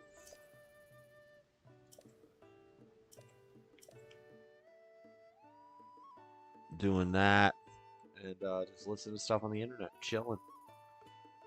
I cannot respect anyone that defends OnlyFans. Facts. from my understanding, there's not a ton of research. The only study that I found So this is a panel full of pretty much all mostly probably liberals. had like an N value of 30, which is pretty weak, but it's still pretty intensive individuals, like study into those 30 individuals. Yes, it's intensive, but I would say that with anything, when you're making such a fundamental revelatory change, it's going to take a very long time. I mean, in the same way that it took a very long time for the industry to be built up in the way that it's been built up, dismantling it and actually finding the right ways of doing so are going to take a lot longer than 10 or so years. So, well, no yes. offense, but if we've been doing this since the dawn of time, why does it take such a long time for us to understand how to do it? Isn't there something intrinsically problematic with sex work and such we even have to have this conversation? No one has to argue whether or not we should construct buildings. I just what, don't think. What is it about think that sex most work? Society, maybe I'm wrong. I'm not a historian, right? But I don't think most societies, especially early societies, outlawed it at all, right? In fact, some celebrated it in a lot of cases. I mean, the Also, I take issue with the example. We argue all the time about constructing buildings in the United States. It's like one of the biggest things we fight about. Do we argue about the profession or where we construct it? Because in this case, we're arguing about the profession, not whether or not they're the woman to do it. Like those tweets, and I know Twitter sorts, right? Twitter posts with like showing different types of architecture and trying to argue which is better. Like this. Well, that's more subjective. We're talking about the actual profession of being a sex Isn't this worker. subjective as well? Yeah, if you don't think you mean like the aesthetic versus like sex work is aesthetic. No one's arguing that you shouldn't be a grocer. No one's arguing that you shouldn't be a lawyer. So we're currently arguing that we shouldn't. I think you shouldn't be a sex worker. I'm okay with sex work 100% if we have a world where we have like sex workers go to college the way a psychologist goes to college or a therapist, because at the level of intimacy, the reason that a therapist has to learn how to set all these boundaries and protect themselves and to protect the client, protect both themselves and the client, because it's a very dangerous situation because of the high level of intimacy. In sex work, you're having an even higher, like that's why it's so hard to become a sex therapist. It's like there's a big bar to entry to that, and I think it's a really cool profession and we should do more of it. But I think all sex work is sex therapy. So that's why. So you think I should be able to like all sex work is therapy? Wow. And get a master's in like absolutely. Well, you think okay, yes. but here's the question. question. That's funny, but just real quick, Lauren, you said we don't argue whether, or we don't debate whether people should be lawyers or doctors or grocers, but there are plenty of professions where people do debate whether they should do being a soldier, right? Being There's a police lot of officer. Families, a lot of, why is that? Police officer. Why is there's that? even an actor, there's a lot of Why families is that? very much discourage you from being an actor But because why of the is that? effects of the job, the perception of society on the job, and There's what the they danger of think being a police officer or a happens, right? soldier. What There's about an the actor, danger right? of The being danger an of being an actor. actor. So here's the thing. So look, you could argue about the environment. Money on it. Hold on. There's right? okay. So and this actually is a little similar to sex work in the way of being an actor. Is that it is a job that lacks a lot of consistency. So a parent might say to their child, "I don't think you should be an actor. You may not get as much work. You may have to leave to another side of the country. You might even end up homeless if you're living in LA. It would be the same as with being a sex worker. The only difference is you are purposely putting yourself in some pretty dangerous situations if you're going to be, let's say, a streetwalker, if you're going to be an escort, if you're going to be physically in these environments with these men. So my question is, should we encourage this? Because we all know we don't. Like, for example, would you guys want a pimp to go to a high school job fair to recruit young ladies to be a sex worker? No, but I think we could probably not, think of right? a lot of people in real jobs that we wouldn't want going to like high schools to do fairs for. But Right? Like we people have a this really. Is, wait, hold on. This is A a lot of really people good don't place to filter point out that there's a threshold. What's enough of that? I don't care about that. What's Crucible talking about? Well, no, I mean, you still really haven't given me a counter argument to this. What was your question? Sorry, go ahead. Well, sex work, I would say, has intent. I can't think, unless you can think of a way where a person can unintentionally be a sex worker, which I can't. I can't think of a way. Not. Yeah, So- any content creation. It's like content creation. Yeah. Okay, so I can't think of a way where that could happen. I think that sex work, like everything else, requires intent. It's an intentional thing. If your intent is to garner money for the purposes of sexuality, then I think it's sex work. Okay. I Do you disagree? I think a lot of things fall under that umbrella of people selling their sexuality for money. I agree. I think that there are a lot of things but that I don't fall under that consider umbrella. but I don't consider them sex work. Yeah, but that's where we keep on getting hung up Yeah, because I you haven't know, given me a so- counter definition for this. Because I told you that it's a very gray area unless I go to the extreme, unless I go to the extreme and say sex work is about penetration, let's say, something like that. That's the extreme. I can identify that as sex work. I can say that's 100% unambiguously sex work. But these other ones where it's more gray makes it so that I treat all of them as content creation. I don't see a difference between being a streamer and being an OnlyFans person, except for the fact that it's stigmatized in society. Okay. So let me be as maximum For good charitable as I reason. can possibly be on this. So to be as charitable as I possibly can, I'll concede to you that there are at least some gray areas where it's like, I'm not quite sure what the if I would call this sex work or not sex work. Yeah. I could see that. But when they say that they're doing it for the purposes of making the guy getting him steamed up and getting him sexualized, then it's like, why would you have an argument there against it? That's what I don't understand. Because I don't know if being a model, let's say, someone who's just a fashion model who's doing it because they know they're sexy is necessarily a sex worker. Or someone who's an actress who knows they're selling their beauty, that men are watching them. You know who's a good example of this? What's her name? Sydney Sweeney, I think her name is. She's like in all the fucking popular TV shows now and stuff. She's a great actress, but she also has good body, good face, whatever. And she obviously knows that she's hot. But yet still I would consider her an actress. I wouldn't call her a sex worker.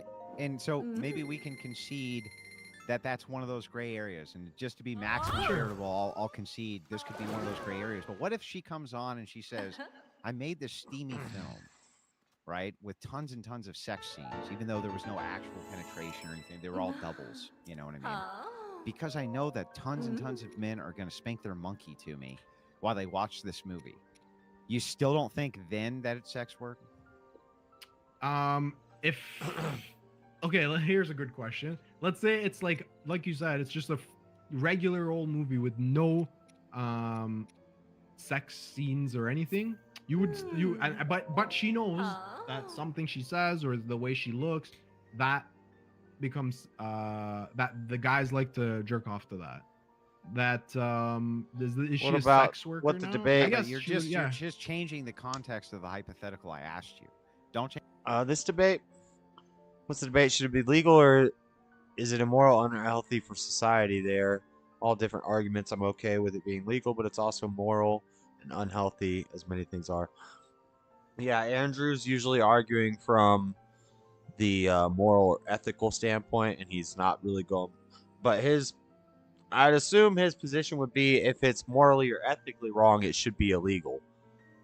That's what our laws are based off of, moral and ethical standards, which has to come from a grounding. Ours in America is supposed to be God. And so if something is unethical, it should be illegal. Abortion is immoral and unethical. That's why it should be illegal. Murder is immoral and unethical. That's why it should be illegal.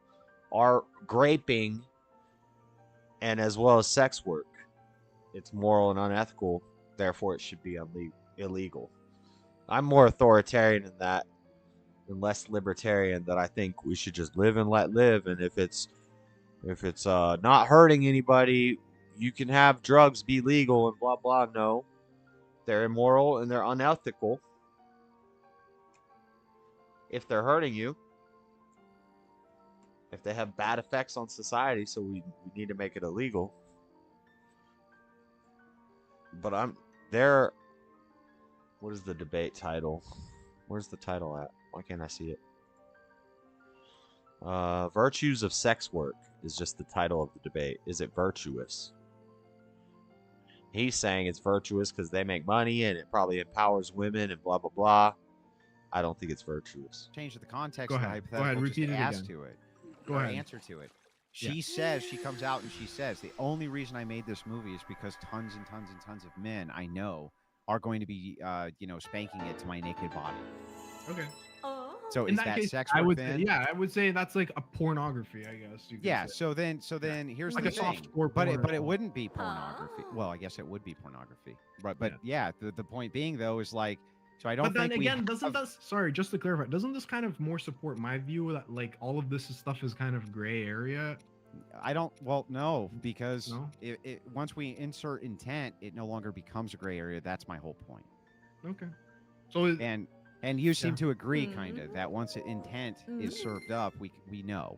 Yeah, we but know that via intent is in this example, yeah. But how often Now- are people coming now out can with we their get- intent of like, I know that guys are going to be turned on by this and that they're going to jerk off to, like, that's how often is that happening? It happens quite a bit when people are asked why they do X. Why does this why cost they did money? It, It oftentimes shouldn't they cost just admit money why they did and it. But that's resources the- Is that to ever the upgrade your reason? armor.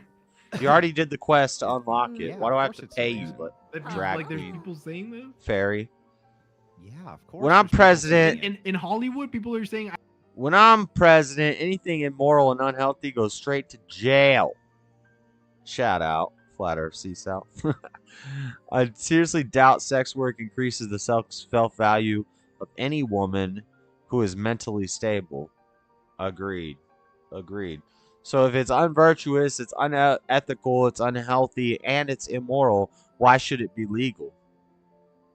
I did this movie because I know people are going to jerk off to me.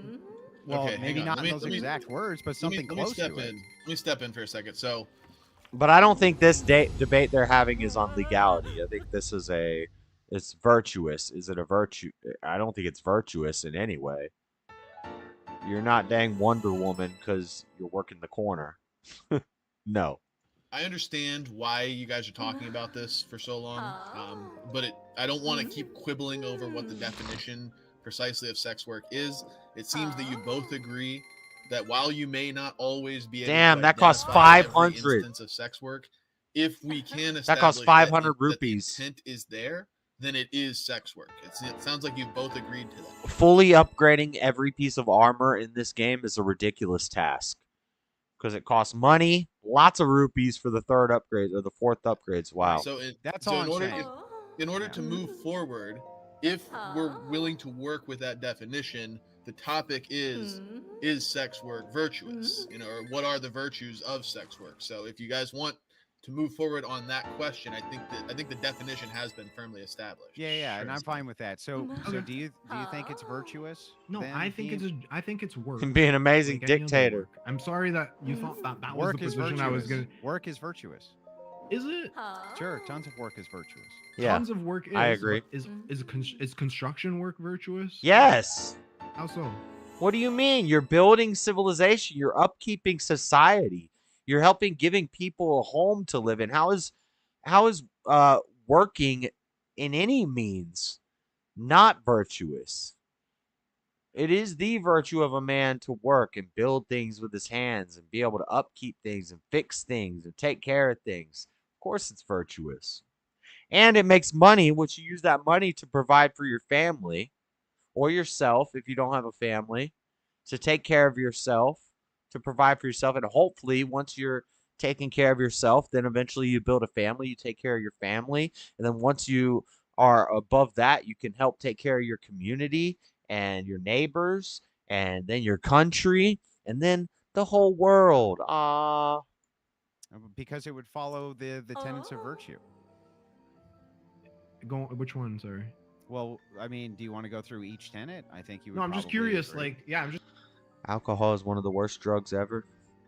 I don't know if you can quantify worse or best with drugs, because I'd say heroin and meth are the worst drugs ever. Far, far, far, far worse than alcohol. But really, you can't quantify it. It's up to like the person and what they have a weakness to. Alcohol's worse in some ways because it's so available. It's everywhere. Everywhere you look, you see it. But at the same time, Jesus turned water into wine. I mean, they were all drinking alcohol. It's the Bible's not against alcohol. The Bible's against drunkenness, drinking, losing control on it. Everything in moderation. Alcohol by itself, and actually, drugs by themselves are neither moral nor immoral. Frank Zappa said a chemical compound can be neither moral nor immoral.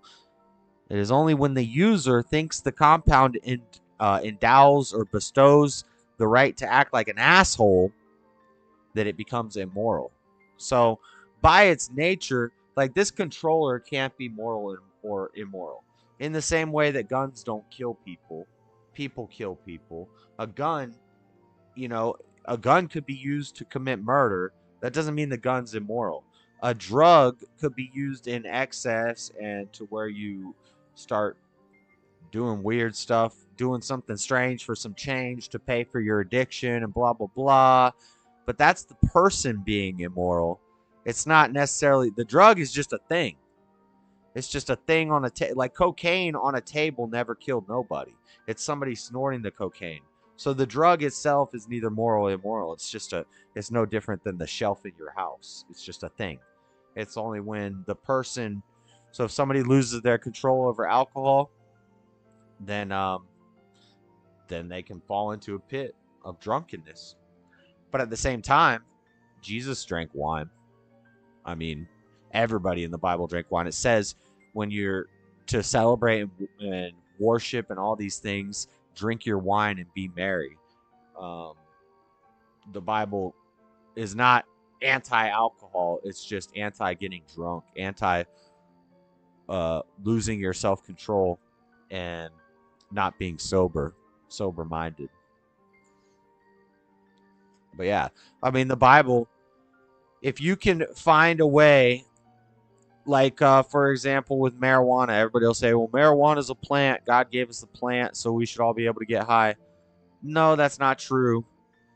You can, you're not staying clear-minded and you're not staying sober-minded and you're high instantly as soon as you take a hit of weed.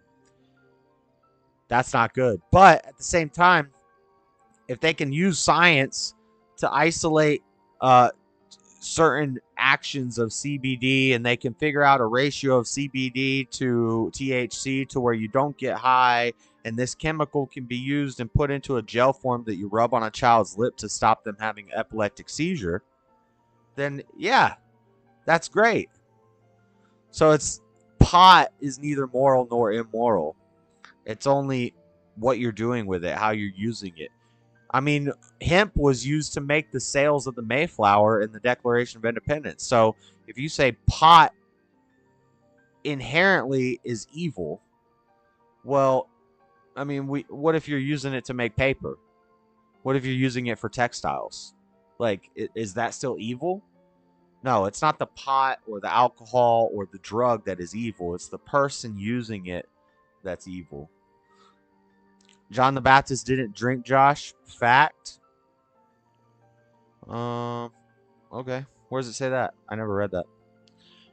So you're saying there are thresholds of sex work that would be okay? No. Sex work is different than a drug. A drug is an inanimate object. Sex work is an action. So sex work by any level, I would say, is immoral. I can't think of any example of moral sex work. So no. But again, sex work isn't. I'm just saying drugs. A drug is the same as a gun. A gun's not moral or immoral. But if a person kills somebody with a gun, that's bad. And so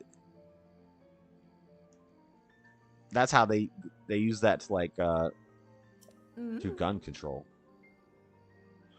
Do I think there should be laws against drugs though? Yeah, probably. What I think the law should be is you're not allowed to sell it. Meaning the government's not allowed to sell it and make profit off of getting people high and dumbing down the population. The people aren't allowed to sell it. This lowers the incentivization. They're less incentivized to become drug dealers. If you want to grow some pot and get high by yourself in your own house, that's fine. But if you start selling it, now you're trying to make money off of pushing this on people. And then it gets foggy. Like, you can't sell it. You can't sell it. And you'd see a lot less people being potheads. You know, because it wouldn't be a money thing. When the money gets brought into it is when it gets crazy. Same with sex work. Sex work is selling your body for money. If you made the law, you can have sex with. I mean that's already how the law is. You can, if you want to really do sex work, go do it for free. Just go have sex with a bunch of guys. That's not good either. But the fact that you're charging money for an immoral act, no, that's not good. Pot isn't evil even if you smoke it. I think it's a sin. I think it's wrong. I don't think you should do it. That doesn't mean that I never do it, by the way, but I don't think it's a good thing to smoke pot to get high. Like to say, what's up, my capitalist free folk? Also not here for the pot slander. Potna. I'm slandering the pot. It's not good to get high. It's not good. I don't care. And I still do it occasionally. I'm just saying. I don't think it's good. But for certain medical purposes, it is good. You can use it for that. It's the same thing that, like, ibuprofen. If you're going to take a little ibuprofen every now and then when you get a headache, that's all right.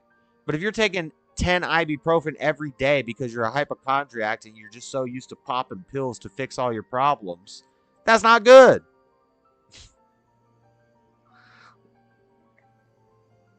Enhance away. But this was about sex work. No, sex work is not okay. I can't think of an example where it's ever morally okay and should be legal. Cannot respect people who smoke pot all day, every day. Yeah. I agree, no doubt. Of the things that are psychoactive, I think it's ideal. I don't know what you're talking about, faux Rogan. It's 4th of July. Happy Independence Day. Shout out. Hey, is there a new... Oh, shoot. That's starting soon, huh? Daddy Jub, is there a new... The Ultimate Fighter on right now?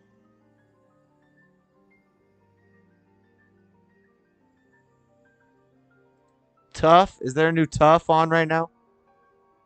I'm just curious because in my opinion, it's just the work. Like so. Of course, I don't consider it virtuous or you know, it's like being a banker or you know whatever. There's but nothing... I mean, work is virtuous though. I mean, how can it not be? You couldn't live in the society you live in without work being done to allow you to live in that society. You would say that that's virtuous, right? That's very virtuous that people work long hours to support their families. No, that because it's- is it on tonight? We're coerced into it. No one's really doing it for free. What do If you they mean were you're- doing it for free, like if people were Hang on, doing back up. Yeah. What do you mean they're coerced into it? They're coerced into it by having to put food in their mouth and a shelter over their head. So nature coerces them? No, society does. No, well, regardless of society, you're still going to need food and shelter. Yeah, but the main way for us to get food and shelter in 2023 is to work. That's why it's not something virtuous. Yeah, but It's that's something we not, do out of stop. necessity. But no, you're fucking wrong here. So first of all, when you're talking about whether or not it's virtuous, because due to coercion, and then your examples are, well, you have to eat and you have to have shelter. You would have to eat and you would have to have shelter, regardless of wine whether at or the not Last society was building you nice, pretty That power was the domes flesh for of you his to have flesh and the purple blood of lights his behind you, blood bro. was Go on. wine. Like, what are you talking about here? What I'm saying They is whether actually you live drank in a wine jungle or whether regularly. you live in a city or a And their rural drink was area, much you're stronger than gonna- ours now. We got lightweights nowadays that get drunk after like 10 beers or something, but they were drinking alcohol because the water was dirty and unclean. Not pause, but redundant. That's redundant. I don't have to say dirty and unclean. The water was dirty and unsanitary. Same situation. I don't have to say both of those. So, and everything fermented quickly because it was out in the sun in the desert. So they make grape juice and it would ferment. And they would drink it and they'd be all right. Regularly. Like daily they drank alcohol. But they weren't drinking it to get drunk and go party and let loose. They were drinking it because it was the only damn healthy thing they had to drink. It was the only clean, sterile thing they had to drink because the alcohol killed all the bacteria. And they drank. But then there were still people who went overboard with it. And the Bible says it's okay to drink your wine and be merry when you're celebrating. But don't be like a sailor at the mast being tossed to and fro in the sea. So you're not supposed to be wobbling. Whoa, whoa, whoa. That means you took it too far. That means you drank too much. And you lost your sober mind. You're no longer sober. You're no longer able to control yourself. Bro, you used redundant terms 2 times consecutive. 2 times consecutive? That's damn double down redundancy. 2 times consecutive is redundant. You use redundant terms 2 times consecutive? You just could say 2 times in a row or consecutive. Being dang redundant. Double down, triple down redundant. Is that a drag queen on the Zelda? Yeah, it is. It definitely is. 100%.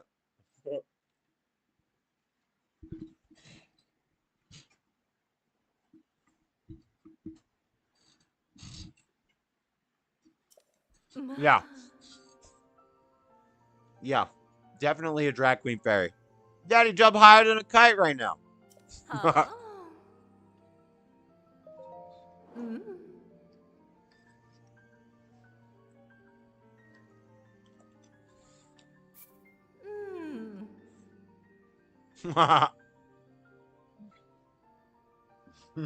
No chatting while high.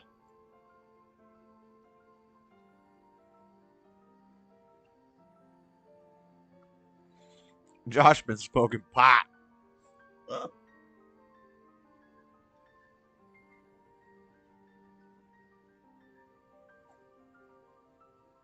I disavow. I disavow.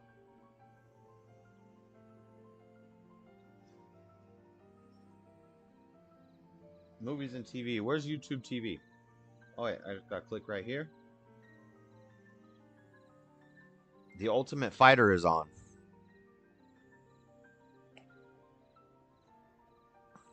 Yeah, that's definitely a drag queen fairy that upgrades our armor. Are you traveling? It always asks me if I'm traveling.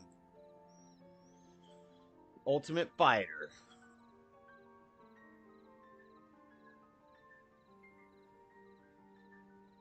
I gotta rewind. Poor Connor. Connor's getting thrown under the bus.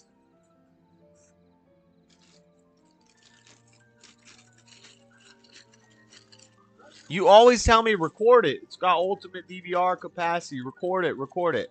I forgot to record it. I want to record alone.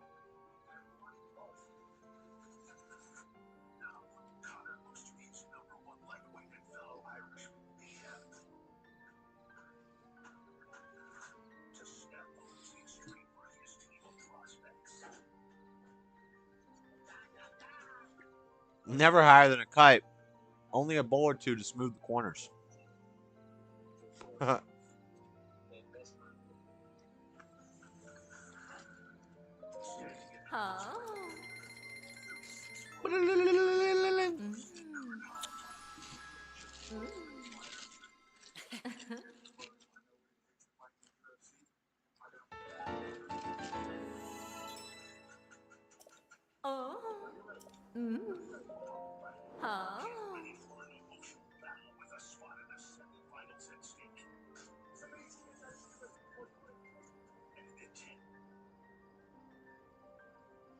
You know what else? Movie I did not review that I watched. The season's garbage. Never have the fighters looking like sailors on tough seas. They used to seemingly be force-fed the sauce. It did gay stuff? What is that? Oh, the fairy? Yeah. Yeah, the game's... Yeah. Yeah, they're always trying to blow us kisses and stuff. Yeah, I forgot we're on the... We need to skip the cutscenes in this part of the game.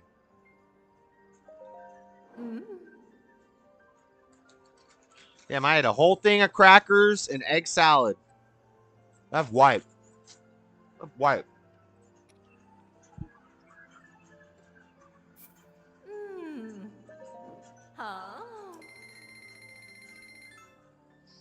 $500 rupees for a level 4 upgrade.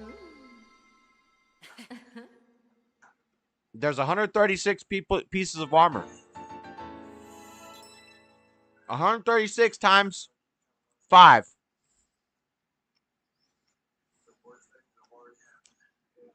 $650, $680, I think. 680,000 rupees. No, wait.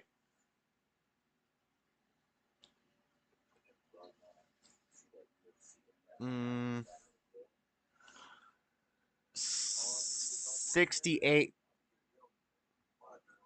68,000 rupees. That's a lot of rupees. Not as much as 600,000, but 68,000 rupees.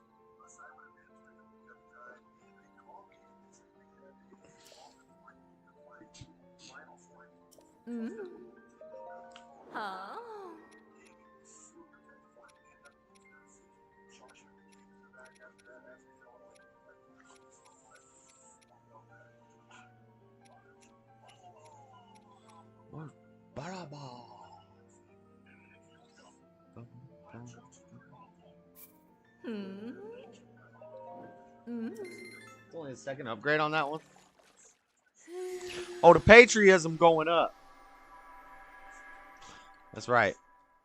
Yes, we got a drag queen fairy on the screen in Zelda.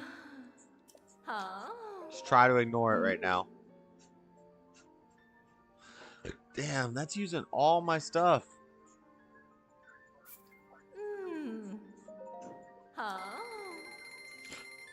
That's right. Oh, I was saying movie reviews. I reviewed Memento. I reviewed The Fly. I reviewed 2001 Space Odyssey. What I didn't talk about is They Live. Stubborn was one of the ones telling me to watch it. And let me say something. I've heard the expression, I'm here to chew bubblegum and kick ass. And I'm fresh out of bubblegum. I've heard that before many times throughout my life. And I could have sworn it was from a different movie. That I had heard it before in another movie, like Reservoir Dogs or something. But I don't know if they were taking it from They Live. But They Live was a great movie. Very good. I liked it.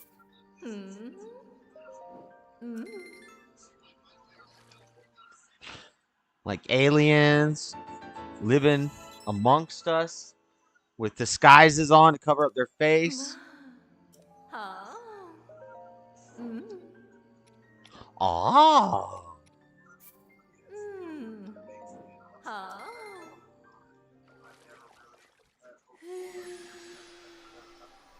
Anyway, what's this debate talking about?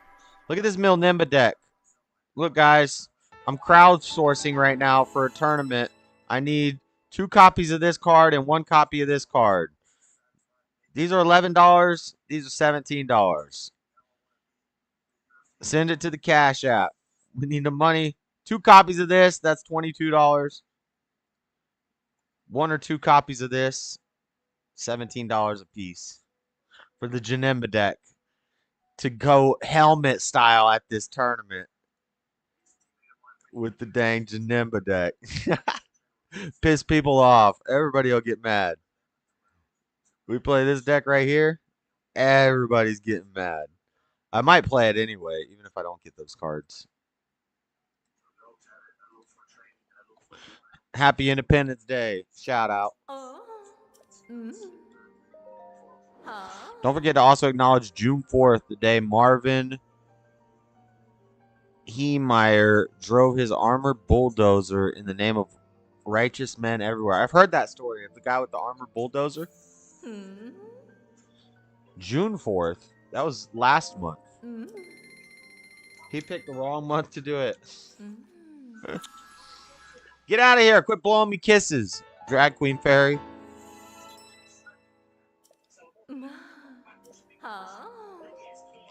Ah. Upgrading stuff, upgrading stuff, upgrading stuff, upgrading stuff. Spending all my rupees.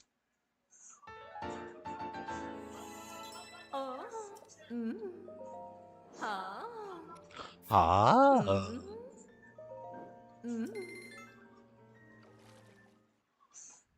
The Killdozer. Fella kinda ruled. The Killdozer. Let's go.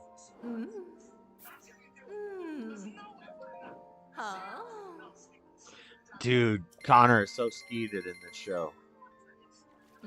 He's so high. It's trying to get gay with Link. The fairy? I know.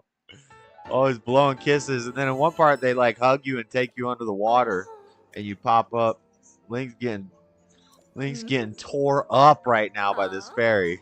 I don't ever wear that one. So let's upgrade my glide suit. Damn. Damn, it costs 6 Aracuda eyeballs. Video games should be illegal? Nah. Nah, I don't think so. Nah. Nah, I think video games are great. They make people smarter. Certain video games should be illegal, like Bejeweled or maybe gambling. Like slots should be illegal. Mindless zombie games where you're not doing anything. It's not helping your hand-eye coordination. You're not having to read at all. And it's just repetitive over and over again. Like Call of Duty. Maybe Call of Duty should be illegal.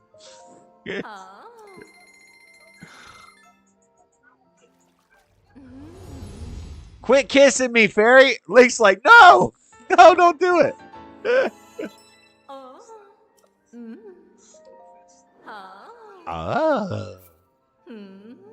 Sorry about the sound effects, guys.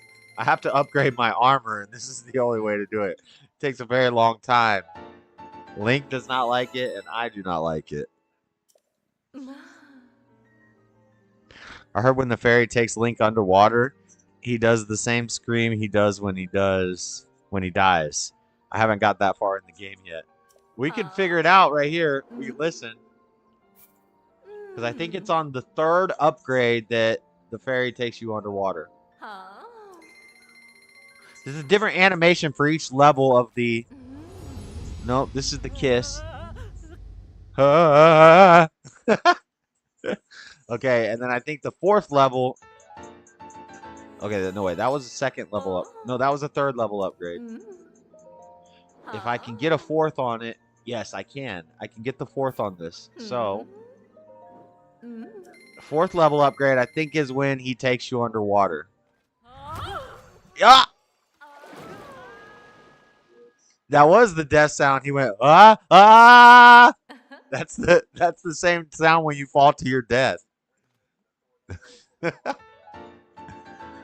Ba-da-da-da-da-da. But I got the 4th level on my frog suit. That's pretty good. Straight up. Wait, this costs 10 large zoanite? Oh, no. And 3 diamonds? What the? Damn, I can't do that. We can do this. 3 diamonds and 10 large zoanite? That's crazy. Andrew Tate would try to bow it. Oh, God. No. Stop it. Tate's based. Tate's a boss. Tate's a boss. Don't be jealous. Don't be jealous, Tar Baby Yoda. Dude has got more money than you, more women than you, stronger than you, probably smarter than you, more successful than you, and you're trying to call him gay? I think that makes you look kind of gay. Come on now, Yoda. Perfection. It's almost too beautiful, if I do say so myself. What about the others? Enhance away.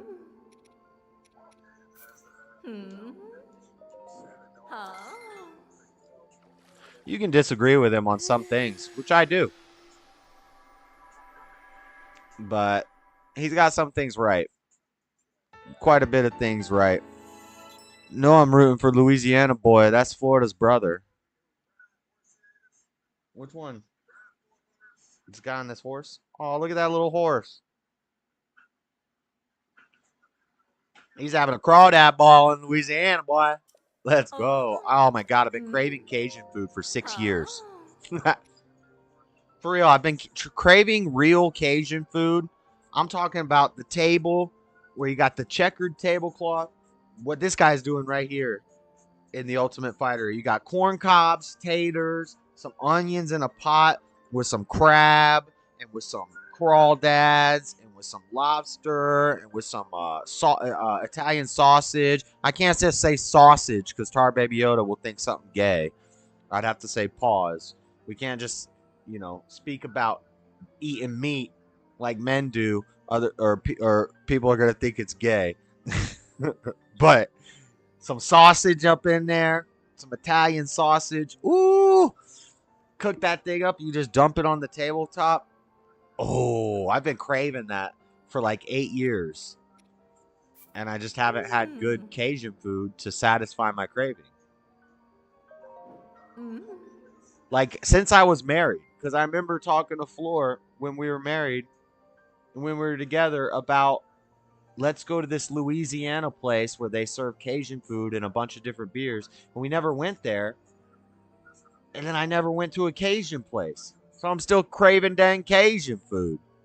I don't eat animals that ain't landlocked. What are you, Jewish? Why not? You don't eat lobster, crab, shrimp? What are you, crazy?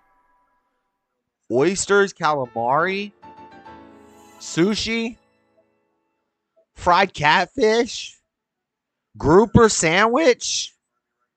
What are you talking about? The psyop is working? Nah. I think you're being beta, Tar Baby Yoda. I think you're being beta. I think you're judging another dude about something you got no idea what you're talking about. And I think that's telling of you more than it's telling of him. What about the others? Enhance away. Close your eyes.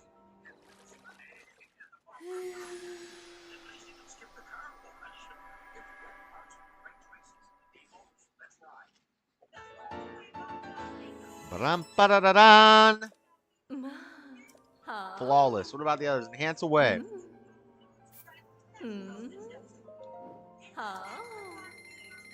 I want to get that mining upgrade, but that's expensive.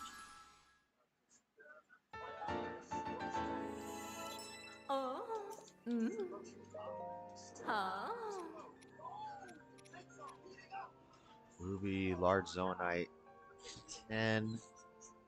Oh my god, this is using all of my...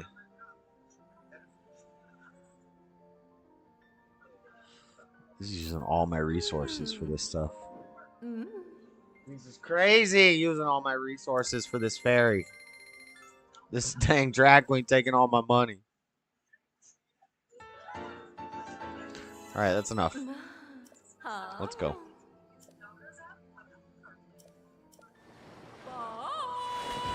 Oh.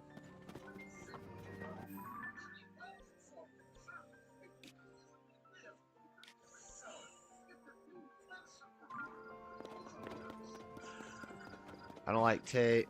I actually know next to nothing about him. I just never liked his vibes. I never paid attention to his stuff or other people's opinions about him. I'm stubborn like that. Yeah, I get it. He kind of annoys me sometimes too, but when you watch like his long form interviews with like PBD and stuff, he says a lot of stuff that is just based. There's no way around it. It's true, it's based, and it's motivational to young men. And then he says some things that, you know, it's a little too manosphere red pill for me. About like basically men should be allowed to cheat and have multiple wives and all that stuff. I'm not really into that proclivity for polygamy stuff. I think that's bad. But I get it. If you're a dude and you're not Christian, he's a Muslim. I think he became Muslim because of polygamy. Because he still wants to follow God and be like that, but at the same time, he's subject to the woman. He wants to have sex with as many women as possible. So he just finds a religion that's similar to Christianity, but allows you to have multiple wives. And he becomes a Muslim. So that's, you know, things that if I had a chance to talk to him, I would talk to him about that stuff and why I disagree with it. And then for the most part, I agree with most of what he says. But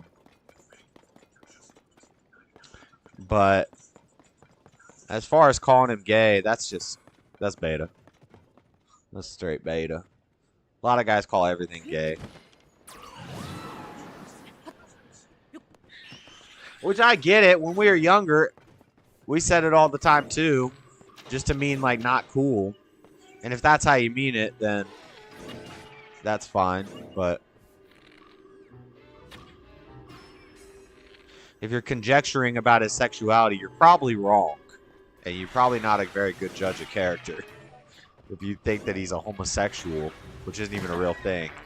That's just stupid.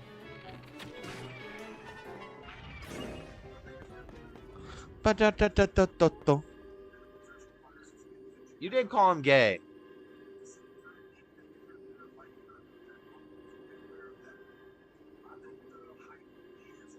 Andrew Tate would try to bow it over. You're talking about the...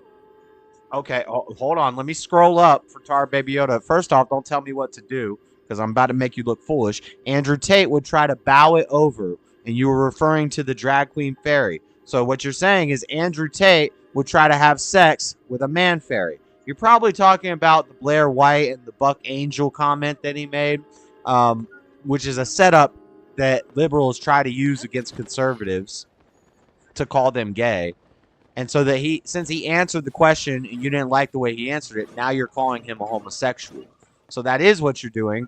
I'm not misleading people. Be honest. And that's beta. I think you're wrong. I think you don't have a good judge of character if that's what you think. How do you respond to that? The young guys look up to him. Good. True. Okay, so, right. It's okay. Just don't try to tell people I'm lying. Don't try to tell people I'm lying. I don't mind if you disagree or if you think that. But I'm also going to tell you why you're wrong.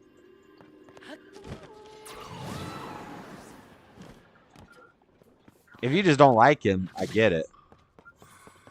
See, like, Stubborn One said he doesn't like him, doesn't really know much about him. That's cool. I agree, you know. And I don't agree with him on a lot of things, too. But most, probably 80% of what he says, I agree with. The point is, if, you know, whether we agree with him or not, it doesn't really matter. The point is, if you're going to go around calling somebody who's actually kind of based and saying some base stuff and the world is coming after him and you're going to call him gay, then you're probably an op. Yes, it is. Yes, what is? Yes, I was exactly right with everything that I've said. I know. Come here, flying bird thing.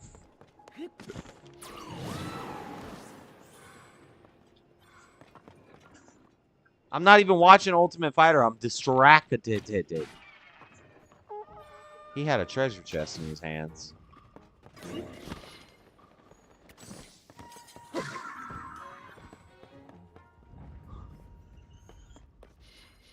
No rebuttal? That's what I thought. No rebuttal, Yoda? That's what I thought. He typically is right. MF, don't insult my boy intelligence. No, you wouldn't? I don't know what you mean. Elaborate.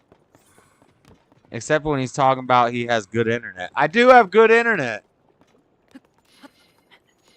Jeez. I got the best internet. I'm typically right. Because Blair is a male. Let's find what he said. Let's find what he said, because I think you're taking it out of context, which is a liberal thing, to just listen to a clip of something and then start running around calling people names based off of a clip you saw. I think that's a beta bitch move, but let's see. Let's find the clip, because I believe I heard it and I was like, okay, I get what he's saying. I don't really agree, but it's kind of like when Sneeko was arguing that Cuties was okay because of it shows how bad social media is for young girls.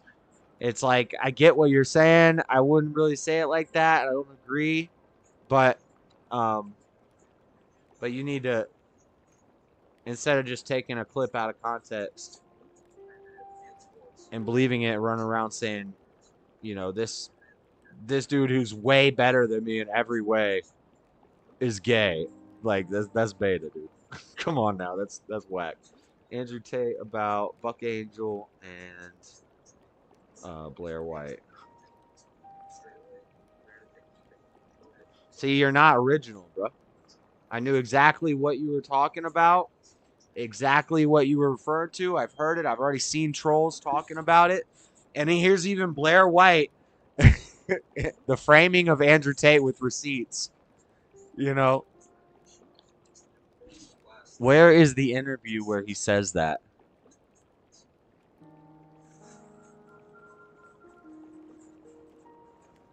How would I find that?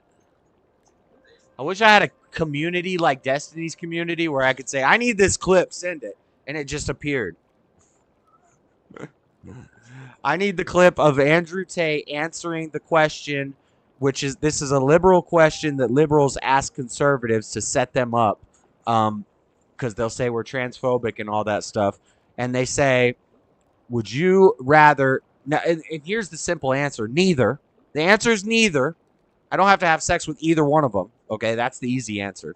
But in the hypothetical, if you had to choose, what is less gay? Sleeping with Blair White, who looks like a female, is a passing, you know, looks like a female, looks like a woman for the most part. Strong jawline, definitely a man's head shape. I could see some man in there. My radars go off instantly. I can tell that's a dude. But Blair White or Buck Angel, who is a biological woman, but is jacked, surgery's all done out. What's less gay? Sleeping with Blair White, who's a dude, but looks like an attractive woman, or Buck Angel, who's a woman, but looks like a man. The easy choice is I don't have to sleep with either one of them. It's gross. It's a gross question. Let's take the Puritan route here and just say that's gross. No, neither. Okay. But if we can't take the Puritan route, we got to pick one. The consistent, from a Christian conservative perspective, the consistent choice. I mean, if we're being intellectually consistent, and this is where it's a setup question, Tar Baby Yoda, and the fact that you use that to judge a man is whack, bro. That's a bitch move. And so here's why. Because no matter how you answer, it's gay. Because if you say, being intellectually consistent, Buck Angel is a biological female, so I would have sex with Buck Angel. Have you seen Buck Angel? If you've had sex with Buck Angel, you're a bundle of sticks. You are a freaking cigarette, smoke it, put it out. That's what you are, okay? So if your answer is Buck Angel, you're a bundle of sticks. If your answer is Blair White, who is, if you didn't know and you didn't have a good gaydar and you saw Blair White, you might be like, oh, she all right. She kind of all right. You might say that if you didn't know. If you had any bit of a gaydar, you could see the jawline, you'd be like, I've been done seeing that from a mile away. But if you would have sex with... It's a setup question, bro. It's a setup question. No matter what you answer, people are still going to call you gay. So if you go around now and call Andrew Tate gay because of how he answered that question, you're a bitch. Basically, because you're being like the liberal who throws that gotcha question out there to set somebody up. Do you get what I'm saying? So cut it out. Straight up. Would you pick Blair or the female? I'd have to go. I mean, my answer is neither, but I think I'd. Is Buck Angel post-op or pre-op? Because listen, bro, if Buck Angel is post-op, you might be getting toe up by Buck Angel because Buck Angel might not have a vagina. Which means, what are you going to have? Sodomy with Buck Angel? And you think that's like some moral high ground that's your choice? Oh, I would choose to have sodomy with Buck Angel. Or are you going to be sodomized by Buck Angel? Are you saying that letting Buck Angel put their fake peg you, letting Buck Angel peg you is less gay than having sex with post-op Blair White? Is that what you're saying? Is that what you're saying, Tar Baby Yoda? Please elaborate. Yes or no, Buck or Blair, boy? Neither! I'm not answering that question, bro. It's a great no. What are you talking about? But still, you picked the other one. What are you guys saying? You answer first. Never seen Blair White. I don't know if he's fine. Daddy Jump, look up Blair White and look up Buck Angel real quick. Here, I'll show you on the stream.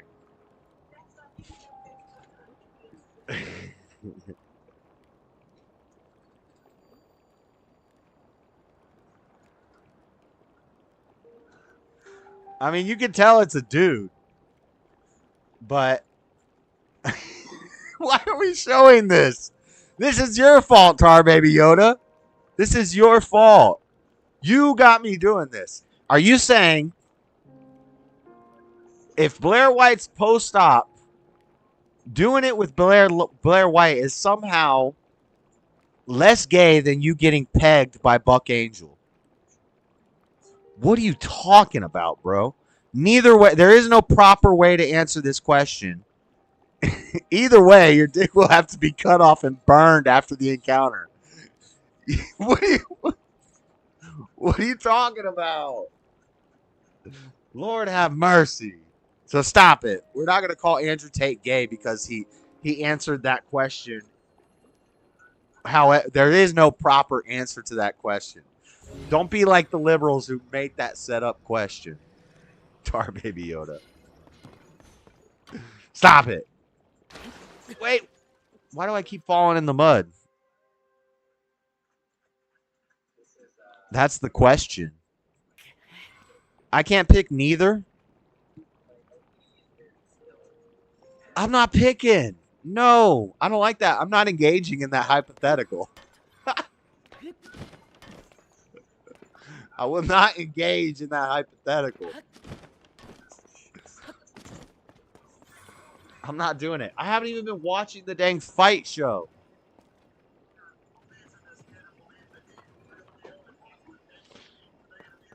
Regardless, whatever you answer to that question does not make you gay or not gay.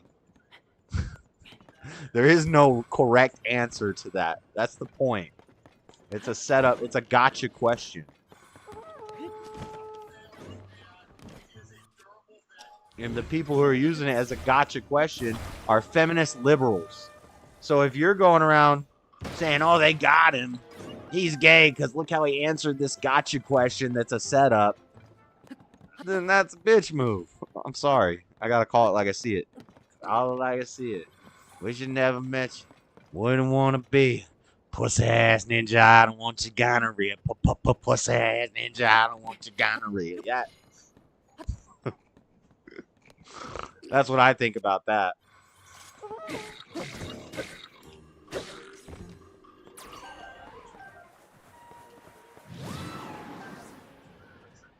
And I got you. You didn't get me. You didn't get me. You didn't get me, and they didn't get Andrew Tate. Nope, you're wrong. You're wrong. You lose. You lose the debate.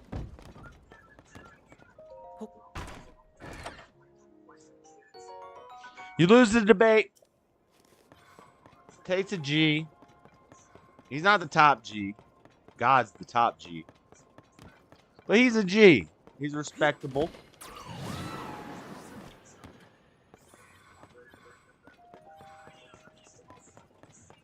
Hate only comes from the bottom. Hate only comes from below. So when you're hating on him, it's kind of whack, you know? Like if I'm going to hate on somebody, like Destiny, I should probably hate Destiny. I don't hate Destiny. I like Destiny.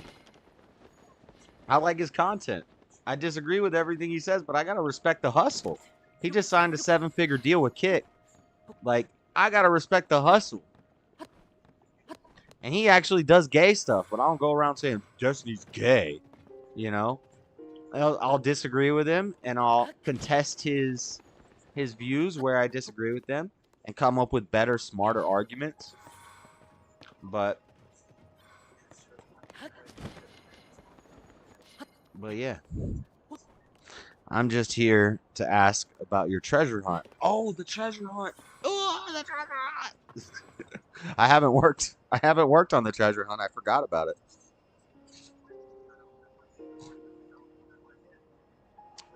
Let's look at this.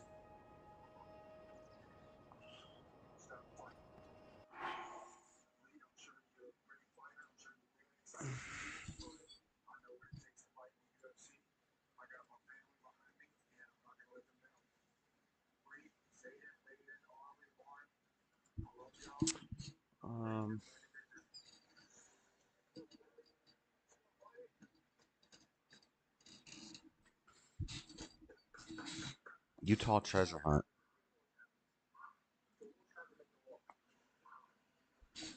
Countdown until next adventure. 4th annual treasure hunt. This year, $25,000 is up for grabs to the first person or group to correctly use the clues within the poem to find the chest hidden somewhere in Utah. Every Friday, we will email out a hint, so make sure you are subscribed below. We will also be dropping random hints on Instagram, so make sure you follow both Dave and John. We will label hints so you won't have to second guess every story we share. We hope everyone has a great hunt and can't wait to follow along. Good luck. A few things to remember. The treasure hunt is free for anybody and everybody.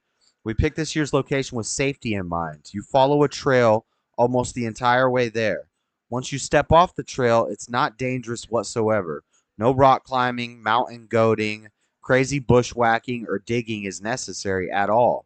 You should have cell phone service the entire time. Huh. Well, that narrows it down quite a bit, actually.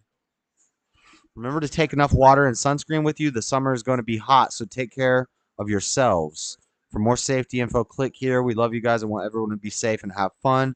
Last year, a lot of groups spotted rattlesnakes, so be on alert for wildlife. This community has been amazing, but we want to remind everyone to treat the mountains and trails with the utmost respect and love. We are incredibly blessed to have some of the most beautiful mountains in the world right in our own backyard. Leave them cleaner than you found them. The greatest treasure lies not in gold, but in the thrill of the hunt, the joy of discovery, and the friends you make along the way. Now off with ye, the world awaits. Introducing treasure tips. If you've ever wanted to join John and Dave on one of their epic trips, here's your chance. Food and lodging included. Okay, let's add them on Instagram first.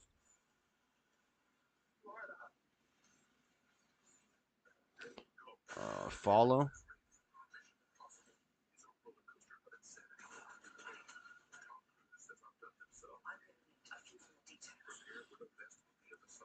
Follow.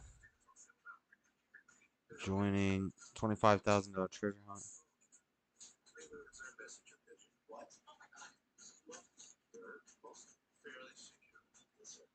Josh's hair hat is on the fleek. Thinks the tree without bark could be a telephone pole or something like that. Oh, he doesn't need your endorsement, Tar Baby Yoda. Don't worry. He doesn't. That'd be like, you know, that's like you endorsing Trump. Like, he don't need it.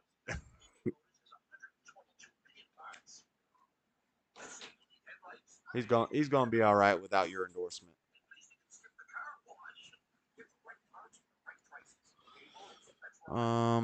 Okay, so we added them both on Instagram. Let's do the email list thing.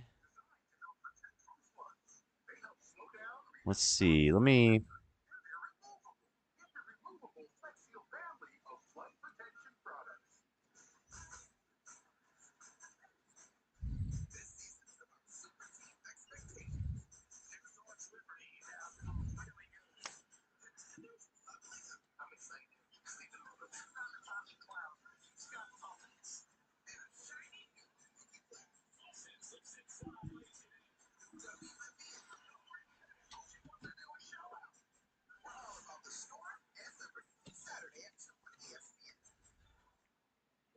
Okay.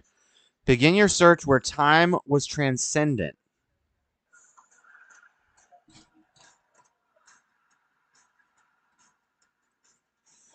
Superior to or going beyond the usual. Extraordinary. Going beyond the limits of extraordinary experience. Time was transcendent. Crack open the books. Crack open the books. They're independent. Lift up your eyes and look for the mark.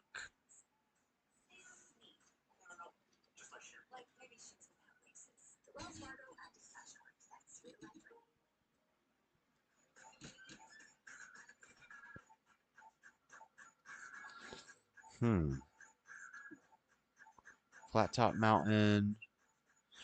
Let's look up Utah history.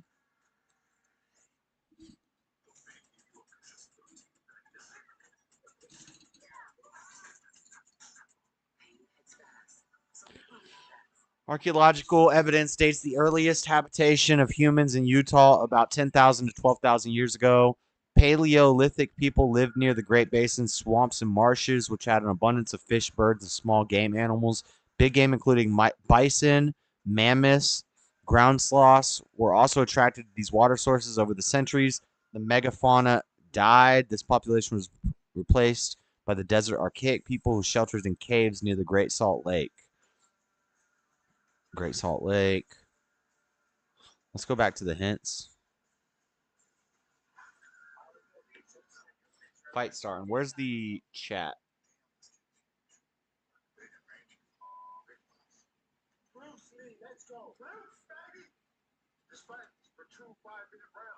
Admire him? I don't admire dudes. Oh, fireworks are going off. These guys are copying Forrest Fenn, who hid a chest of gold and jewels and wrote a poem as a clue to find it. Yeah, they do it every year in Utah. It's $25,000. Nobody's found it yet. Lift up your eyes and look for the mark. Hike to the tree that stands without bark.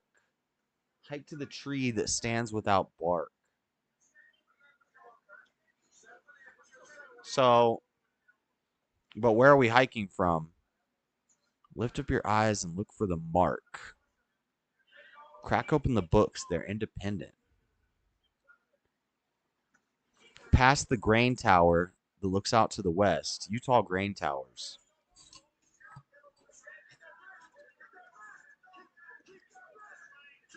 If that's not a metaphor. Grain tower looking at the west. Looking at the west. Grain tower looking at the west. Andrew McAllister.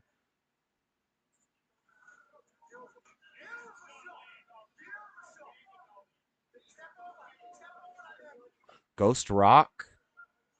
Looking toward the Hunter Power Plant. This photo was taken on a solo winter trip. Nice to experience southern Utah at a lower pace and new locations like this. The quickest way from Moab. I was saying Moab because of the arch references through Price, but a winter storm made travel over Soldier Summit questionable, so I took I-70 across San Rafael Swell and saw a new part of the state. Phone home on the range. Last spring, I had the opportunity to travel to Kokopelli Trail on a cruise, Moab. And Moab, this is so Moab. When we see,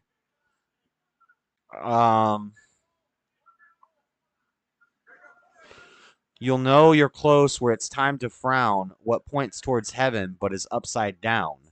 So the arch in Moab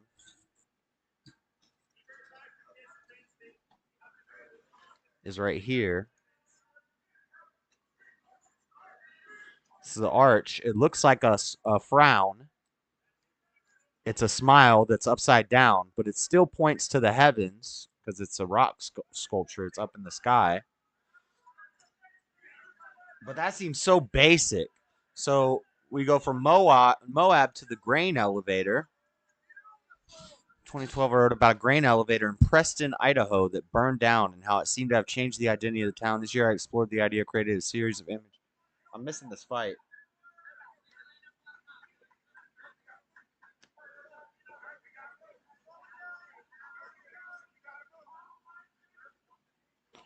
So we'd have to go to Moab and find this grain tower that looks towards the west, looking at the west.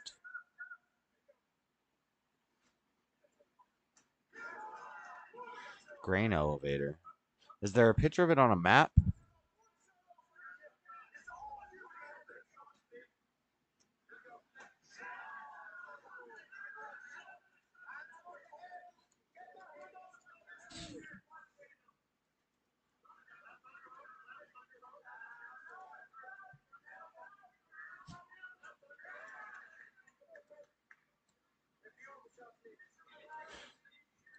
These are all the grain elevators in Utah. Richfield. So we go to Moab.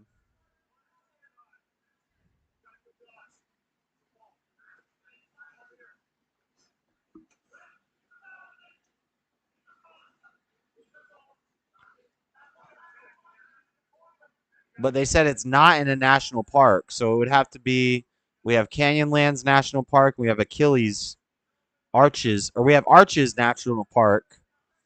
Maybe that's where you start. The arches are here.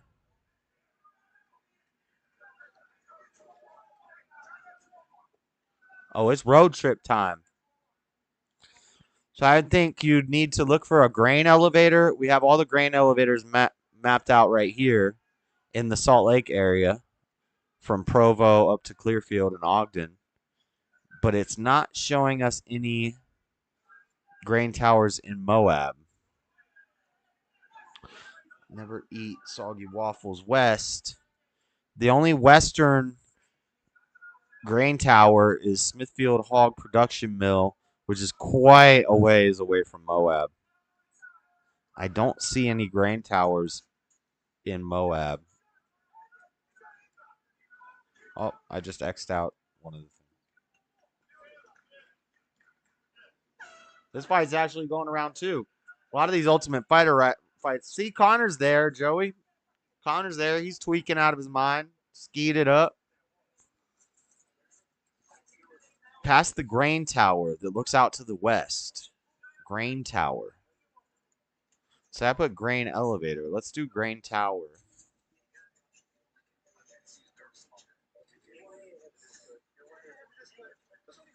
Grain Tower, Utah Trail.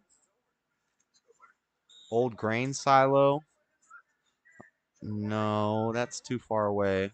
Oh, we got Mule Canyon Cave Towers near Moab.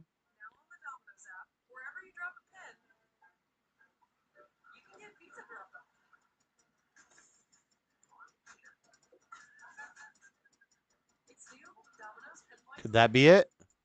Grain Tower that looks out to the west near Moab. It's west of Moab. Moab's right here. It's kind of southwest a little bit. So Moab, Spanish Valley, Castle Valley, Arches National Park. Head south, you have Mule Canyon Cave Towers here.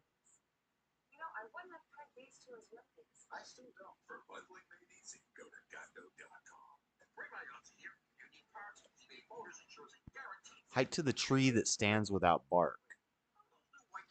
Crack open your books. They're interdependent. Crack open the books. They're interdependent. Begin your search where time was transcendent. Begin your search where time was transcendent. Crack open the books. They're interdependent. Crack could be referring to like a valley. Maybe there's a valley called like the Books or something. Valleys in Utah.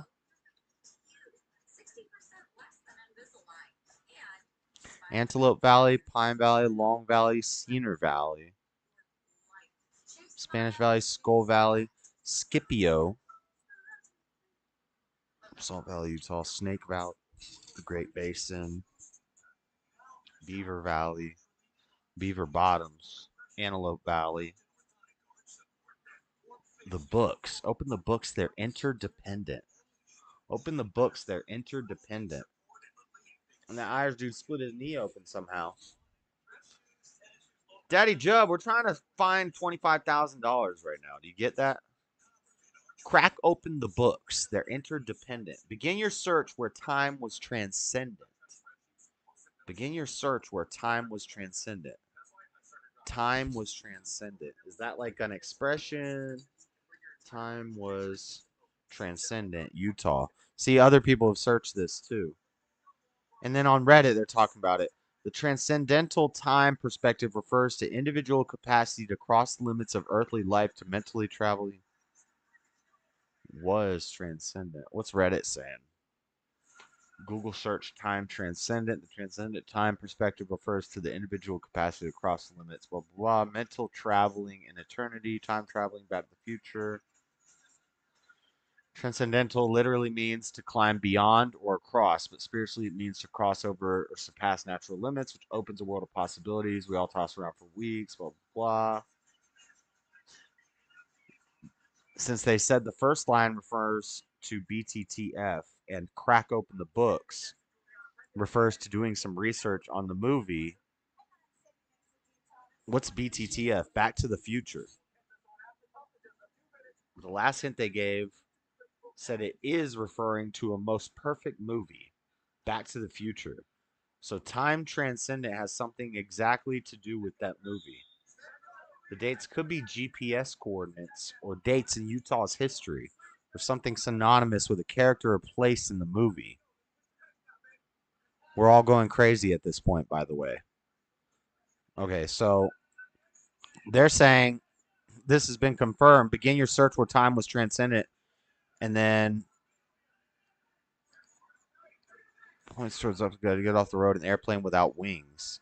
Get off the road at the airplane without wings. Is there a airplane somewhere crashed in Utah that doesn't have wings? Because if we could skip everything else and just get the last clue and start at the last clue, then everything before it doesn't matter, right? Is that right? We find a plane without wings, then you got it.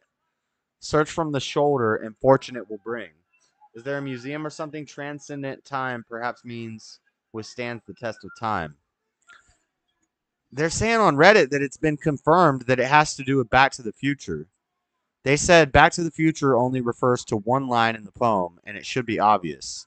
That would mean plane with no wings is from Back to the Future, since they say the exact sentence in the movie. So at some point, the creators of this puzzle must have acknowledged that they must have given a hint.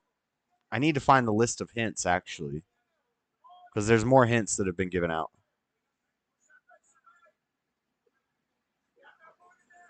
Look at these previous winners. Poem hunt, QR hunt, poem hunt, poem hunt.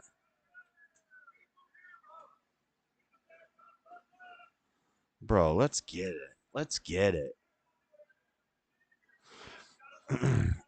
Time transcendent. They're saying it refers to Back to the Future. Utah treasure hunt. All hints. Current hints. Hint 1. Oh, we got hints. So here's the hints. Oh, we have the boundaries. Okay, so we got the boundaries here.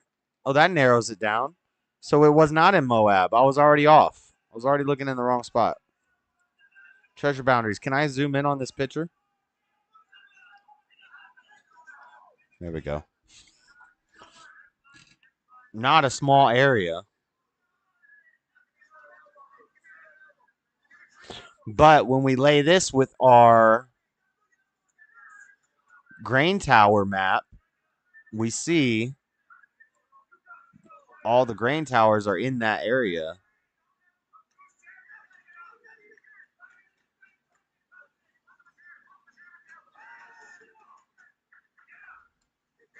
Night elevator, night grain elevator.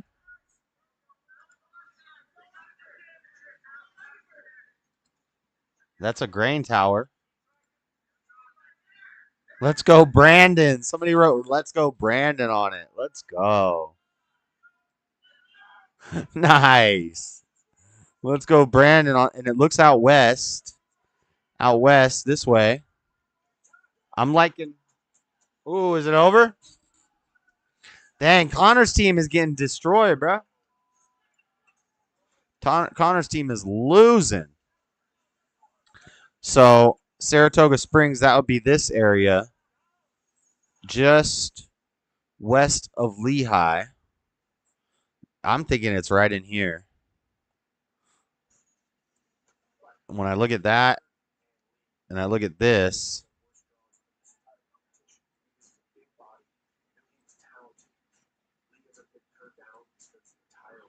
Utah Lake. Wait. Hold on. Actually, it might be too far south. No, it would be right. It'd be right down in here. That grain elevator is like right in here.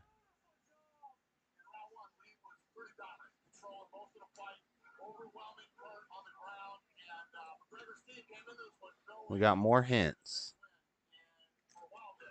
That grain elevator is right in here. So there's a Knight's grain elevator, which is a huge grain elevator that says "Let's go, Brandon" on it, right in this area, which is in the range. What's the other hint? Hint number 2: we didn't hide the chest in the snow. So if you find yourself slogging up a trail covered in snow, you were in the wrong location. Now, when was this hidden? Because all the snow is melted. So I need to know when this was hidden, and then that lets us check altitude, which verifies thinking it's over here. Because if it's any of this area here when they laid it down, this would have all been snow. There would have been snow in all these green spots on the side here. There would have been snow in there. Park City. But this is more desert area. So there's not going to be any snow there. even if they set it down, 4 months ago. I'm not sure when they put it down, though. Hint number 3, on the 6th line of the poem, the word hour has multiple meanings. One of which is the chest is hidden approximately 60 feet off the path. We paste it, so it's not scientific, plus or minus a few feet.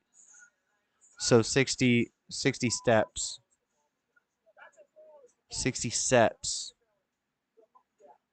And that's the 6th line of the poem, but it has multiple meanings. No more than an hour, you'll know by its crest.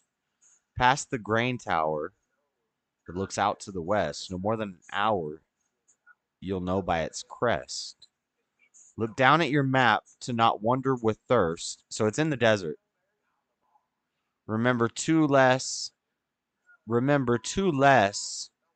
than on top of the first.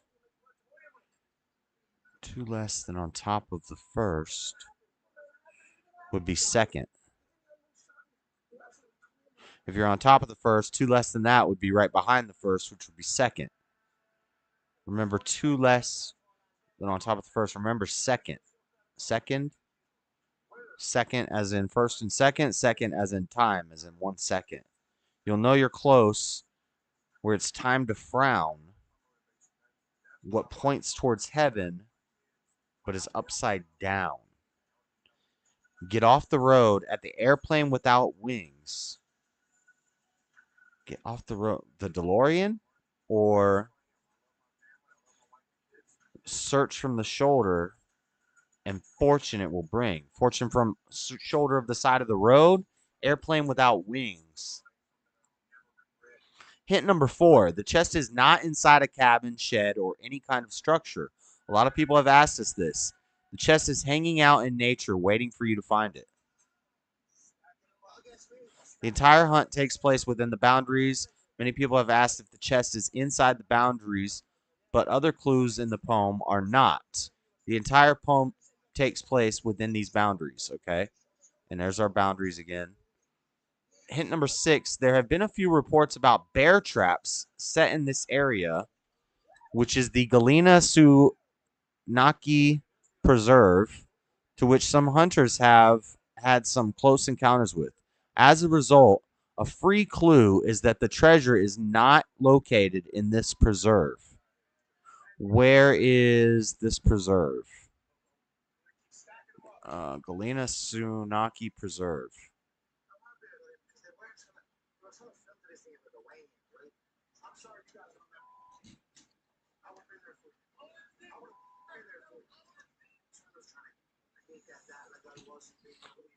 It's in Draper. But this narrows down our... You see it on the map.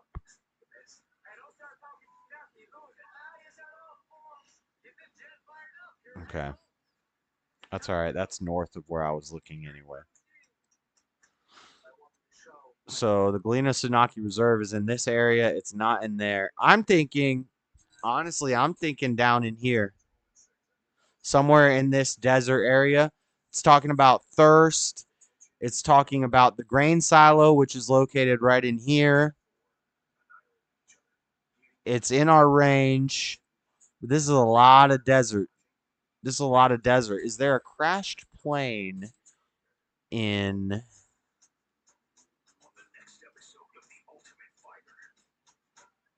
What would this region be called? Like the Nephi area? Provo area? Vernon? Mount Vernon? Is there a crashed plane in Mount Vernon?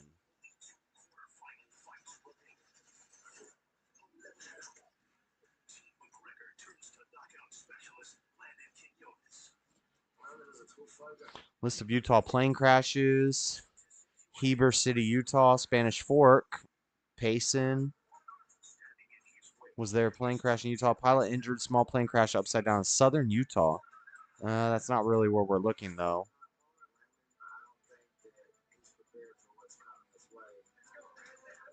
Plane crash map. I want to see like leftovers, debris from a plane crash. Fire responder recounts bizarre southern Utah plane crash. But we're not looking in southern Utah. This is northern Utah.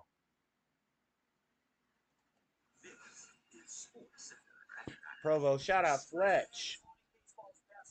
We're trying to find this $25,000 treasure. Utah crash of a Cessna near Stockton. I want a plane crash near Mount Vernon or Nephi area. Spanish Fork. Cottonwood Canyon. Backyard in Utah City killing 3. Plane without wings. Let's see what the Redditors are saying. What would be an above and beyond human experience? Transcendental rhymes with trains. Transcendental time travel, DeLorean owned Logan Machine Company in Logan, begin in Logan. Dang, these Redditors getting deep. Logan, Utah? Where's Logan? Is Logan on the... Nope, Logan's out of the search range.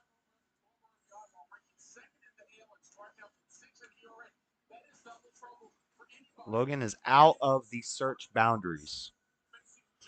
I don't know, guys. I'm thinking we've narrowed the search down to this desert area down here.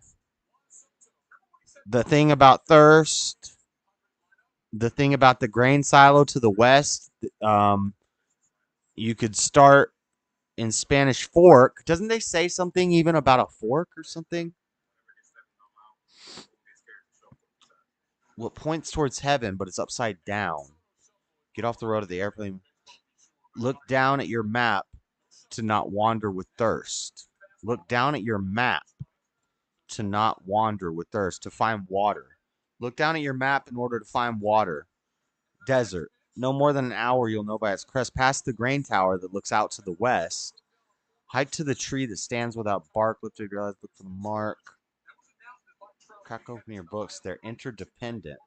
Crack open your books. They're interdependent. Separate from each other. Fork. Spanish fork. A fork in the road. A fork in the road is like a cracked open book, and it's separate. 2 separate paths. Could be. Are we on to something? Spanish Fork is right here. You start at Spanish Fork. You head towards the desert. You look at your map to see that Utah Lake is right here. A big body of water. And then you're in the desert. You're going to get thirsty. And then we just have to find a plane crash in the desert.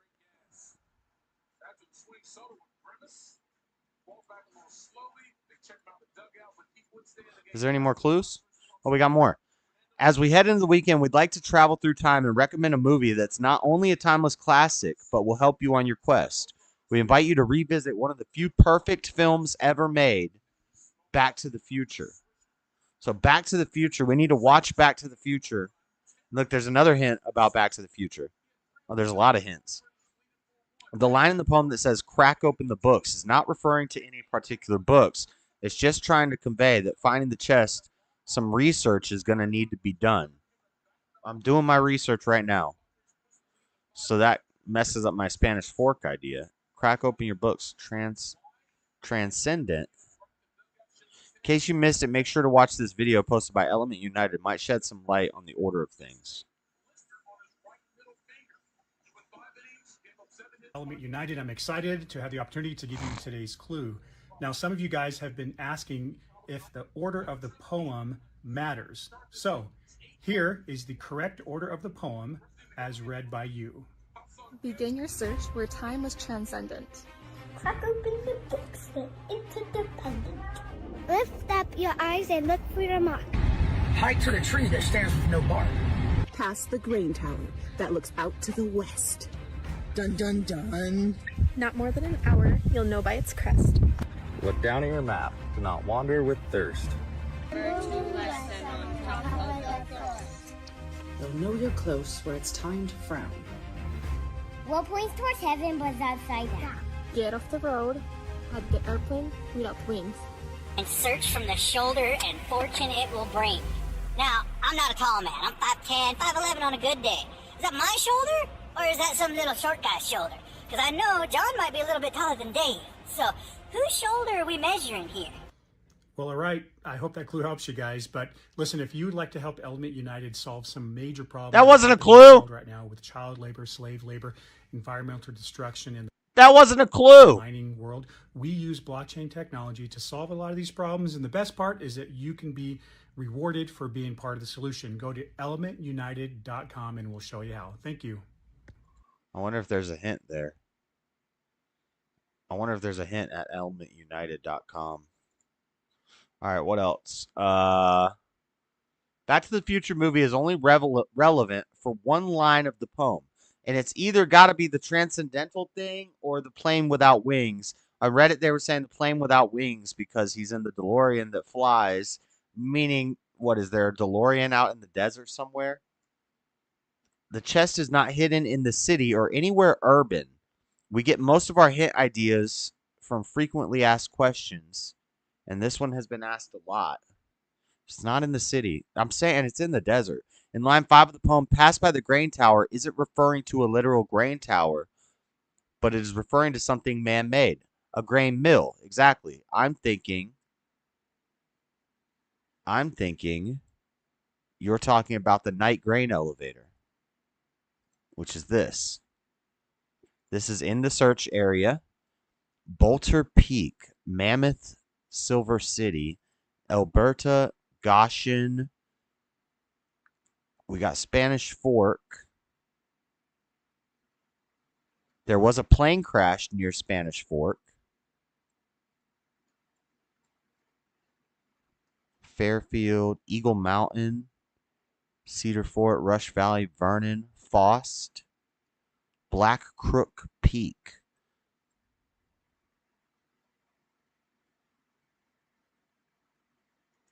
Black Crook Peak.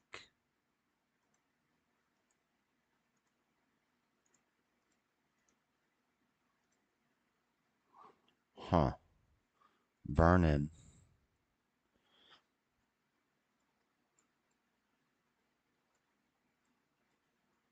There's no water nearby. They said bring a lot of water. The shoulder. The shoulder. The video was quite odd. Yeah, it was. It didn't help at all. Let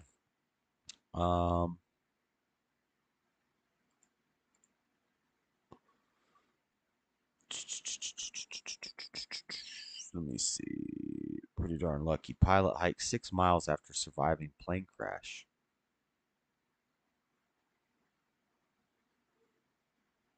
Morgan County. Mountain Green, Morgan County. A pilot survived a plane crash in Morgan County.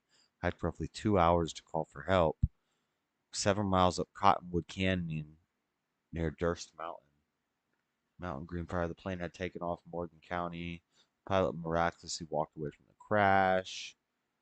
Great deal of difficult to find the aircraft or the people. I don't think that's relevant.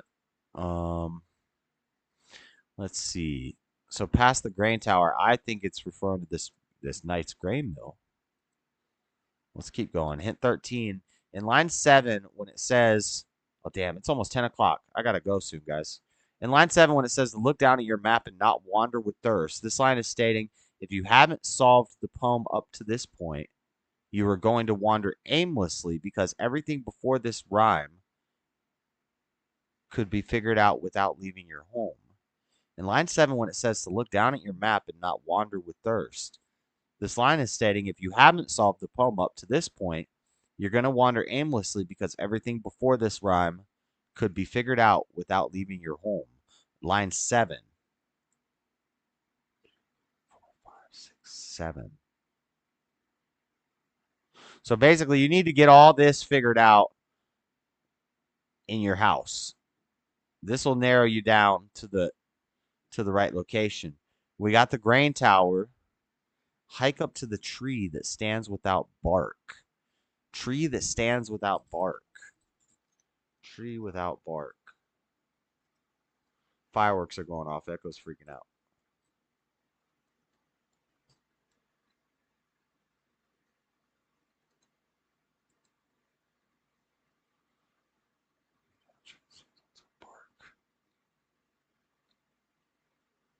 Man, I don't just want to listen to what other people are saying about it. Lone cedar tree, Utah historical markers plaque. A lone cedar tree, although willows grew along the banks of the tree, the cedar tree. Lone cedar tree. First famous landmark. Daughters of Utah pioneers. The cedar tree shrine erected July 24th by the street only the original Emigration Road. The only approach from the east over this road, pioneers of 1847 and subsequent years entered the valley of the Great Salt Sea. They found growing near the site a lone cedar tree and paused beneath its shade. Songs were sung and prayers of gratitude. The lone cedar tree is a cedar tree have bark? I think not, maybe. Bark that covers the trunk and twigs of most cedar trees is made up of long fibrous scales that tend to peel in strips. A young tree's bark is greenish, but it changes to reddish brown. Could it be this thing? This historical landmark? The lone cedar tree landmark? It's a tree. It's a landmark of a tree, and there's not even a tree there. So this landmark has no bark, and a cedar tree doesn't actually have bark. That's interesting. Let me make a folder for the treasure hunt stuff because I'm going to have to go and we're going to have to work on this later. Bookmarks, new folder, treasure hunt stuff. So let's save this.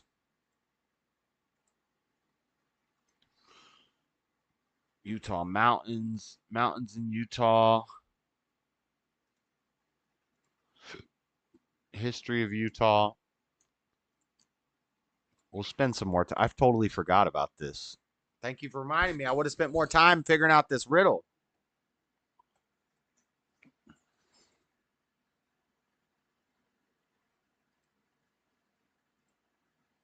And it's interesting. They said the grain that looks to the west. If you type in grain tower looking to the west, there's actually a blog called Looking at the West about a grain elevator, which is interesting. Doesn't tell you the location though. Brigham City?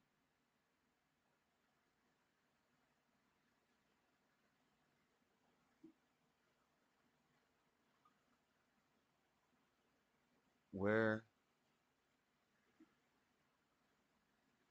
I don't know. I don't know if any of this is relevant. Moab. I'm not going to save Moab because I don't think Moab is it. Blake put, this is my grain tower theory. Galena Sunaki Preserve, so we know it's not on that. We got Reddit. Save that. And then we got the hints. I'm going to finish reading these hints. I got a couple more. Hint 14. 2 less than on top of the first. That means second place, right? There is a literal physical thing on top of the first. You need to figure out what it is and then do some math. Nothing crazy, just elemental school math. If it's on top of the first, then the first becomes the second. 2 less than that will be third. Or if it's on top of the first, it'd be like -1. 2 less than -1 would be +1, which would be second place. I don't know what that means. Hint 15, in case you missed it, make sure to watch this video posted by First Class Fireplace. It might help you rule out some potential solves.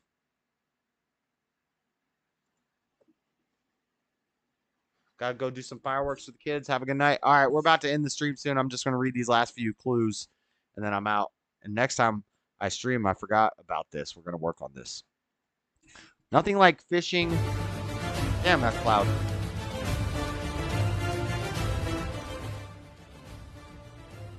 I think that's copyright audio.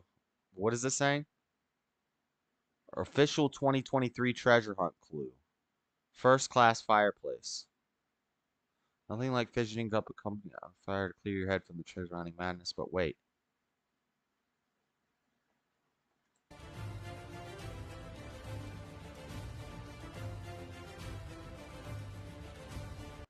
Was that a clue? You just showed us the...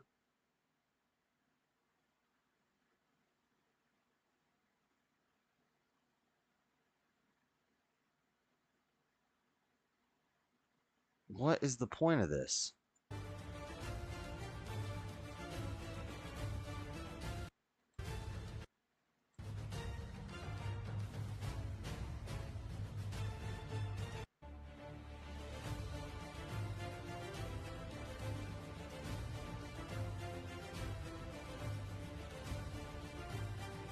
Oh, that doesn't help at all.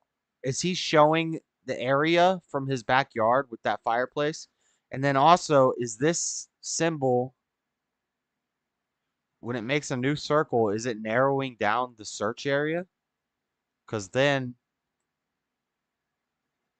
see here at the end, now it's a new map with a new, is that a new search area? It's somewhere in there. That kind of cuts off some of my...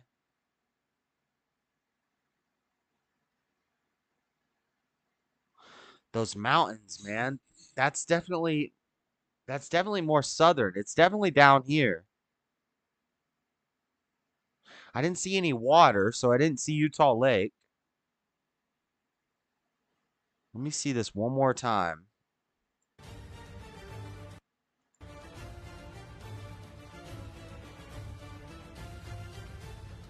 So I'm wondering if there's an importance in this circle being drawn. Is it narrowing down the search area?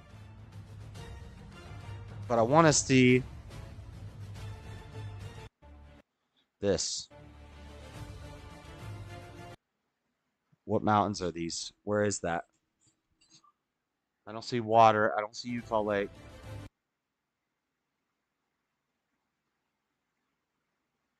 That looks like Eagle Mountain area. Eagle Mountain. That does look like Eagle Mountain area. Huh. That's kind of interesting. I'd like to show my boss that, because he knows the mountains out here, the shape of the land very well. We're working out in Eagle Mountain. That would be like in this area. That would be on the circle. Saratoga Springs over here in Eagle Mountain. I definitely think it's somewhere in this deserty region over here in Eagle Mountain. Somewhere in here. And that circle narrowed it down to here. Huh. We are getting somewhere. All right. Hint 16. ABC News released an exclusive clue. Here's the story. New this morning, people searching for $25,000 of hidden treasure somewhere in Utah are about to get a big clue this morning. We need a drum roll or something. If you're one of the thousands of Utahns hoping to find some buried treasure, you're in luck. That's because the two men behind the wildly popular hunt, they're giving our viewers an exclusive new clue this morning. ABC4's Kayla Baggerly is following this story for us. And Kayla, this is the moment. It's not that exclusive if it's on the website, but okay. Everyone's been waiting for. Yeah, Julian, this is really exciting. She's at the Capitol building. She's up in the avenues in front of the Capitol building. Because many are actively looking for this treasure. Now, before I give you the clue, I do want to share a little bit about why the organizers shared this with us. They say that they've done several treasure hunts, but this is the one that has really stumped people. It's taken the longest to find. It's been a little over a month now. So they wanted to share a clue to give those treasure goers a chance of getting even closer. And begin your search where time was transcendent. Crack open the books. They're interdependent. These are the first lines of the poem released by the organizers of the Utah Treasure Hunt this year. A poem that many eager treasure hunters have been working to crack in order to find a chest hidden with $25,000. They say that they held their first Utah Treasure Hunt as a passion project in 2020, while everyone was stuck inside as a way to put together a fun activity the community could safely do. They say this is about more than the treasure, but also about the thrill of the hunt and the impact it has on the community.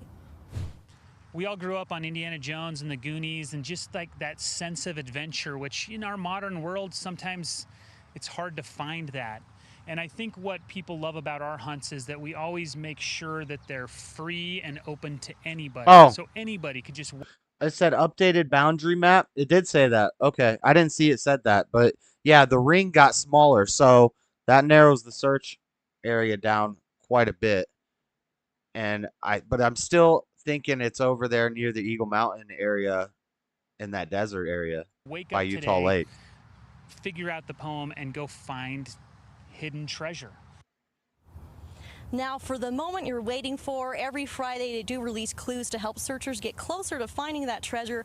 Previous clues showing the treasure hunt boundaries and saying it's outside in nature. Eventually they're going to drop a clue that's going to expose it. Like people are struggling right now. Eventually there's going to be a clue that they drop that it's just like, oh, that with everything else is too much. And then somebody's going to find it quick.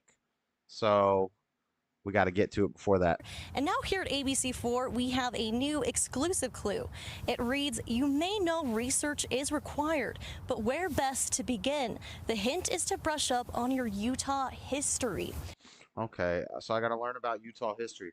So I was on the right path, actually, looking into the Wikipedia of Utah before I got started. So I'm going to have to read that whole thing. I'm going to do that off stream. Brush up on my Utah history. Now, the organizers told me that this is relating to that second line in the poem about cracking open the books. They say almost daily they've been getting questions about what kind of research to do and where to begin, so they're hoping that this helps narrow that down. Now, for a full list of clues, visit our website at abc4.com, and that will People don't have books anymore. We'll just Wikipedia Utah history. help you in your search. Brian and Jillian, back to you. Well, Kayla, you've had the most time to think about this. Do you have any guesses on where you think this might be? She's not going to give other people This has really stumped me. I've been looking at the poem. I've been looking at all the clues, but it's a really tricky one. This is so exciting, Kayla. I know so many people have been watching this morning. They're like, finally, we got the clue. When I spoke with the organizers, just like you did, they're so excited to do this. Are they surprised that it's taken so long to find it? Oh, absolutely. They told me that in the past, they've thought they've written riddles that would take people a month to find, and then people found it in about like 8 days. So the fact that this one has taken so long, it's really been a shocker. You're getting better at your riddle writing skills, guys. Good job. Not good for me. It is a cool treasure hunt. It said updated boundary map. Okay. So, and then hint 17, last hint. There's one more direct quote from another movie somewhere in the poem. Figuring it out isn't required to solve the poem, but it could help a little. It could help a little if and when the time comes. Another line in a poem from a movie. Huh. So we got Back to the Future reference in one of the lines of the poem. It doesn't tell us which, so it could either be the time was transcendent line, or it could be the airplane without wings line. Search from the soldier and fortune it will bring. Shoulder and fortune it will bring. Get off the road at the airplane without wings. What points are you having, but it's upside down? You know you're close where it's time to frown. Remember 2 less than on top of the first. Look down. You'll know by its crest. Past the grain tower that looks out to the west. Hike to the tree that stands without bark. Huh. Utah historical marker. This is the Lone Cedar Memorial. Cedars don't have barks. Memorials don't have bark. This is a memorial to a tree about pioneers of Utah. Where is this on a map? How do I...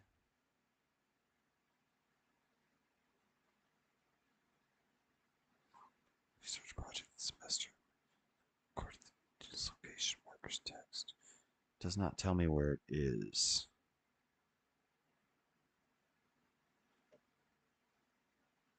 Wait.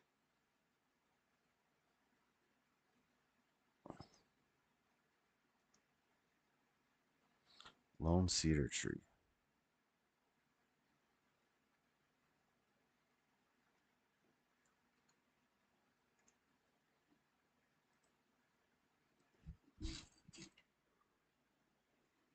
Putting some coordinates in real quick. Sprouts Farmers Market and Oasis Games? Wait. This lone cedar tree historical marker is a couple blocks away from me. I've seen this thing before. I know where this is. This is in the middle of the road, a couple blocks away from me. Look, it's right there. Trader Joe's. I live. This is the lone tree that stands without bark. The lone cedar tree monument. This is literally a couple blocks away from me. The cedar tree shrine. Most likely pioneers didn't find desolate, barren valley. Street to the north was original immigration road, the only approach.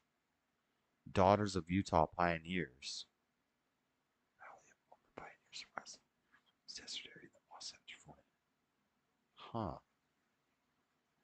Pioneer legend paints a grim picture of Salt Lake Valley, barren, harsh, and desert, save a lone cedar tree. In reality, say historians, the valley was well watered with tall grasses and trees along many stream banks. One of the greatest myths in the church of the valley was total desolation. No pioneer diary accounts he ever found supported the desolate valley area. Most of the paintings, more in part of the west desert. There's a lot of timber in the valley, according to pioneer diaries. There was clearly some, especially along the creeks. Easy time in Utah, people still feel the desert of Salt Lake blossom like a rose. Utah. Glenn Lynch, director of the LDS Museum of Church States. Wait, is there a book?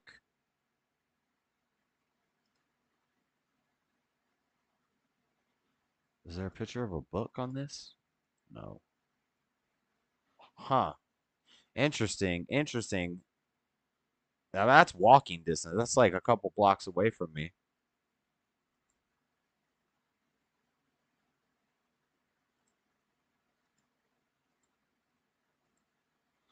Do bark that covered the trunks and twigs, cedar tree, the lone cedar tree monument, tree without bark, and that would be in this area. No, that's up in Salt Lake City. They said it's not in the city though. I'm saying, man, I'm thinking it's right in this area, and that circle that lessened the range of the search area had some of this in it down here. I'm thinking it's somewhere up in here. But anyway, that's enough of that. We read all the hints. We got all the we've worked on it a little bit. We've got some ideas. I got a folder made. We're going to spend more time on this. I'm going to read up on the history of freaking Utah, and in other streams this week, I should be working a lot this week because 2 people moved out of apartments in our building. So I have to do, and one of them we're going to completely redo appliances, cabinets, everything. So I'm going to have demolition, painting, drywalling, sanding for 2 apartments. So I should be working more. But the good thing is it's in the building. It's in the same apartment building that I live at. So I just walk there. I can work on it all day. I walk back to my apartment, the next building over, and maybe we can do some Zelda's been getting boring. We're going to go to episode 30 of the Zelda streams. I think I had today marked as 21. But by 30, we should have, we'll beat Ganon. We'll beat Ganondorf sometime soon and have that out of the way. And then we'll just do extra side quests. After 30, we're going to stop labeling streams as Zelda streams. I got to work on my deck. play some Dragon Ball, work on Dragon Ball Super Card Game for the tournament coming up on the 30th. But other than that, I want to work on this. We'll probably do another stream this week just working on this. Just researching about Utah and trying to figure out this puzzle. So, because $25,000, let's go. But yeah, that's it for the stream, guys. I'm going to go. Happy 4th of July. People are doing fireworks. I'm going to go watch some fireworks. Have a good night. God bless. Happy White History Month. Happy 4th of July. I'll see you guys next time I'm streaming sometime soon.